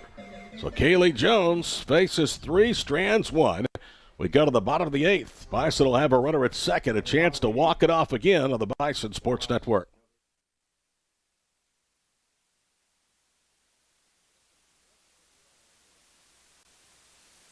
OBU fans, do you want the chance to support OBU student athletes from the convenience of your own mobile device? Text hashtag BAA at OBU to the number 52014 to support BAA student athletes. Donations are fully tax deductible, and every gift makes a difference in the OBU student athlete's life. Again, text hashtag BAA at OBU to the number 52014.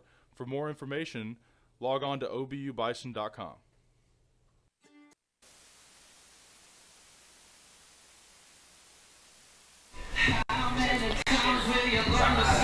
Todd Miller, Zach Frazier, the crew back here with you from Bison Softball Park. OBU will have a runner at second base, and Sydney Adler will be the hitter. The runner will be Gwen Miller, who has exceptionally good speed.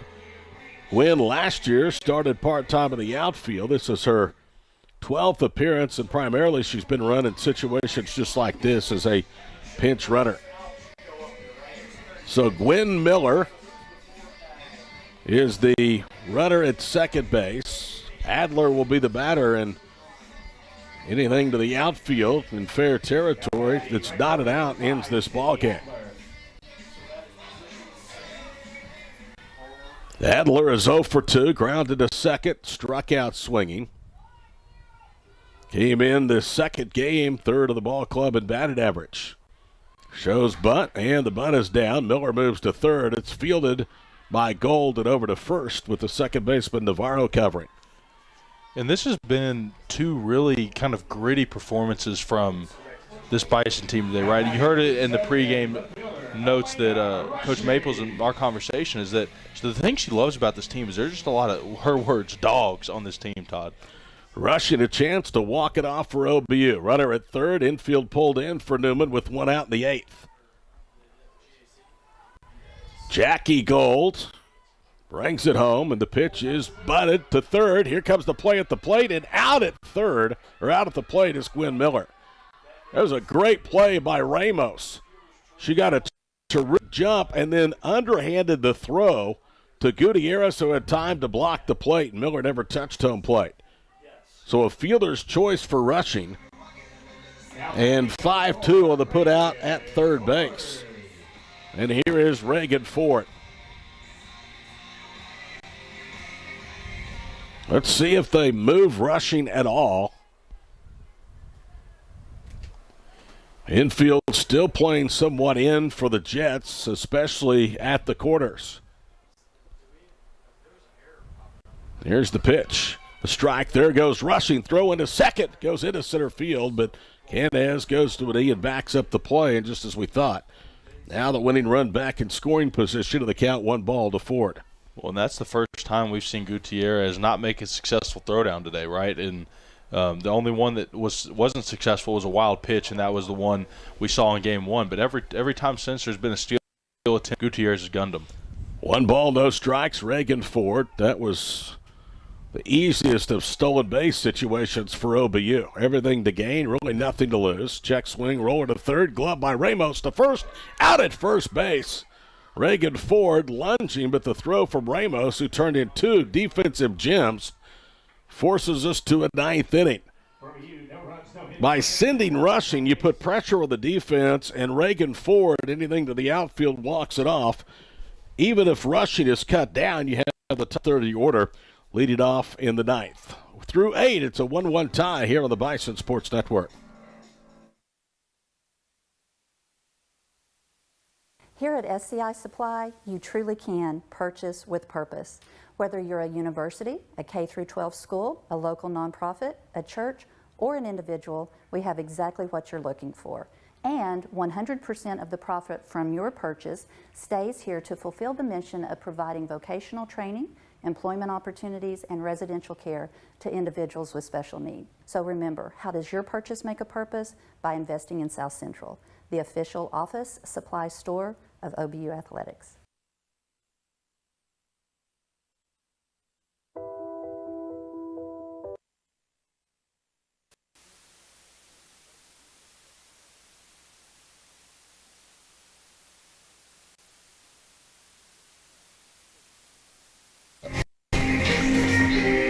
Three, 4, and 5 due up for Newman. We played in the 9th inning. Both teams forcing together to leave runners in scoring position of their half of the 8th.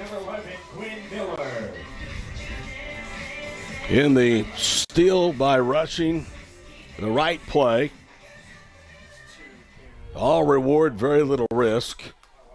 I was a little bit surprised that with the bunt not better than it was, that they went ahead and sent Gwynn Miller. But as we talked about off air, you're forcing the defense to make the perfect play, and they did. First pitch to Canez is bunted through, foul tipped actually, and it's strike 1. And that bunt attempt actually benefited Kaylee, whose rise ball snuck in a little bit tighter than she probably wanted there on the first pitch. So the fact that the bunt stayed there and didn't pull back actually helped. Canez, Gutierrez, and Ramos in that order. Rise ball upstairs, 1 ball, 1 strike.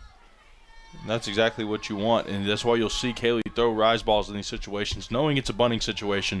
If you see something high in the zone, it's hoping that bunt gets caught underneath the ball, pops it up, and you can turn 2, knowing that it's probably a bunt and run opportunity at second base. Coach Gustafson calling timeout, asking Canez to move down the line to third for a visit.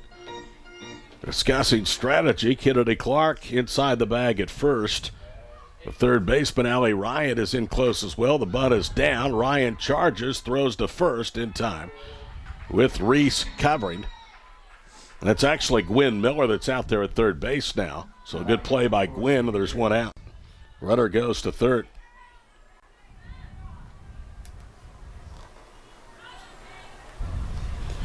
So 5-4 sacrifice bunt, and Gutierrez, who's 0 for 3.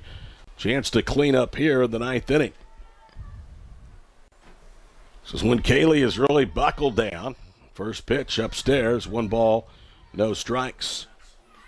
Same situation to the 8th inning. The ghost runner at second, sacrifice. Then she struck out Cook and induced a fly ball out to left from Navarro.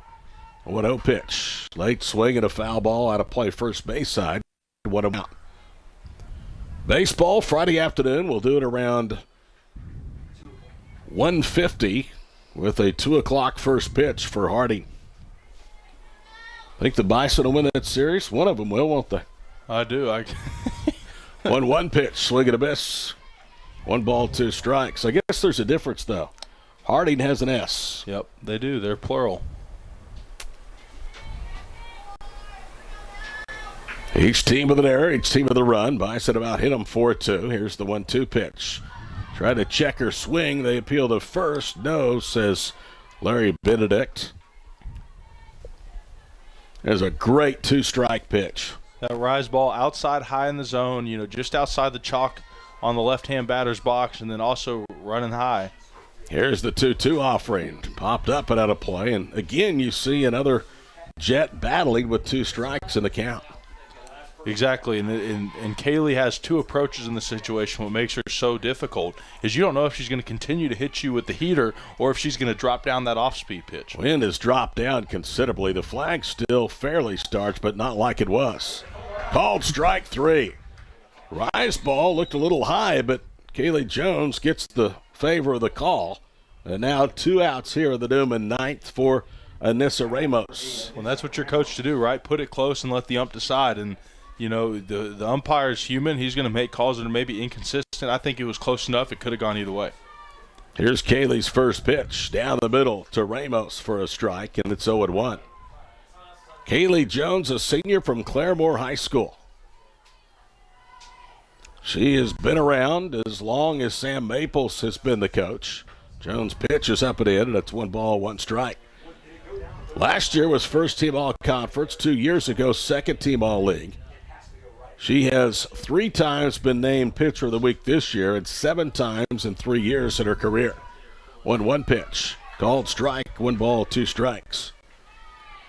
Last year, made 33 starts, 41 games, set a single-season school record with 304 strikeouts.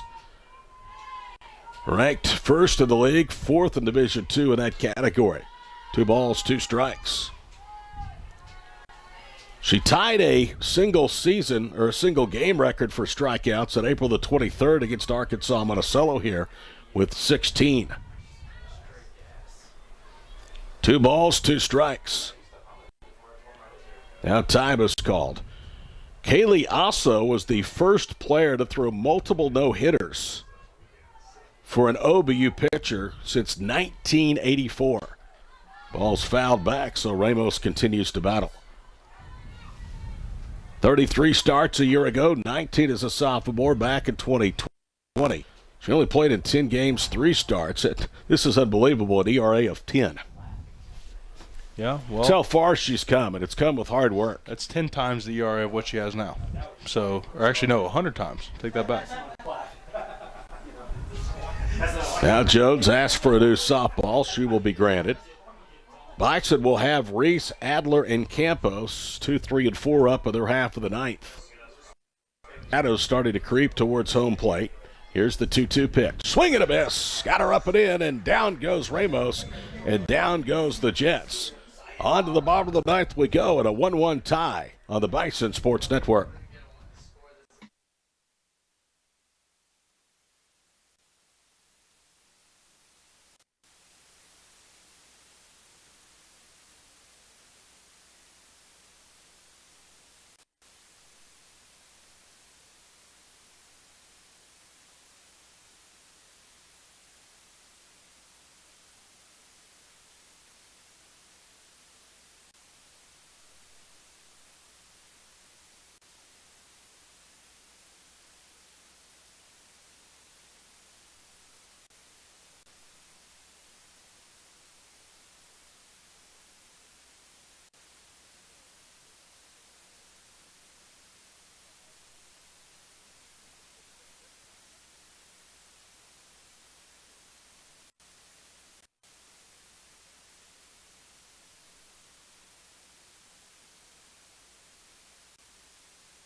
Oh, the woes of a broadcaster, huh? We drowned in our own sorrows here in the press box. We tried. Tan Man didn't want any part of taking the microphone. I'll tell you what, though, it's a good problem to have when you have teams in every sport that are competitive, right? You know, no matter what sport you look at here on Bison Hill, you're going to find a competitive team to fight to the very end, and that's all you want. We can power through sitting in a chair in an air-conditioned press box. Here's the problem for Newman. Reagan Ford is at second, great speed. First pitch to Reese, Nick foul, and it's a strike. Reagan Ford, if at any time during the first 7 innings, start of the inning, in a tie game at second base, you would be happy. Addie Reed grounded out twice, struck out swinging in the 6th. Can't say enough about the job Jackie Gold has done. Again, they show bunt. This one is down. That'll move the runner. Gold fields, and with the second baseman covering, the throw is in time. So a 1-4 sacrifice, and the winning run stands just at third base. And, Todd, we've talked about it now a couple times, right? This idea that Coach Maples was talking about in the pregame of team at-bats. And this Bison team, it speaks to the culture that Coach Maples and Coach Jason have really developed of just, man, they're going to play for each other, and they're going to do the best thing for their team. Adler doubled in the 6th, was left aboard. Jackie Gold will have the infield pulled in behind her in the first pitch. Downstairs, 1 ball, no strikes. She has to be very careful because a wild pitch ends this ball game with Reagan Ford speed. And it's a double-edged sword, right? Because you don't want to give Emily anything too open in the zone, right? But at the same time, you can't mess around putting it in hard spots all day long because you may have a wild pitch. 1-0 the count to the shortstop, Emily Adler, senior from Butler County. That pitch is lined into left field, but curling foul, and it's 1 ball, 1 strike. So she's trying to wear out that left field chalk line. She did on her 6th inning double that hit just fair.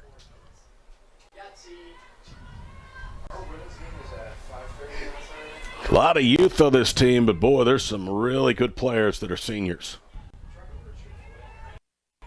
both in the field and in the circle. OBU trying to improve their Division II best ever start to 13-2. 1-1 pitch. Strike away, and it's 1 ball, 2 strikes. They may not like that call, but that's been pretty much a strike all day long. First by Goodson in game 1, and now Vore here in the second game. And we've seen Kaylee take advantage of it, too, with her rise ball. It's the same exact pitch. You know, you're going to have to fight off the top part of that zone as well. 1 ball, 2 strikes, 1 on, 1 out in the 9th.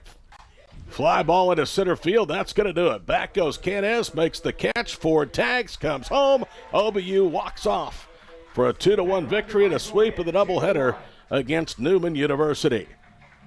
So Adler comes through, as great players do, with a game of the line, and Oklahoma Baptist wins it 2-1.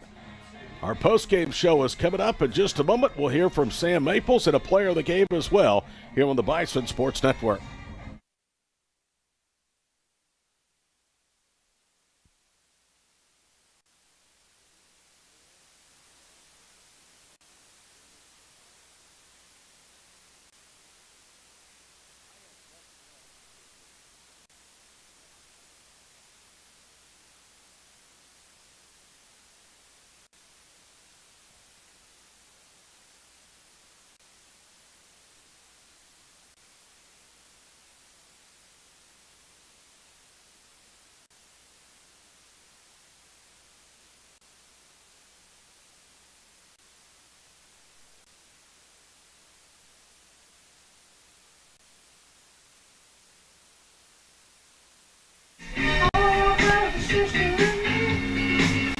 Back here at Bison Park, as we get ready to wrap this one up, we'll hear from Sam Maples after she addresses the team. She'll have a player with her as well.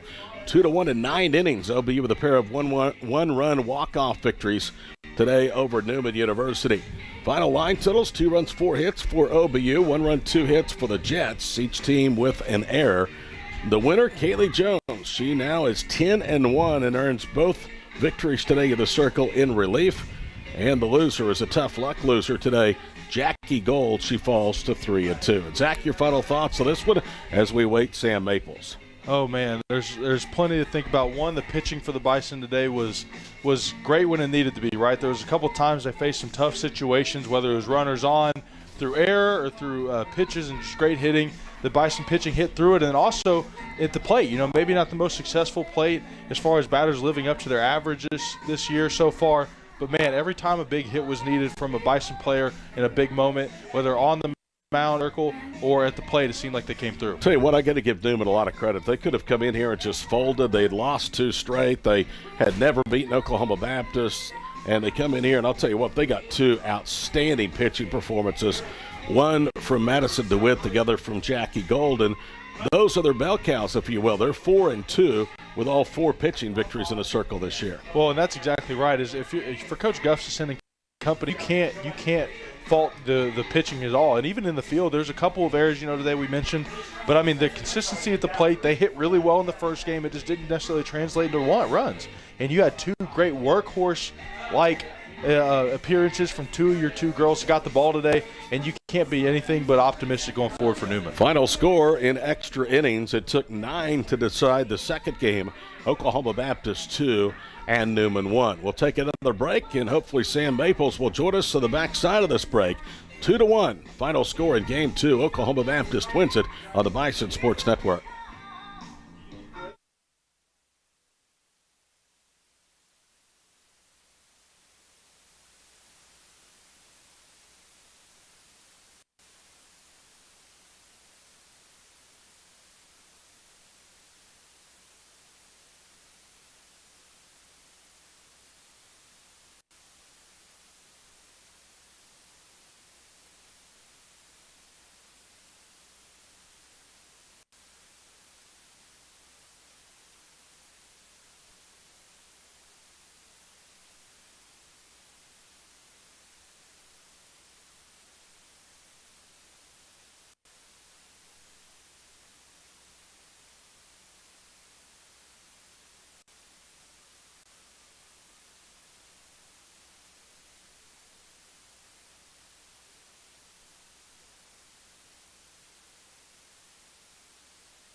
Okay, guys, we gotta make this quick. I got a 7 o'clock curtain call at the opera. You know you could just order online. No. A gentleman always does things the old-fashioned way.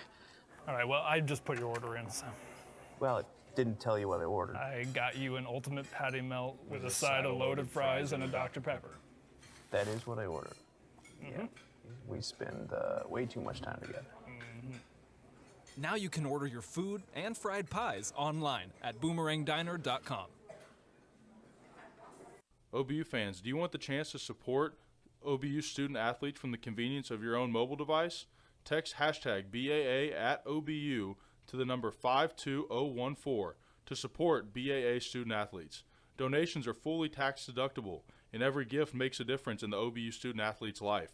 Again, text hashtag BAA at OBU to the number 52014. For more information, log on to obubison.com.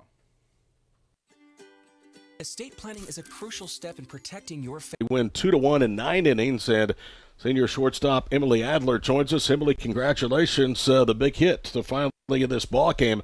You struggled a little bit by your standards offensively today, but it seemed like you really got locked into the late innings when they needed something from you. Yeah, it was a little bit of pitching, I'd say, today, and I was getting on top of a few balls, but I was trying to make adjustments and get it done at the end.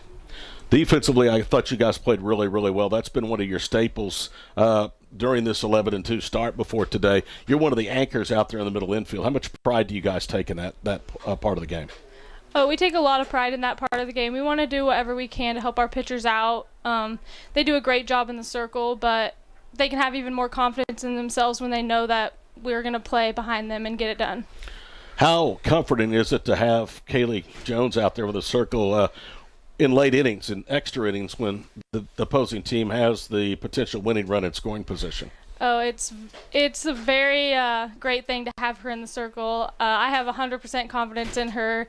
She is a gamer out there, so she's going to get it done herself, and if she doesn't get it done herself, we'll back her up.